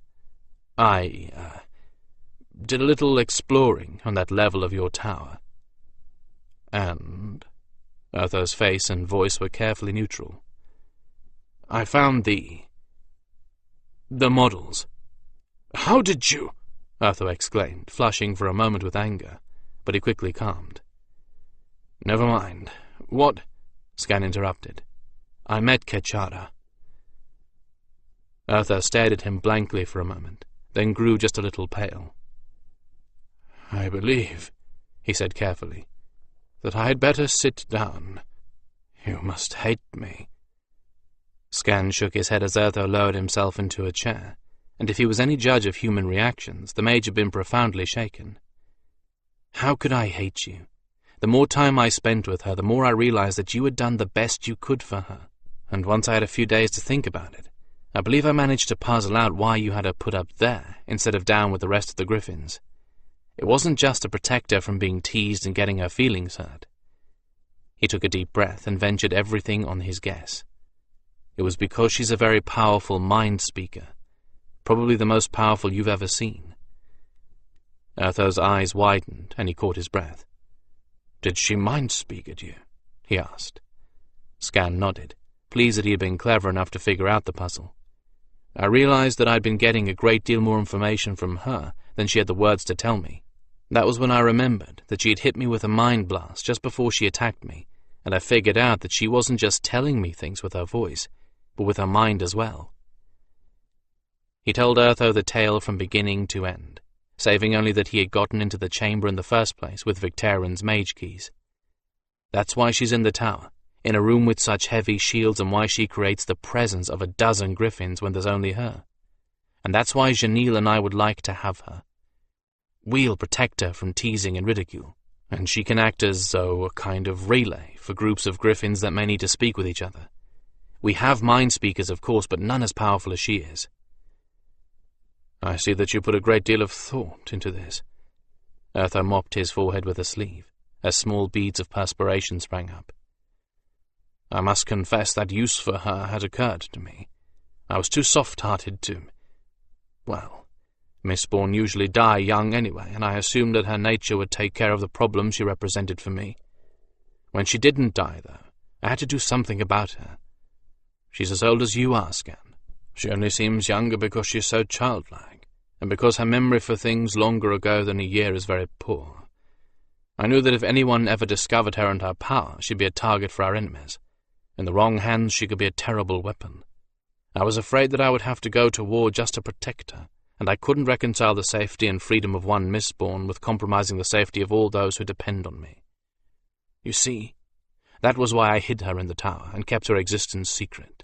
I simply could not protect her otherwise, and I would not risk a war over her.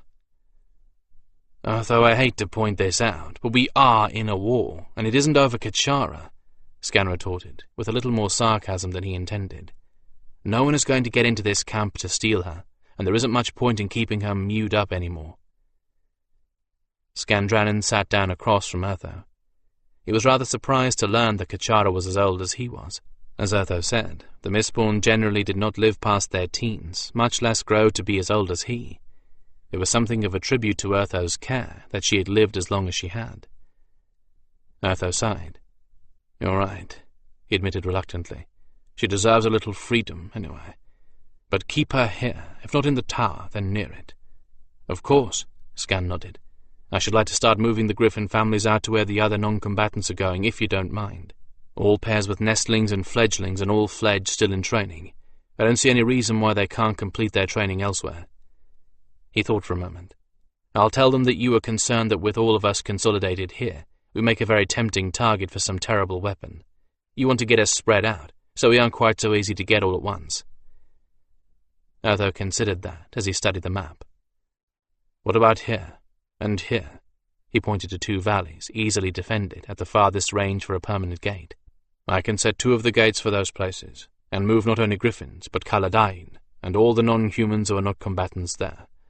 Anyone who wants to visit them can. I have an even better idea, Skan suggested. Set up a secondary gate, and put the Gryphons out farther. Use the excuse that we are big eaters, and need the territory. Send the Kaladain to this valley in the south, and convalescents and volunteers there to the north. That gets them out from underfoot, and they can train your human youngsters while they're recovering. Urtho snapped his fingers.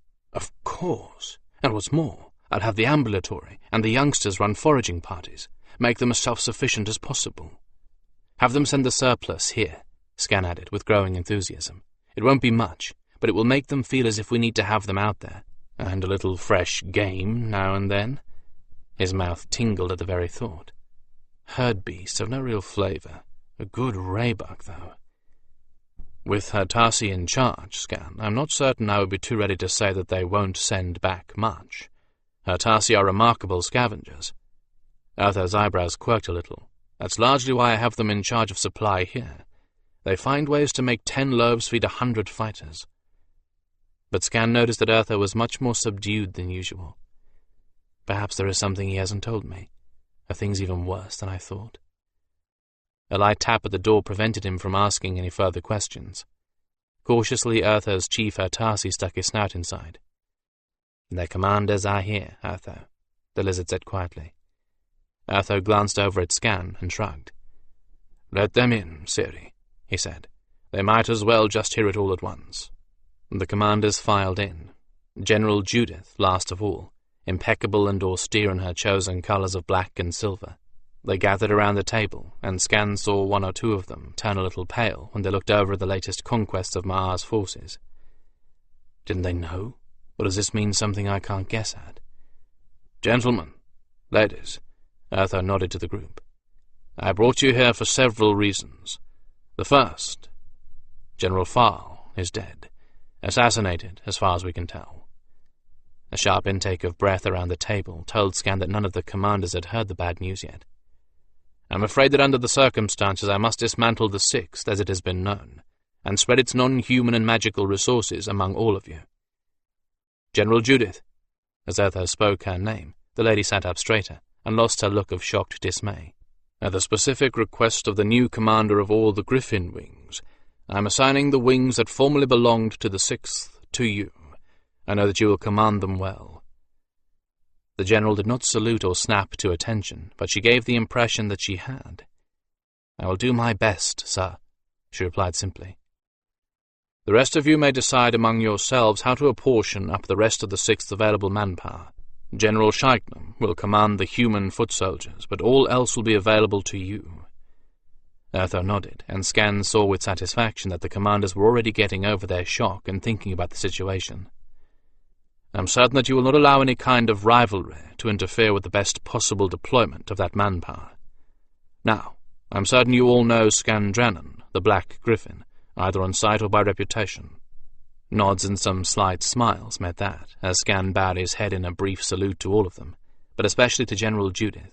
"I've appointed him to be the overall commander of the Gryphon wings, in the same arrangement that I made with the mages." Urtho paused and waited for their reaction. Skan saw only slight frowns and 1 or 2 nods. General Judith was the first to speak. She cleared her throat delicately, then spoke to both Urtho and to Skan. "The arrangement is working better with the mages than we had thought it would," she admitted. "We thought it might make for problems, if not outright mutiny among the mages, but it didn't work out that way." Her mouth twitched a little, although she did not actually smile. "There are even some mages who have shown a remarkable increase in their abilities. Apparently having someone to evaluate their performance who knows what they can do has made them a little more eager to do their best.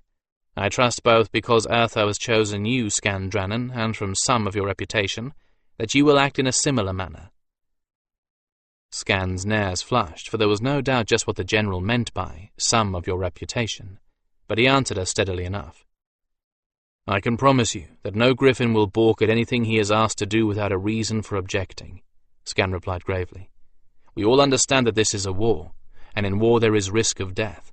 We only ask that we not be sent into a certainty of death.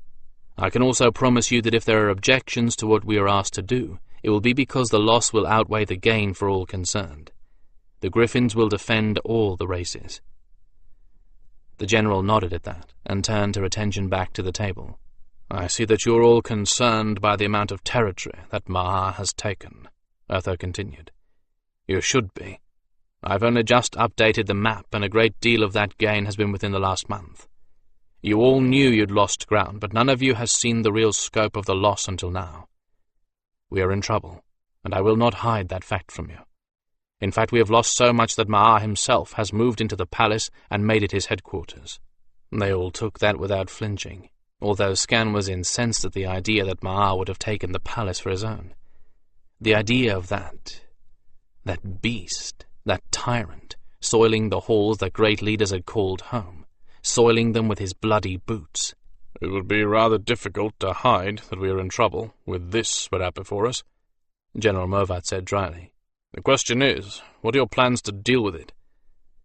Urtho considered the map as heavy silence reigned. "The first thing I intend to do is to begin a quiet evacuation of the non-combatants from around the tower," he replied.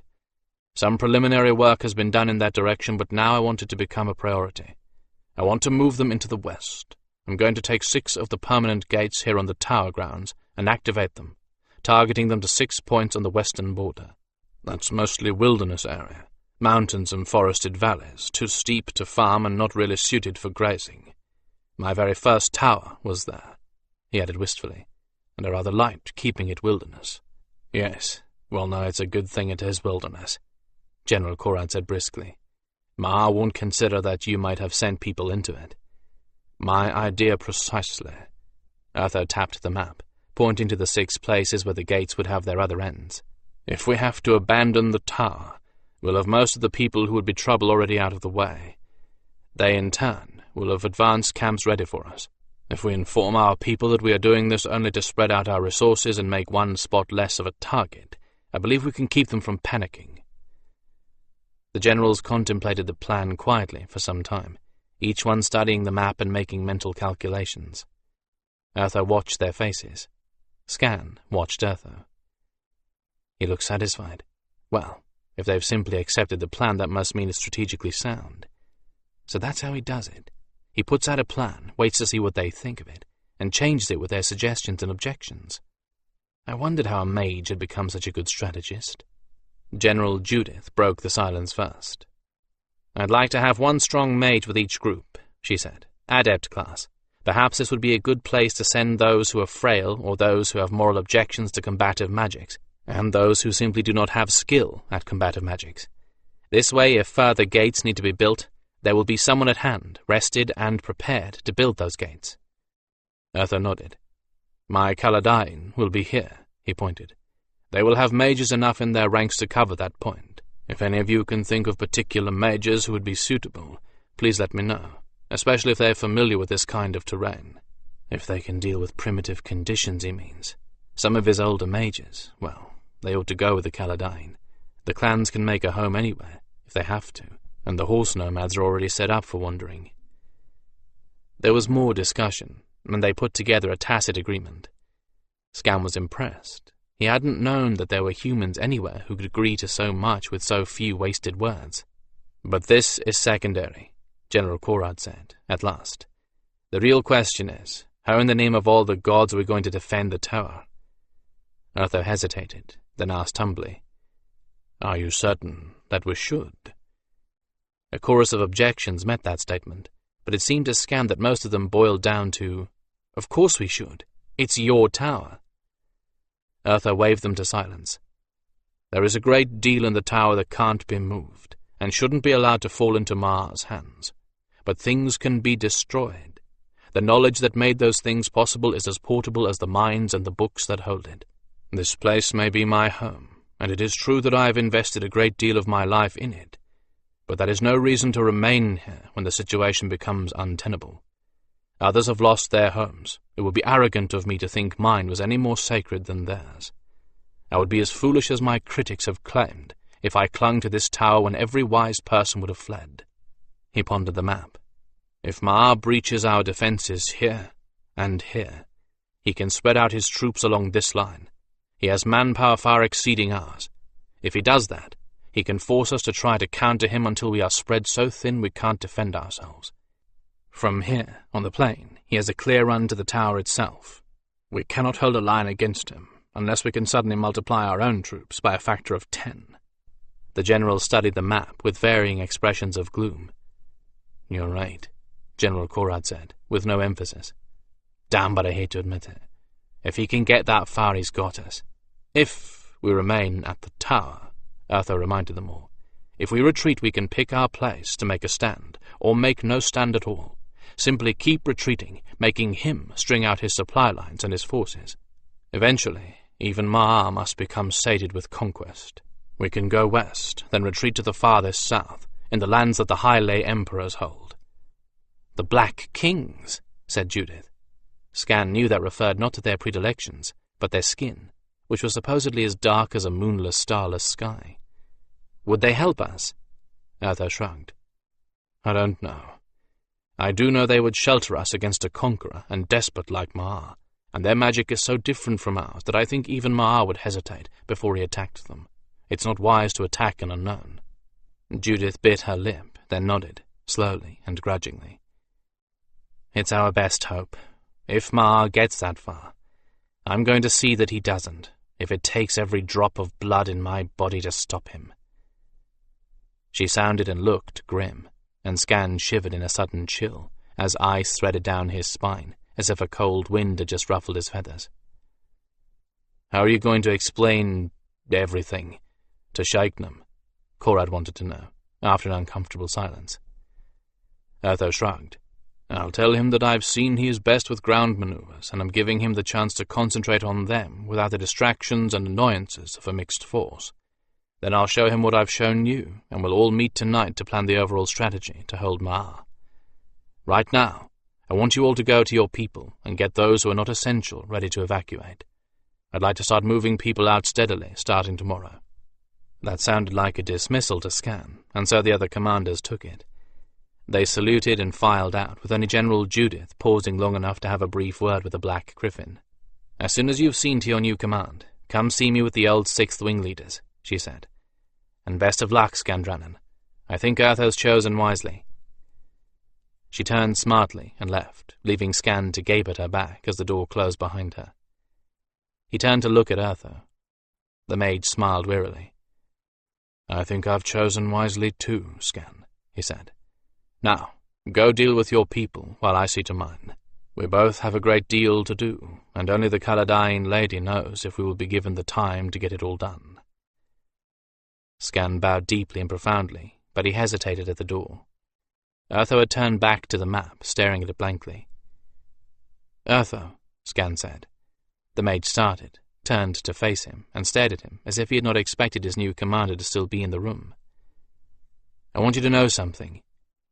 We never really considered flying off and abandoning you. We are not only loyal to you, we love you. That is why we are loyal to you. Love is harder to earn than loyalty, and you are more than my friend. You are my beloved father." He turned quickly and left, and the door swung shut behind him. But for one moment, just before it closed completely, he thought he saw Urtho's eyes glittering, as if with tears. Packing too many people in this mess tent made it stiflingly hot. Amberdrake stood on a table and ran one hand through his damp hair in a nervous gesture that had become habit over the past few days. Every Kestrachan in the camp had squeezed into the mess tent, and they all stared at him with varying levels of anxiety. Wild tales had spread all through the camp since word came from the 6th that General Farl had been killed, and Shaiknam assigned to his old command again. Most of those tales were variations on older rumors, but some were entirely new. All the stories that Amberdrake had heard had been told with varying degrees of hysteria. He held up a hand and got instant silence. Lamplight glittered in dozens of eyes, all fixed on him, all wide with fear or hope. "You've heard the rumors for weeks. Now the rumors are coming true," he said abruptly.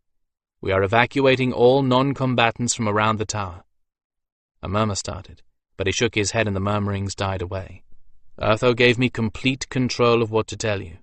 I'm going to tell you the whole truth because Urtho and I are counting on you to help keep people calm. Maar is in a dangerous position for us. Urtho is telling people that he wants the non-combatants spread out, so that we don't make such a tempting target with everything clustered here. The real reason is that if he has to evacuate, he doesn't want to have civilians at the tower to get in the way, or have the ones left worry about them." He let them absorb that for a moment. "We will be one of the last groups out because we are also useful as healers. I'm going to interview each of you tonight and tomorrow, and you will decide which of the 6 evacuation sites you wish to go to. I will give you an assignment chit, and when the last of the civilians are gone, you will pack up your tents and go to your chosen site. You will still be able to service your clients there. The gates will be open for two-way traffic, and Urtho expects a certain amount of coming and going." Someone down in front waved his hand. "What if Urtho decides to evacuate completely? What about people who are visiting over here?" "Good question. Anyone who goes from his evacuation site to the tower must be aware that at any moment Urtho could call for a retreat. At that point, a non-combatant will have to fend for himself, and count himself lucky if he gets to any gate, much less the one to his own site." Amberdrake shrugged helplessly. "You would be much better off for your clients to come to you, rather than vice versa. We are going to try to discourage traffic from the sites to the tower. For instance, there is going to be a curfew in force once the civilians are theoretically gone, and meals on the tower site will be strictly rationed to those supposed to be there. No visitors allowed." He let them absorb that for a moment. Another hand appeared. "Is it really looking that bad?" asked a young woman with frightened eyes. He hesitated a moment. "I can't tell you everything," he said finally, "but Urtho is seriously worried, and he has already undertaken the enormous task of stripping the tower of as much as possible and sending it to safer places." Another murmur arose, but it died on its own. Finally, Lily rose to her feet and lifted her head defiantly. "There has to be something else we can do," she said. "You know very well that most of our clients are going to postpone visits until the civilian evacuation is over, so there must be something practical we can do to help."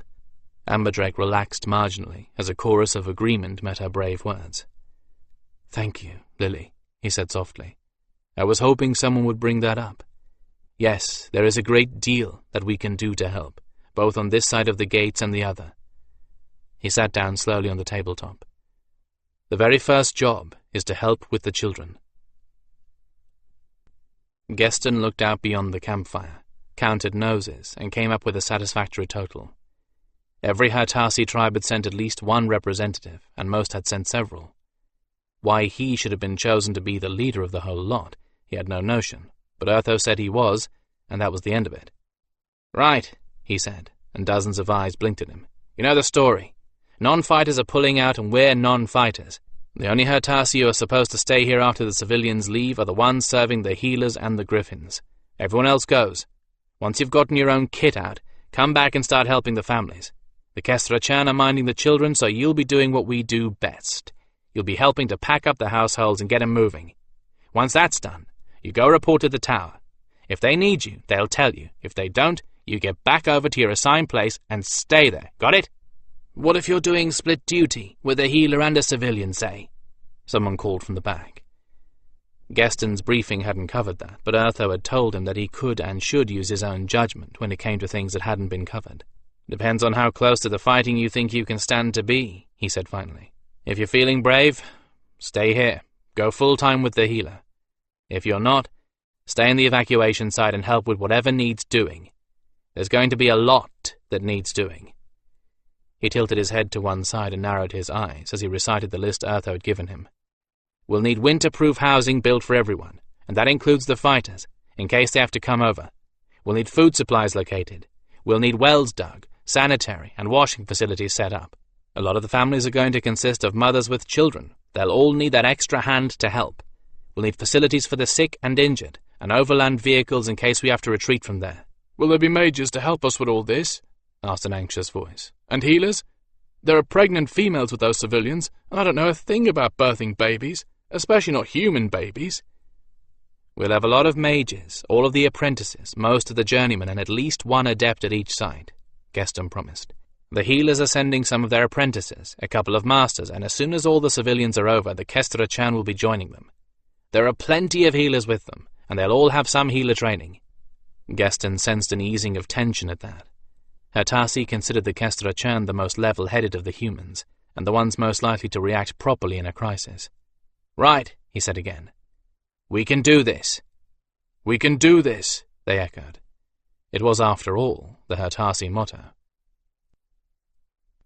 Amberdrake rubbed his blurring, burning eyes until they cleared, then turned his attention back to the list he was compiling. Protea to tend a creche of Tavadi little ones. That'll work. Lauren, with the healers, putting together packs of supplies for the evacuees. Renton, Lily, Marlena, Relay. Amberdrake, have I come at a bad time? He looked up, squinting across the barrier formed by the light from his lantern, and made out the face of Lionwind, the clan chief of his own Caladain clan of Kelessia. What are you doing still awake? He asked, out of sheer surprise to see the perpetual dawn-greeter up and active, long past the hour of midnight. Lionwind stepped farther into the tent, his heavy braids swinging with each soft, silent step. We had a clan meeting, he said, and we'd rather not go off with the rest of the Caladain, if it's all right with Urtho. But Amberdrake shook his head. You can't stay, he said flatly.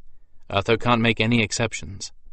Lionwind half smiled and folded himself gracefully onto a stool on the other side of the desk. We didn't want to stay. We just want to be where the Gryphons are, he told Amberdrake. We've supplied most of the Caladain Trundayan for the Gryphons. We've worked with Urtho on his breeding program, and we like them. They'll need someone besides Hertasi with them after all. Hertasi are all very well, but they don't like to hunt. They can't lift what a human can, and they're a little short of imagination. Amberdrake listened to this calm assessment with growing relief. He'd wondered how the Gryphons were going to manage, for Urtho's plan called for a second gate to be built from the Caladain evacuation site, and the Gryphons' families to be sent farther out from there. The Gryphons were huge eaters, and it was doubtful that they would be able to stay anywhere that there was a large concentration of any other species. All of the Caladain clans, for instance. But if Kelessia was basically volunteering to be sent off beyond the rest, that would solve the problem neatly. And you are certain you want to do this? He asked. Lionwind shrugged. I'm not certain we want to do anything at the moment, he replied. We don't want to run, but we don't want to stay here to be slaughtered either. We'd like it best if Urtho could suddenly produce a magic weapon that would eliminate Maar and all his troops without harming anyone or anything else. But short of the goddess working a miracle, that isn't going to happen. So this is our best choice, and if Urtho will allow it, we'll take it. I'm certain he'll allow it, Amberdrake said, and rubbed his eyes again, as Lionwind's face blurred and went out of focus. I'll take care of it. Lionwind rose and leaned over the table. Amberdrake rubbed his eyes again, but they wouldn't stop blurring. "Is there anything else I can do?" he asked, blinking rapidly. That didn't help either. "Only get some rest," Lineman answered, leaning closer. "That's your clan chief's order." "I can't. There's too much to do," he objected, as Lionwind reached across and touched his forehead. And only then did he remember, belatedly, that Lionwind was also a mind healer, fully capable of imposing his will on the most recalcitrant. "The best attack is the one no one sees coming, Kestra-chan," Lionwind quoted, and chuckled as sleep snatched him up in surprisingly gentle talons and carried him away. The 6 permanent gates were enormous, quite large enough to accommodate the biggest of the floating land barges. Urtho had constructed them using fused stone arches and tied each of them into its own node to power it. Only Urtho had ever accomplished the construction of a gate that did not require the internal knowledge and resources of a single mage to target and power the gate. Only Urtho had uncovered the secret of keeping such a gate stable. Of all his secrets, that was probably the one that Maar wanted most. He had, for the first time in many years, left the tower briefly to journey through one of his own creations and set up a second permanent gate at that evacuation point. This one he targeted deep in the western wilderness to a lovely valley he himself had once called home. The Gryphon families, all those Gryphons who were not fighters, and those who were injured, had all been sent there. Now the Kaladain clan Keleshia, of all the clans, the only one not named for a totemic animal, but called simply the Spirit Clan, slowly filed through the first gate to follow them. He could not have said truthfully that he had a favorite clan, but of all of them, Keleshia held the greatest number of his favorite Kaladain. Lionwind, the clan chief, was one of the wisest men he knew, with a wisdom that did not fit with the smooth, youthful face and the night-black hair that hung in 2 thick braids on either side of his face. Lionwind's father and mother had both been shaman. Perhaps that explained it, or perhaps, as Lionwind himself had once claimed, only half in jest, he was an old soul. The clan chief, not then the chief but nearly as wise, had been of great comfort to Amberdrake when the young Kestra-chan first joined his ancestral clan. He continued to be of comfort on the rare occasions that Amberdrake would permit anyone to help him. Lionwind had been first through the gate, riding his tall, rangy war mare. He had not looked in any direction but forward, although he surely knew he would never see the tower again, and likely would not see many of those he left behind. He had made his farewells, as had all the Kaladain, and it was not the Kaladain way to linger over such things. "Long farewells give time for the enemy to aim." That was what Lionwind said to Urtho as he clasped his hand, and the words were sure to become a Kaladain proverb. Although there was no enemy here, Keleshia followed that precept now. Urtho watched them go, hiding his pain beneath a calm smile. He did not know if he would ever see any of them again. All he could be certain of was that he had sent them into a safer place than this one. And now that the Gryphons were in full control of their own destinies, he could at least be certain that no matter what Maar undid of his, there would always be Gryphons in the world. If Maar conquered the tower, they would scatter, using their mobility to take them beyond his reach. So something of mine will survive, in spite of everything that Maar can do. Odd that it should be the Gryphons, creatures that his contemporaries had considered eccentric toys. He had always had faith in them, though. Of everything he had created, they were his favorites. He had given them the ability to do great good. It only remained to see if they would fulfill that promise, as well as they had fulfilled all the rest. The last Keleshia herdsman, driving the last of the clan herds under a great cloud of dust, passed through the gate. The gate sensed that there was no one else waiting to cross it, and the view of the crowd of Kaladain at the terminus faded, as the gate shut itself down to conserve power. The space inside the arch went to black, then showed only what was on the other side of the physical arch. Only then did Urtho realize that he was not alone. Amberdrake stood behind and to one side of him, staring at the now blank gate. The Kestra-chan was not wearing any of his elaborate robes or costumes, only a pair of breeches and a sleeved tunic in a soft faded blue. His hair had been tied up into a tail at the nape of his neck, and he wore a headband of blue that matched his tunic. Urtho regarded him with a touch of surprise. He had thought that it was understood that Amberdrake would go with his own clan. The rest of the Kestra-chan all had their assignments in the evacuation, and as soon as they had completed those tasks, they would head for their own evacuation sites. He was not needed as their leader anymore, and it was unlikely that anyone would have leisure in the coming days and weeks for the ministrations of a Kestrachan, however expert. Amberdrake seemed to divine Urtho's thoughts from his expression. He raised one elegant eyebrow in a gesture so graceful it could only have been unconscious. "You're wondering why I'm still here," he said. Urtho nodded. "Winterheart is still here. She is the Trondai Urn of the fighting Gryphon wings of the 5th, and I am not going to leave her alone in a camp that still holds her former lover." There was a note of steel in his voice that was new to Urtho, or perhaps it had been there all along, and Amberdrake had simply hidden it better. "Skan is still here, and Janil, and Geston to serve the two of them. They are all the family I have." Urtho allowed a bit of steel to creep into his own voice. "I said no exceptions, and you are not excused from that. You heard it clearly enough, Kestrachan Amberdrake. You do not belong here. I am a healer, Urtho. You can verify that with Lady Cinnabar if you wish. I volunteered for her group." Pain and fear shadowed Amberdrake's eyes for a moment, and Urtho knew why, and marvelled at his bravery. He knew all about Amberdrake's past. He knew how much it would cost Amberdrake to work with the healers, every waking hour, how vulnerable he was to losing control of his empathic abilities, how he feared that pain, physical and mental, more than anything else. Yet here he was, facing his worst fear in order to remain with his odd and tenuous family. Urtho bowed his head a little in acknowledgement of courage. "I stand corrected, healer Amberdrake. You have every right to be here." The lines at the corners of Amberdrake's eyes softened a bit, and Urtho decided that he would ease another of Amberdrake's worries. "There is a single mage still working with Shaiknam and the 6th at his own request. I approved his petition for field duty myself. I'm told his name is Con Levas." He let his own eyebrow rise just a little. "I believe the 6th is currently away on assignment."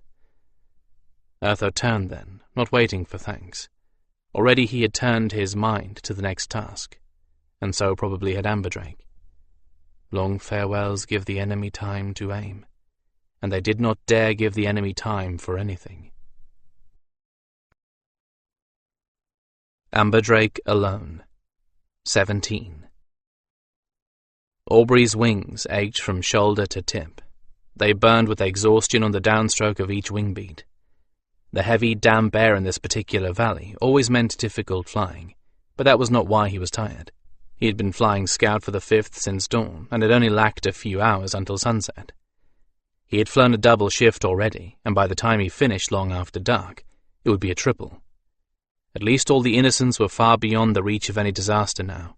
The last of the non-combatants, including the Kestrachan, had passed through the gates to their new locations several days ago, and as Urtho had expected, there was steady traffic between the tower and the evacuation points, but not in the opposite direction. The word that any non-combatant caught on the tower side in an emergency would have to fend for himself kept the evacuees in their new homes. Aubrey missed seeing the youngsters, missed the sound of fledglings playing, but he would rather miss these things than have them at the tower lairs and at risk. One slaughtered youngster was one too many, and he had seen the pathetic corpses of considerably more than one in the time he'd been fighting for Urtho. His chest muscles complained, growing tight and stiff from built-up fatigue poisons, and he knew that by the time he landed, he'd be one sore Gryphon. At least on this second shift, he wasn't fighting Maar. This was all simple coordination scouting, making sure that the 6th and the 1st were where they were supposed to be, so that the mages with the 5th didn't hit their own troops with friendly fire. Huh. Friendly fire isn't. That's what the Colodynes say anyway. Maar's generals hadn't pressed an attack on this point all day, holding a purely defensive line, and Shaiknam hadn't made any offensive moves, a reflection of the inertia here for the past 2 or 3 days. Both forces glared at each other from the opposite sides of a wide, shallow ravine, but the only attacking going on was from little presents the mages dropped, which were easily deflected by their opposite numbers. The situation was a stalemate, at least here. No. Wait. He caught a hint of movement through the heavy haze. Something's going on down there. Aubrey circled higher to get a better perspective of the situation. So far as he'd been told, Shaiknam wasn't supposed to order any kind of attack unless an opportunity too ripe to ignore arose, and Aubrey hadn't seen any evidence of that. Was this just false movement, a little shuffling in place to make the enemy think that Skandranon was about to press an attack? He pumped harder, gaining more height, and looked down half a minute later. At first he couldn't make out anything at all.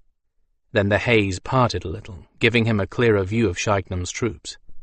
His wing strokes faltered with shock, and he sideslipped a little before catching and steadying himself in the air. Demon's blood. What does he? Why? He can't be that stupid, can he? Skandrannon's troops had parted right down the middle and were pulling back, leaving the easiest place to cross the ravine wide open.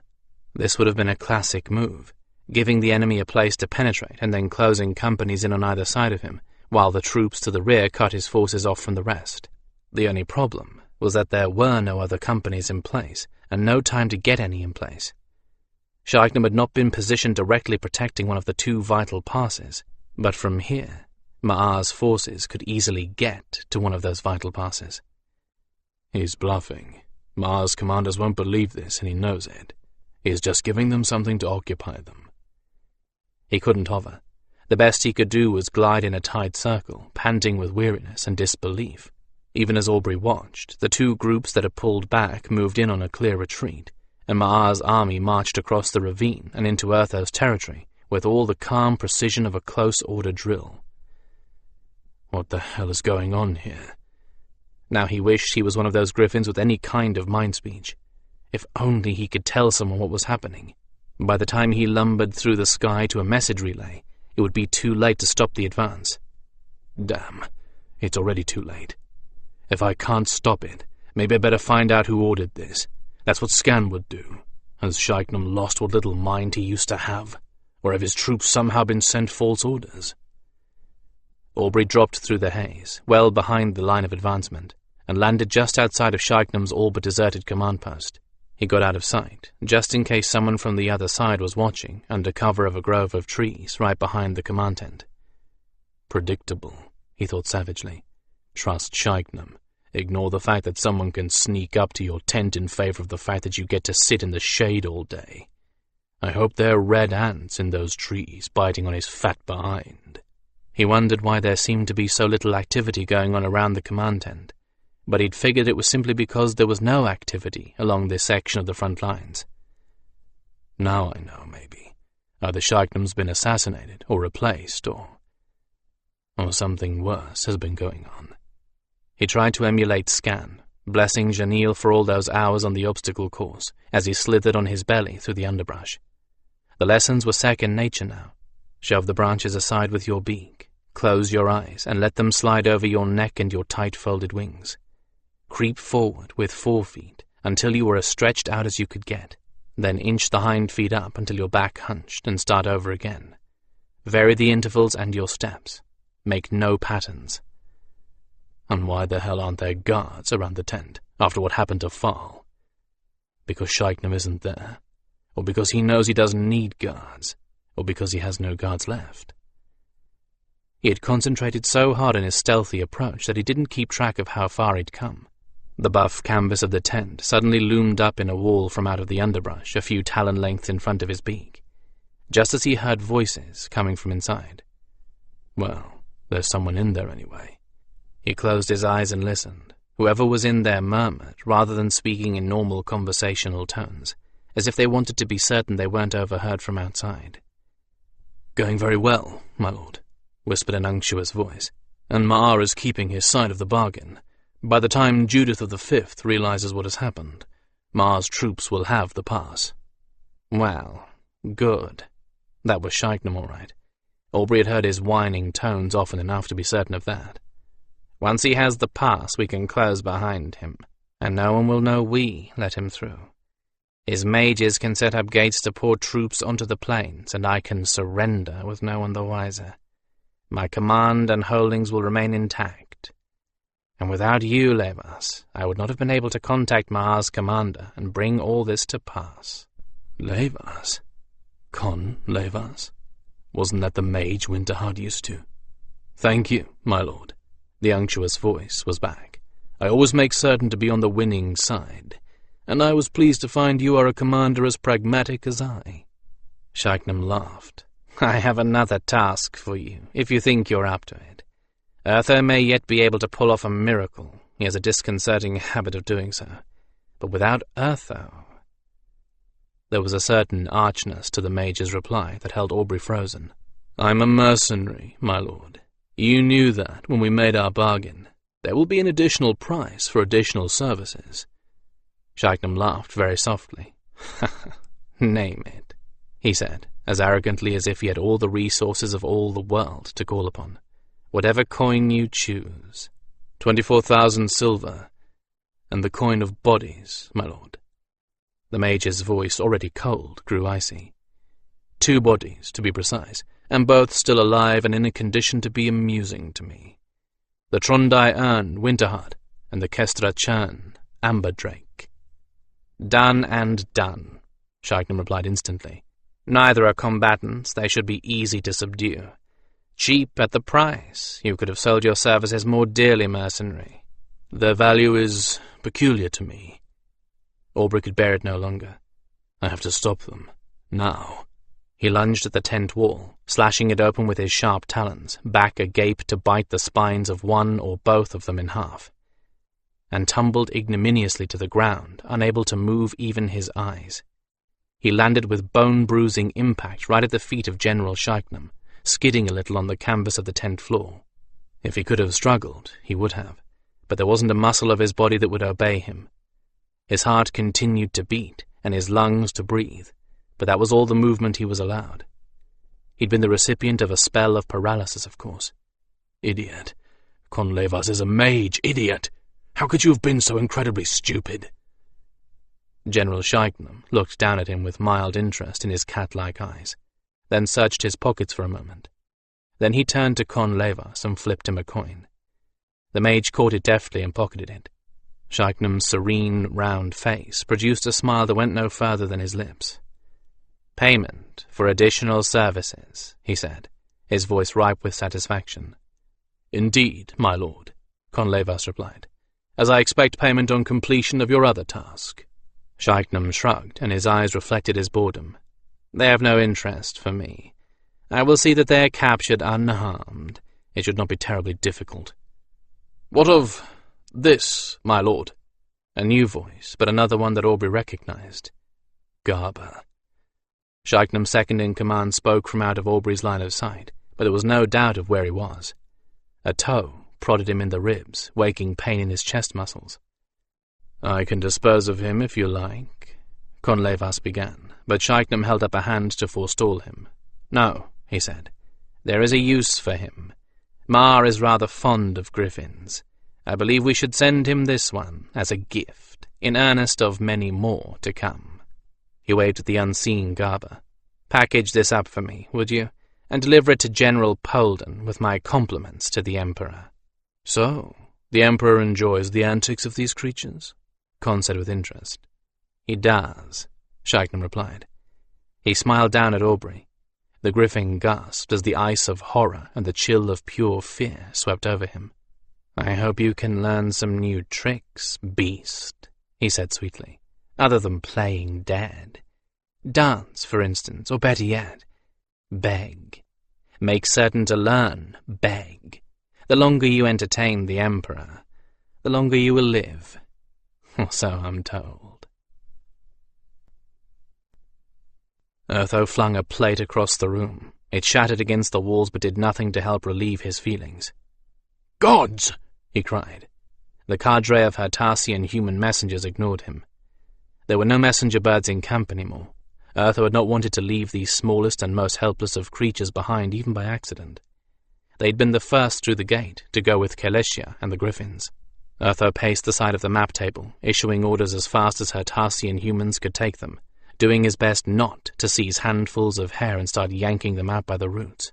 What in the name of all the gods had happened? How had Maar's men gotten past the defensive line? Why hadn't anyone noticed until they had already taken the pass of Korbast and had set up a gate to bring more troops in? Never mind, it's happened, now deal with it. This was his worst nightmare come true. The tower still full of things he hadn't gotten out yet, the traps not yet set, and the enemy pouring down into the plain, behind his own lines. Already the 6th and the 3rd had been cut off from the rest and from retreat. They would have to fend for themselves. Judith was bringing the 5th in, but no one knew for certain about the rest. They have mages. They can gate here. They can even gate straight to their evacuation sites. They'll be all right. I have to believe that. He sent the last of his messengers off on their errands with orders to send the healers and other support personnel to their gates, and forced himself to stop pacing. He clutched the edge of the table and stared down at it, as if staring at it fiercely enough would make the situation reverse itself. "Sir!" A Hertasi scrambled in the door, all out of breath. "The mage Conlevas is here from the 6th. He started and turned toward the door, just as Conlevas pushed his way past the lizard. He looked as if he had personally fought his way through all of Maar's troopers to reach the tower. His robes were filthy, torn and bloodstained, his hair matted down to his head with sweat. "Go," Urtho told the breathless Hertasi. "Find me Skan and bring him here. I'll need him in a moment." The Hertasi let the door swing shut behind Conlevas as Urtho took 3 steps toward the mercenary mage. "What happened?" he cried, eager only to hear what had gone wrong. Too late, he saw Con's hand move, saw an empty bag in it, and felt the stinging of 100,000 tiny needles in his face and hands, in every bit of flesh left exposed by his clothing. He brushed at his face frantically, while Conlevas laughed. "That won't help," the mercenary said very softly, as Urtho tried to cry out for help and realized that he couldn't do more than whisper. "Miranda thorns, Urtho. Very potent, quite impossible to magic away. A little invention of my new employer. I believe you might have seen their effects once or twice. Mages never do consider that someone might attack them physically." Urtho's knees crumpled beneath him. He managed to stagger back enough that he landed in the chair behind him before his legs gave out altogether. His entire body tingled, burned, twitched uncontrollably. His lips moved, but nothing emerged. Strange swirls of light and color invaded his vision. The furniture stretched and warped. Con's head floated about a foot above his body as the mercenary mage approached, and the head looked down at him malevolently. "It's a poison, of course," the head said, each word emerging from his mouth in flowing script and encapsulated inside a brightly colored bubble. "You should enjoy the effects. I knew that all the defenses of the tower are keyed to you, of course, as well as the node beneath it, and I know that if I slew you outright, I would die before I had a chance to escape. I expect that Skandranon knew that too, and was counting on not needing to fulfill his part of the bargain.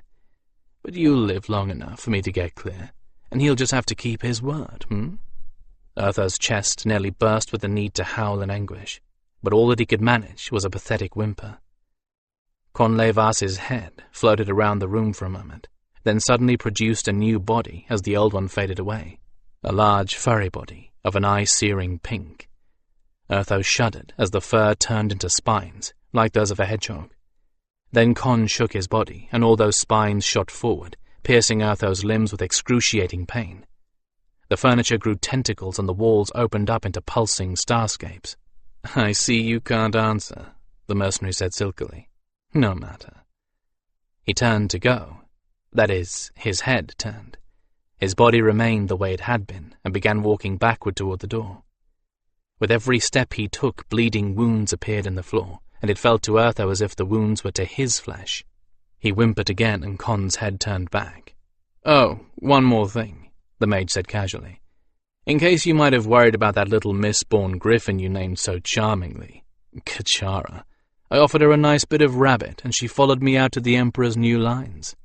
I decided to make certain that Skandranon would keep his word, by ensuring that the Emperor knows my name and what he owes to me. She's my gift to Maar, to pave the way for my new rank and position. I expect to be a duke at the very least." "Kachara? Oh, gods!" His anguish translated into more whimpers, and streams of blood began to flow from his open hands.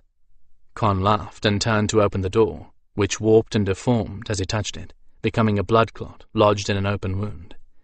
The walls throbbed in time with Con's laughter, but the door opened before Con, and there was someone out there.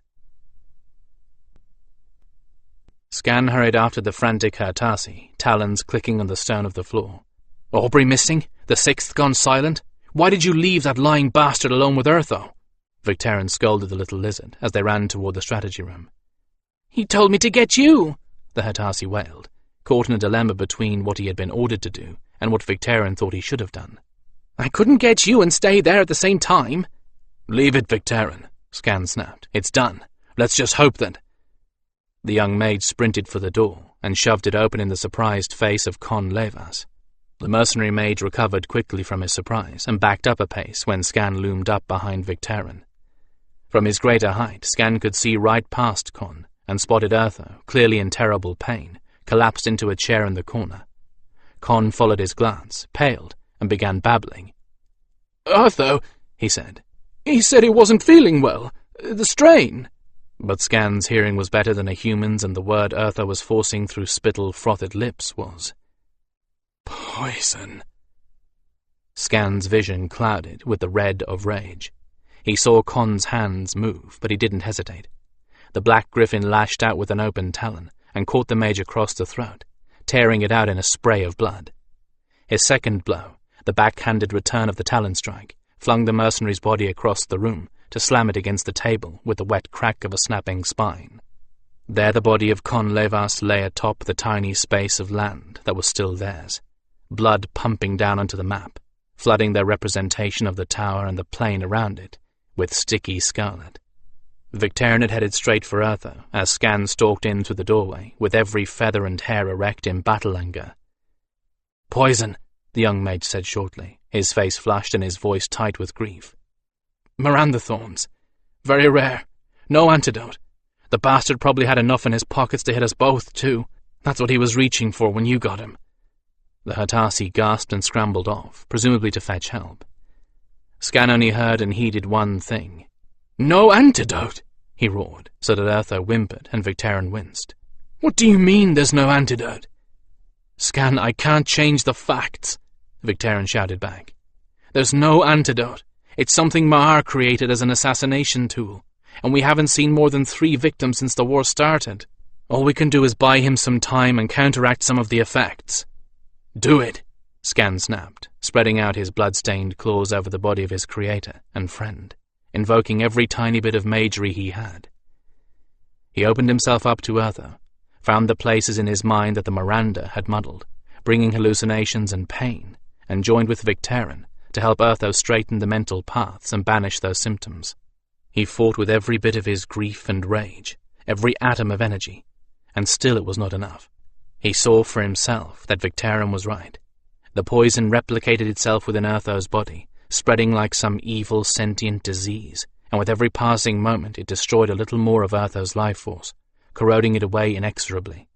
At last, his mage energies exhausted, he dropped his outstretched claw and opened the eyes he did not realize he had closed. Victaren supported Urtho in his chair, and the face that looked up at Skan was sane again. The evacuation, Urtho whispered harshly. Get me healers. I have to hold on. Victaren looked up into Skan's puzzled face. I think he's keyed some kind of destructive spells into himself. If he leaves the tower, the place is going to go unstable, and if you thought what happened with the gate at Gerlag Pass was impressive... The young mage left the rest unsaid. Leaves the tower or dies, he means. And there must be 24 permanent gates here, not to mention the tower itself, and everything still in it. The destructive potential staggered him. Anyone still here would be obliterated by the result, pulverized to dust. The noise of running feet from the hallway made him turn sharply, ready to attack again. But these were friends. The Hatasi had returned with Tamsin and 3 more senior healers, who squeezed through the door as one. Not Cinnabar. He must have sent her through the gate while he could. We know, Tamsin said shortly, taking Victaren's place at Urtho's side. We'll buy him all the time we can. Skan did not move out of the way. The healers shoved past him, ignoring him, as if he had been an inconveniently placed piece of furniture. He started to say something, but Victaren motioned to him to remain silent. Tears trickled down the mage's face, and his shoulders shook, but he didn't produce so much as a stifled sob to distract the healers from their work. Skan shook himself from beak to talons with the effort of repressing a keen of grief. He closed his eyes and clamped his beak shut, flexing his talons into the wood of the floor, feeling it splinter beneath him and wishing he could kill Con Levas 100 more times. Someone tapped him on the shoulder, startling him, making him jump. His eyes snapped open and focused on Tamsin's face, not more than a finger away from his beak. "We've done all anyone can," the healer said, in a voice gone flat and dull with sorrow and exhaustion. "He needs to tell you something." The 4 healers staggered out the door, holding each other in pairs and not once looking back. Victarion still stood beside Urtho's chair, tears falling steadily down his cheeks and dropping onto the breast of his tunic. "Get all the Gryphons you can find," one of the healers told the Hertasi who waited, trembling beside the door. "He's going to try to get everything open that he can before the end, and he wants them to take all they can carry." The Hertasi looked up at the healer for a moment, too grief-stricken to reply. The man spoke again. "Knowledge will always be the best weapon against tyrants," he choked out. "Urtho said that." And the Hertasi ran to carry out the orders. "Skan, there's a weapon." Urtho's voice was the merest whisper, but his words were clear enough. "Never meant to use it, but now Maar is coming. Help me. Weapons room." Victarion helped him to his feet and got under one shoulder, while Skan supported him on the other side. They both knew where the weapons room was, and that it was locked, to be unsealed by Urtho's presence alone. They carried him across the strategy room and to the door across the hallway. Urtho had no more strength than a newborn kitten. He fell against the door to the weapons room to open it, and directed them both to a box on a stand in the far corner of the room. "It's like the box I gave Janil, but bigger. Got one on the tower roof. Dissolves the bonds of spells. Take it to Maar when you can. Trigger it. Same thing that happened at Gerlag." Urtho did not look at Skan. The Gryphon had the feeling that perhaps he couldn't bear to. "Made it for Gryphons. Stick your talons in the holes all at once." Skan saw then what he had taken for decorative perforations in the side were actually holes made to fit a Gryphon's talons, in a pattern of 2 on each side to fit the 2 forward, 2 back curved talons of the foreclaws. "You have a count of 100 to get away," Urtho finished. "Better have a gate handy and closed fast." The Mage of Silence tried to smile and coughed instead. "Go," he whispered fiercely when the coughing fit was over. "Go. Get Maar later. Survive now." Skan lifted the box from its stand and saw that it had a carry strap meant to go around the neck. He pulled the strap over his head awkwardly and turned back to the mage. Urtho's eyes were clouded with pain and his lips formed the word, "Go." Beak clamped down on the death keen. Skan backed out of the room, but before he left, he saw Victarion helping Urtho to the next door to be unlocked. And the first of the combat Gryphons arrived, to carry away what he could. Knowledge will always be the best weapon against tyrants. Unable to hold it back any longer, Skan fled down the hallway and into the sunset, his death keen echoing through the tower as he ran. Winterheart flung books and packages through the gate whenever there wasn't someone actually traversing it, from the pile that formed as the Gryphons brought them to her, her arms and back one long, pulled muscle. There would be some time after Urtho succumbed before everything went dangerously unstable. They should all have time to get out. All but Urtho. Her eyes stung with tears, but she would mourn him later, when they were all temporarily at least safe. Somewhere on the other side of this gate was another Trondai urn, pitching packages through the gate to Kelessia. The farther away this dangerous knowledge went, the better off they would all be. She did not bother to think about how they would continue this war, or even if they would be able to regroup. The important thing now was simply to escape, to live, and to worry about the rest later. Other Gryphons, too exhausted to be of any use, staggered up to and through the gate while she paused in her labor. Humans and Hertasi, Tervadi and Kairi, and Daihili also presented themselves for passage, burdened with everything they could carry. There were fewer of them now than there had been. As combatants staggered in from the field, they grabbed what they could and headed for their evacuation gates, and by now, virtually everyone who could make it back had. That left only the few faithful, like her and Amberdrake, who would stay until the bitter end to help save as much as they could from the wreckage. She still did not know why Urtho was reportedly dying, although she trusted the news. It could not have been something simple, like heart failure, or the healers would be able to save him. Had Maar somehow penetrated their defenses with a mage attack? Another pair of exhausted Gryphons and a pack of mud-stained Kyrie staggered up to the gate, and she stopped long enough to let them pass. But before she could pick up another package from the pile, someone else appeared, a human this time. But he headed for her, and not the gate, and it took her a moment to recognize Amberdrake. His face was absolutely blank with shock, and he was as pale as snow. She leapt for him as he stumbled and started to fall, catching him and holding him upright. "What?" she began. "I just saw Skan," he replied dully. "I just said goodbye to him." Something in the way he phrased that made her freeze. Goodbye? As in, permanently? "We have to get Janil out of here, now, to Keleshia," he continued numbly. "We can't let her find out Skan is gone, or she'll try to follow him. Urtho gave him a weapon and told him to use it to stop Maar. Skan is now determined that Urtho meant him to do it now." Winterheart realized that she was clutching her hand in her hair, at the side of her head, only when it began to hurt. She let go slowly. "Couldn't you stop him?" she cried involuntarily. "I tried. He wouldn't listen." Amberdrake stared at her, eyes blank and blind. "He told me that Shaitnam, Garba, and Conlevas went over to the enemy." A cold ring of terror constricted her throat, cutting off her gasp. "But—" "He said he caught Conlevas right after he'd poisoned Urtho with Miranda thorns, and he tore the traitor's throat out.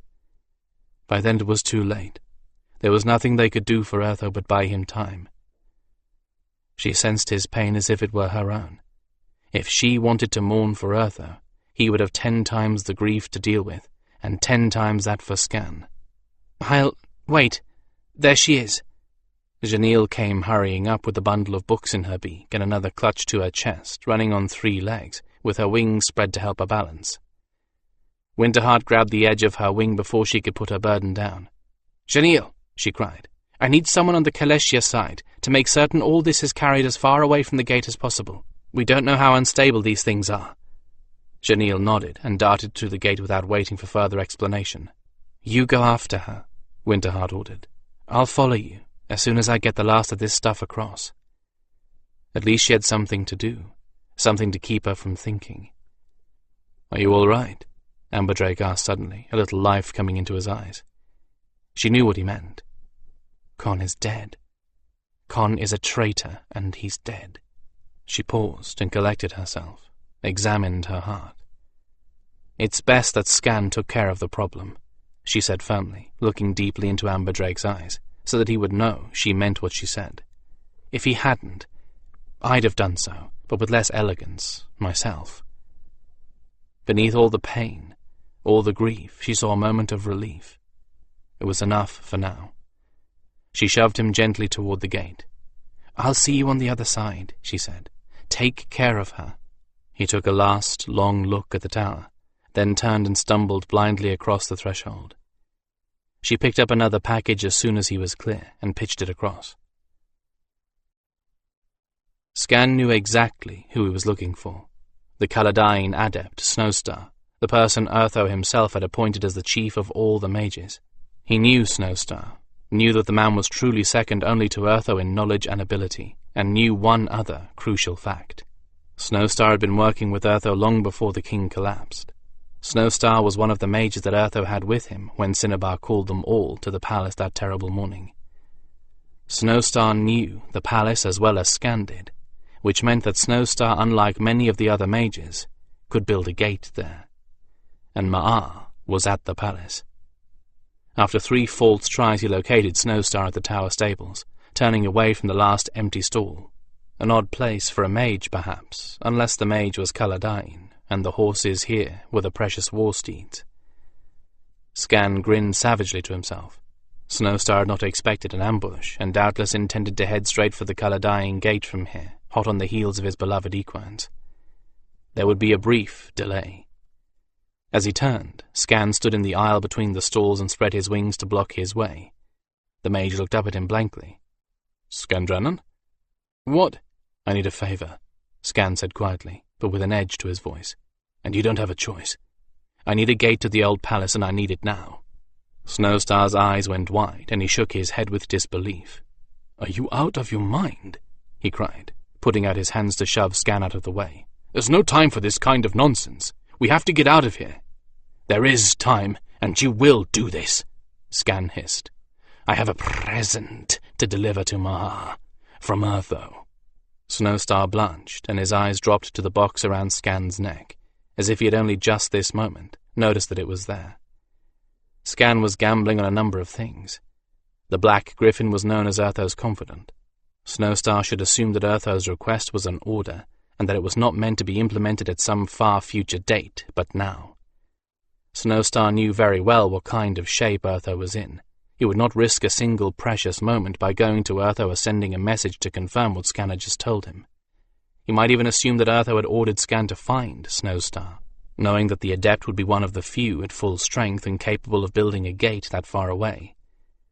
Snowstar's pupils widened and contracted as all those thoughts, and likely a few more, raced through his mind. Right, he said then, still pale but grimly determined. I won't gate you into the palace itself, if that is agreeable to you. I have no idea who or what Maar has stationed where. I could gate you into the servants' quarters only to find out that he's got it full of soldiers or traps. But there's one place I know very well where you won't find much opposition, and the little you find I suspect you can silence. The stables, Skan breathed, amazed at Snowstar's quick thinking. Exactly. Snowstar shoved at Skan again, but this time to make some room to work, and Skan gladly moved over. I'll position the gate to come out of the last stall in the back. It's a big, loose box, partitioned off from the rest with floor-to-ceiling walls, with no outside windows. We never put a horse in it unless it was one that got so sick it needed dark and quiet. No grooms are likely to change that. It sounded perfect, and Skan nodded. Put it up, and bring it down once I'm through, he said decisively. Then get yourself out of here. What about... Snowstar began, then saw the look in Skan's eyes. The rage Skan held bottled up inside must have been blazing. Snowstar grew just a bit paler, then turned away, raised his hands and began. The adept had had decades of practice to refine and hone his craft. The gate went up with scarcely a ripple in mage energies. Skan did not even wait to thank him. Clutching his precious burden with one foreclaw, he dove through to the other side. This is poorly planned, stupid Gryphon. But there isn't time. Urtho can't die without knowing Maar's dead and gone. You don't do helplessness well at all. And if you can't save Urtho, you can still do something. He landed, feet skidding a little in the straw, in the dark and empty loose box. As Snowstar had guessed, it had not been used in so long that the straw covering the stone floor smelled musty and was full of dust. He suppressed a sneeze and moved cautiously to the door. He listened carefully, all senses straining against the darkness. Odd. Lots of voices and the sound of something struggling. What did they have penned up in here? Some kind of feral stallion? Are you sure that's going to hold the beast? The voice was doubtful and very frightened. I'll tell you, orders are no orders. If that thing breaks free, don't think I'm going to stand here and try to stop it. The crack of hand on flesh and an exclamation of pain. You'll do as you're told and like it, coward, a second voice growled.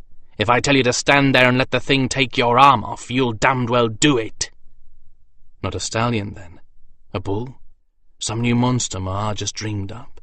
A muttered sullen curse, the sound of spitting, heavy boots walking away. More struggles, chains rattling, muffled thuds, more mutters, a stream of ill wishes directed against the second voice. His family and all his progeny to come. The thin, high wail of a young Gryphon. Father!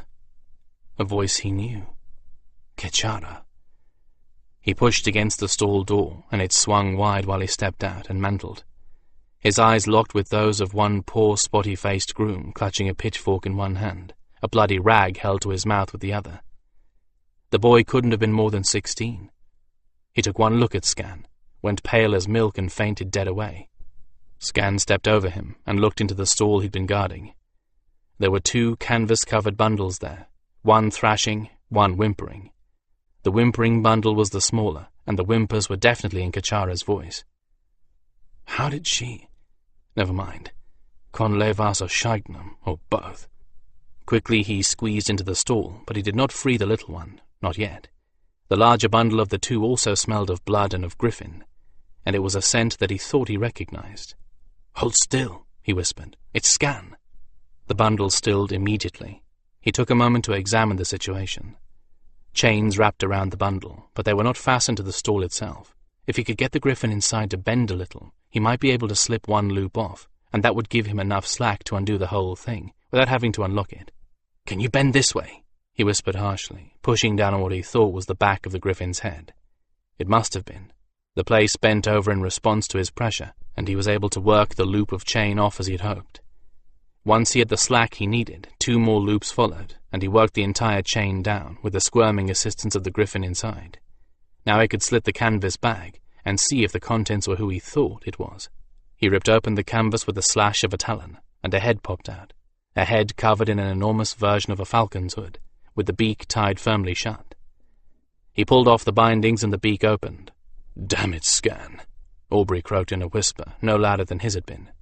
"You took your own sweet time getting here." It took both of them to convince Kachara that she had to be quiet, but for once Maar's men had done them all a favor. They'd cut off the primaries on both her wings and Aubrey's, and in Kachara's case, that meant she wasn't tripping over her own awkward wings. Kachara wasn't at all clear on how she had gotten there, but the picture in her mind, projected strongly, was of a blurred Conlevas offering something that smelled lovely. Skan assured her that he had gone away, and that Skan had made certain he wouldn't come back. Not in this lifetime, anyway. Aubrey was a lot clearer on what had happened to him, and kept his explanation down to a terse couple of sentences. He only wanted to know one thing. "Urtho?" he asked with a sideways glance to see if Kachara was listening. Skan closed his eyes, letting his grief show for just the briefest of moments, and shook his head. Aubrey's beak clamped shut, and when Skan opened his own eyes, the Broadwing's eyes were blazing as red with madness as any goshawk's. "I got Conlevas," Skan said, around the lump of rage and grief in his own throat. "This will take care of Maar, if we can get it to him." He tilted his head to one side. "I have to admit, I was told that I'd have a count of 100 to get away, and then this thing will make Gerlag look like a campfire." He shook his head. "If you can think of any way you can get yourself and Kachara out of range." Aubrey's pupils dilated, and he produced a harsh bark of a laugh. "On clipped wings? I don't think so. Besides, all I ever asked was to go down fighting. I'm sorry about the little one, but this is going to be clean, right?" He nodded. "As clean as fire, and I can still send you both into the light if all seems hopeless. As you've done too many times before. Urtho, why must we feel these burdens? Why?" "Well," Aubrey rumbled, "you need me. Bet we can even find a way Kachara'll be useful. And if it gets Maar..." Aubrey's savage grin and the scrape of his talons on the stone told the rest. "And... demon's blood, Skan. You always were the luckiest son of a vulture I ever saw. Your luck. You'll find a way out for us. I'll take my chances with you." Skan let out the breath he'd been holding in. "Well," he said lightly, "that was the hard part. Now the easy part." "Which is?" Aubrey asked, as Kachara gave a breathy squeal of glee and pounced on something. She stuffed it in her mouth and looked up innocently, the tail of a rat hanging out of one corner of her beak for a heartbeat, before she swallowed and it vanished. Skan looked cautiously around the corner. The doors to the stable stood open wide, and the apparently deserted stable yard stretched between them and the palace kitchens. "Oh, it's nothing much," he replied offhandedly. "Just getting into the palace and the throne room." The last tower door had been opened. There were still books and devices here Urtho wished he could save, but the vital things had been carried off. He had persuaded Victarion and the rest to leave. Now there was only the small matter of hanging on, living every possible second, for every second meant more time to ensure that all of his people who could would reach safety. The tower echoed with the whisper of air through doors long locked, and the occasional thud of something falling, echoing through stone corridors, suddenly more empty than imagination could bear. In all of his life, Urtho had never felt so alone, He had never expected to die alone, much less like this. At least the mages and healers had taken all the pain, blocked the hallucinations and the convulsions, and left him only with growing weakness. He was so tired, so very, very tired. No! He had to fight it, to stay conscious, awake. Every heartbeat was vital. All we have done, and all I have learned, and I cannot slow the progress of my own death by even a candle mark. He had never thought much about revenge, but now he burned with longing for it. Revenge? No. I want to protect my people, my children, and when the tower goes, I want it to be something more than the end. I want it to mean something, to accomplish some purpose. He had always hoped, if it came to that, he would be able to lure Maar, or at least some chief mages of Maar's, into the tower-turned trap. He'd planned for that all along, a desperate gambit that, if nothing else, would keep Maar so busy cleaning up the damage that his children and his people would be able to get far beyond Maar's reach or ability to find. Now, when he died, the tower would die in an expanding ring of sound and light, and it would be no more than a most impressive funeral pyre the world had ever seen. Wait a moment. Something stirred under the morass the poison had made of his mind. An idea and a hope. Maar cannot know that Con Levas succeeded. What would happen if I challenged him? There was a permanent gate, a small one, big enough only for one human at a time, not more than a room away. It would take no effort at all to open it. A moment of clear thought, and it could be set for the palace, the throne room. Urtho had used it to step directly from his own audience chamber into the king's, an impressive bit of nonsense that never failed to leave foreigners gaping and a little frightened. That was how he had gotten to the palace the night Cinnabar had summoned him. He had opened a larger gate elsewhere for Skan. He hadn't been certain what the effect of trying to squeeze through a too-small gate might be, and that had not been the moment to find out. The odds are good that he'll be in the throne room, waiting to hear from his army. What if I opened that gate and challenged him to come over? A fierce and feral joy flooded him, and for the first time he understood how his griffins felt at the kill. I open the gate. He can't fight me through the gate. He has to come over. I close it. He can't reopen it while I keep him busy, and by the time he gets his own gate up, I'm dead. And so is he. If I were alive, I would never consider it. But I'm dead already. That terrible joy gave him the strength to rise to his feet, stagger into the next room and take his place on his own modest version of a throne. Hardly a throne at all, really. Just a large, comfortable chair, raised off the floor on a platform about half a stair-step high. He had never seen any reason to build a dazzling audience chamber. Everything in the small room was made of old, time-mellowed wood. On the few occasions that he had needed to impress someone, he transformed the whole place with illusions, much cheaper and much easier to clean. He gasped with effort as he stumbled up onto the platform and lowered himself down into his throne. The exertion left him dizzy and disoriented for a moment. He closed his eyes, and when he opened them again, there was a faint haze of rainbow around everything. The hallucinations, and what's left of them. I don't have much time. If this doesn't work, at least I tried. And Skan can make his own try. Someday. That in itself comforted him a little.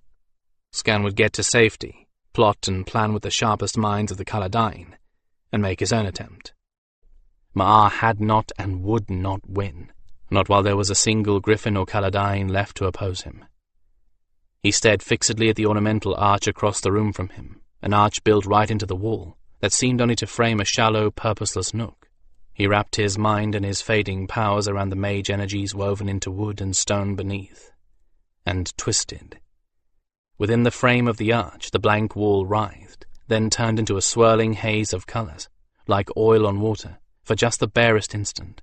Then the colors darkened, steadied, and Urtho looked across the leagues into the throne room of the palace of High King Learden, a massive room constructed of 6 different kinds and colors of the rarest marbles, a place that seemed vast even when it was packed full of courtiers.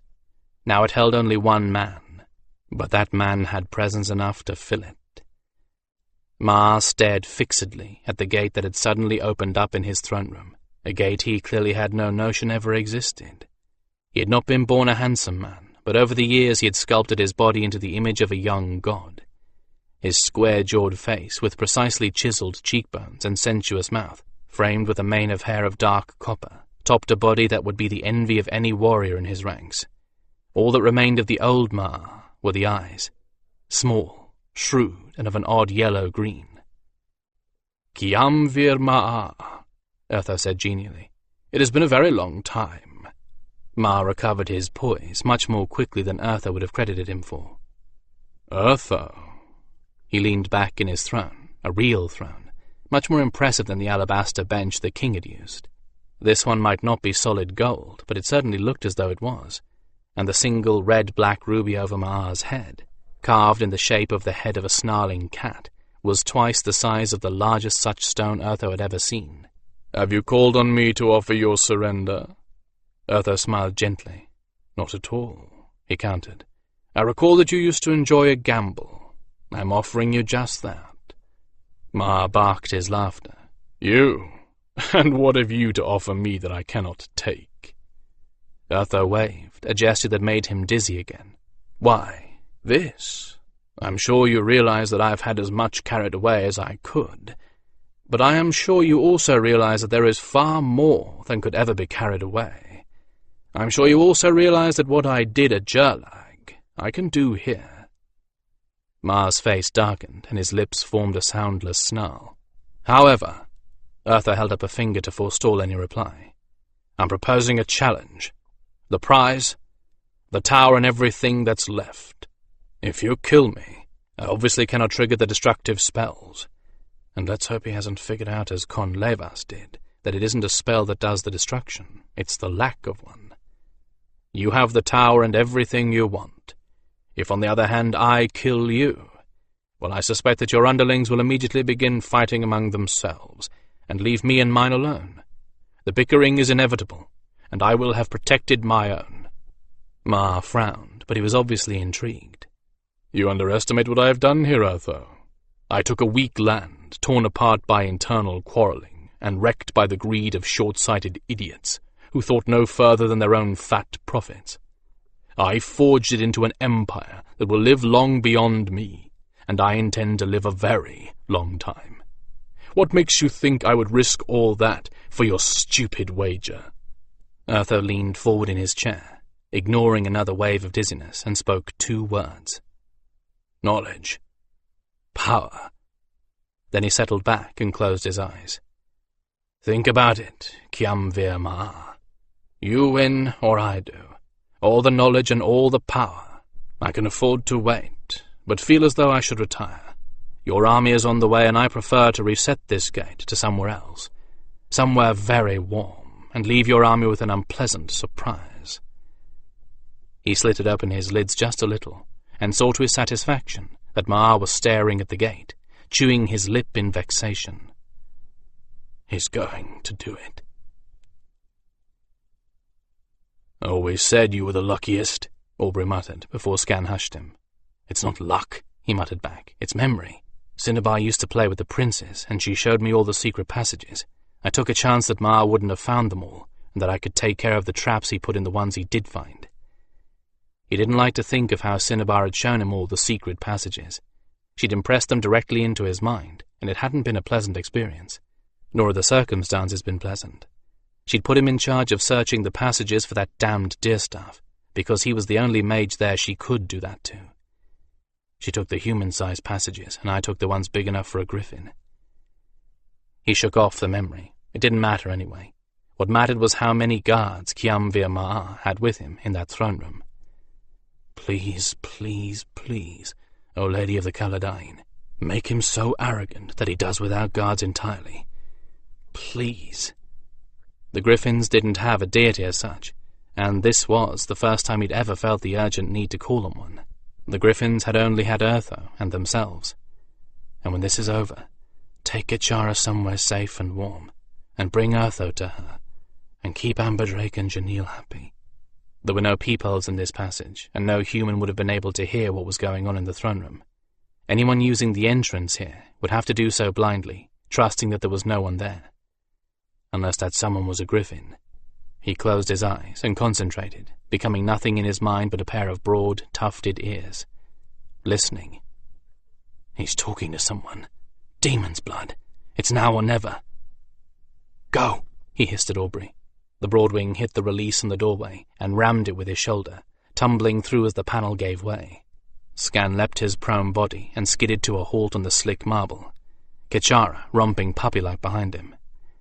Maar swung around to stare at the open panel, and now faced away from... Urtho? Oh, star-eyed lady. Is that a gate? What else could it be, when Urtho lay back in a chair framed by an archway, with a faint shimmering of energy across the portal? Skan did not even stop to think about his incredible, unbelievable good fortune, did not stop to think about the poleaxed expression on Urtho's weary face. "Aubrey!" he screeched. "Get Kachara across now!" But Aubrey didn't have to do anything. Kachara spotted Urtho on her own, screamed, "Father!" in a joyful, shrill voice, and shot across the intervening space like an arrow, squeezing through the gate as if she'd been greased. Aubrey followed, and stuck.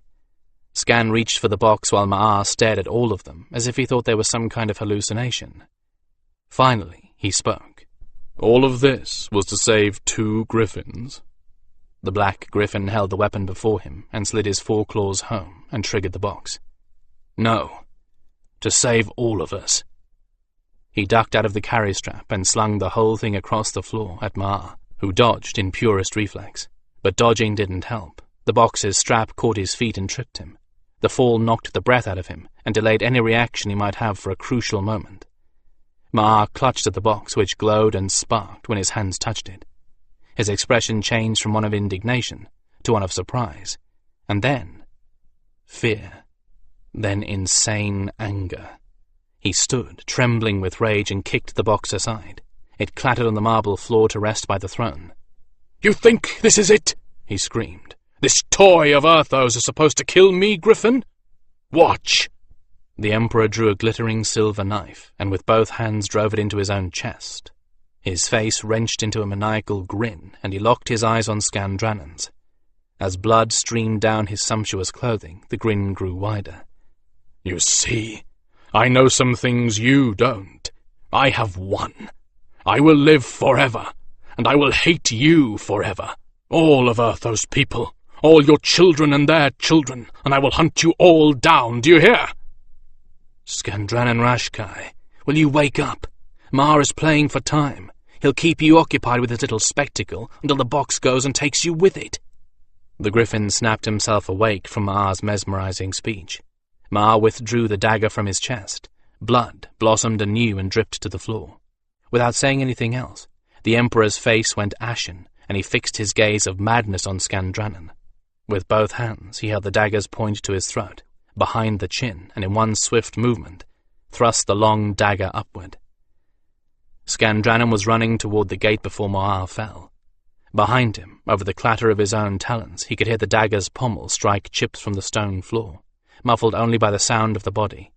The black Gryphon hurtled to the gate at full speed. Aubrey was still wedged there, and if this didn't work, they were both doomed. He hit Aubrey from behind with all of his weight. With a scream of pain from 2 throats, they ripped through, leaving behind feathers and a little skin, and the gate came down so quickly that it took off the end of Skan's tail. Kachara was already cuddling in Urtho's lap, unable to understand why her father looked so sick. Skan picked himself up off the floor and limped over to the mage, who looked up with his eyes full of tears. "I never thought I'd see you again," he whispered hoarsely. "What did you think you were doing? I meant you to save that weapon." But before Skan could reply, he shook his head carefully, as if any movement pained him. "Never mind. You are the salvation of everyone. You brave, vain Gryphon. Everyone we saved will be safe for the rest of their lives. I've never been so proud of any creature in my life, and never felt so unworthy of you." Skan opened his beak, trying to say something wonderful, but all he could manage was a broken, "Father, I love you." Urtho raised one trembling hand, and Skan moved his head so that the mage could place it there. "Son," he said very softly, "son of all the best things in me, I love you." Skan's throat closed as Urtho took his hand away, and he was unable to say anything more. Kechara looked at them both with bewildered eyes. "Father?" she said timidly to Urtho. "Father has to go away, Kechara," Urtho said gently. "Skan will be your father for a while. Do you understand?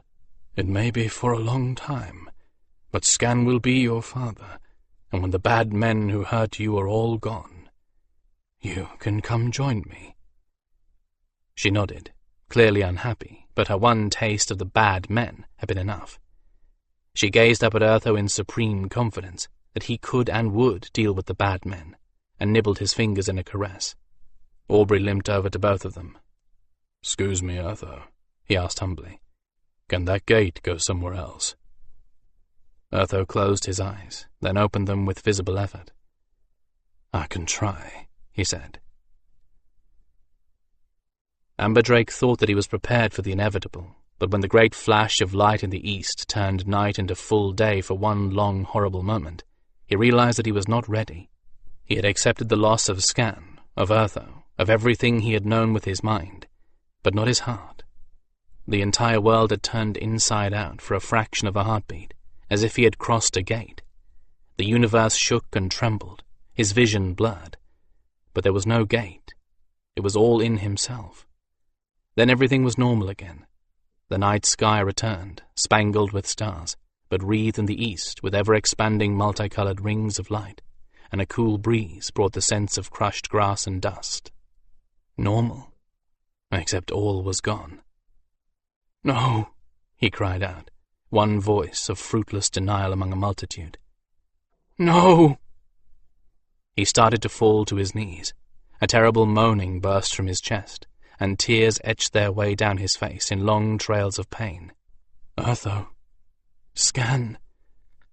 Hands caught him and supported him. Winterheart. But another set of hands took his shoulders and shook them. "Damn it, man! No one can fall apart yet!" Victarion snarled at him, tears of his own leaving trails down his dusty face. "We aren't safe. Didn't you feel what happened back there? When the tower went up, something more happened than even Urtho thought. Gods only know what's going to happen now, but we need to get under shields." "But," he protested, "but, just don't fall apart on me. People are watching you. You can collapse after I get the shields organized." Victarion punctured every word with another shake of his shoulders, and Amberdrake finally nodded weakly. Victarion let him go, and he got a wavering grip on his emotions, turning his face into the serene mask of the Kestra Chan, although deep within, pain was eating him alive. Victarion turned away from him and waved his arms frantically over his head.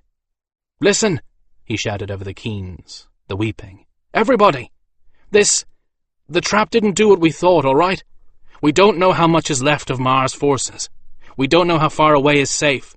We don't know who or how many of the rest survived. All we do know is that what happened was worse than we thought, and we have a couple of hours to get ready for it. It's going to be we'll have to call it a mage storm, I guess. I can't tell you how bad. Just listen. I need all the mages over here with me, no matter how drained you are, and the rest of you start getting things tied down, like for a really bad storm. The worst you've ever seen." Somehow, the desperation in his words penetrated. Urtho carried the bad news to the rest of the camp, to those who had been too far away to bear him. Mages pushed their way through the crowd to reach his side. The others stopped milling and started acting in a purposeful manner, glancing at the slowly expanding rings of light with a new respect and no little fear. Winterheart went looking for her griffins. Her first duty was to them. Amberdrake let her go, then stumbled through the darkness to the small floating barge that held his own belongings. But once there, it all left him. There was nothing left in him but the dull ache of grief. He couldn't even bring himself to care what might happen next. He sat down on the side of the barge, and his hand fell on the feather he still had tied to his belt. Janille's feather. How would he tell her? She still didn't know. There's nothing left. Nothing left for any of us. He didn't even hear them come up beside him. He was so lost in despair, so dark, that not even tears served to relieve it. One moment he was alone. The next, Janille sat beside him, and Winterheart took a place next to him on the edge of the barge. "When he did not follow, I guessed," Janille said, her voice no more than a whisper, and although he had not thought that his grief could grow any greater, it threatened to swallow him now. The tears choked his breath and stole his sight, and left him nothing. "Nothing?" said a voice in his mind as a hand closed over his. "Nothing," said Janil aloud. "Are we nothing?" And Amberdrake sensed the two of them joining, reaching into his heart to heal it, reaching to bring him out of the darkness. The Gryphon touched one talon to the feather he still held. "Will you not redeem this now, my friend?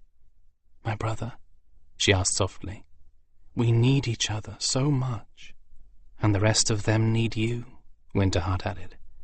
"I've heard you used to ask, who heals the healer, and we have at least one answer for you." "Those he healed," Janil said, "giving back what he gave."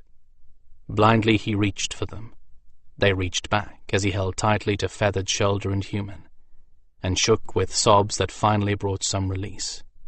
The first flood of tears was over, for the moment at least, when he heard someone shouting his name. "Amberdrake!" It sounded like Victaren. "Amberdrake, the gate! It's opening again!" The what? He stumbled to his feet and ran back to the side of the old gate terminus, a roughly made arch of stone. Sure enough, there was a shimmer of energy there, energy that fluxed and crackled, and made him a little sick to look at. "What is it?" he asked as Victaren ran across the clearing to him. "I don't know. Can't be Maar." The energy inside the gate surged again. "Whatever it is, whoever, it's been affected by the mage blast." He turned hopeful eyes on Amberdrake. "You don't suppose it's Skan, do you?" Amberdrake only shook his head numbly, hard in mouth. The energies built a third time. The mouth of the gate turned a blinding white, and Kechara stumbled through, squalling with fear. Winterheart and Janil both cried out and ran to comfort her, but before they could reach her side, the gate flared whitely a second time, and Aubrey leapt across the threshold, smelling of burned fur and feathers, to land in an exhausted heap. "Skan!" the Broadwing screeched, turning his head blindly back toward the gate. "Skan! He's still in there!" The gate fluxed and collapsed in on itself, slowly taking the stones of the arch with it. The entire structure began to fall as if in a dream. "No!" Victaren screamed. Amberdrake was not certain what the young mage thought he was doing. He was only supposed to be of master rank, and Amberdrake had always been told that only adepts could build gates.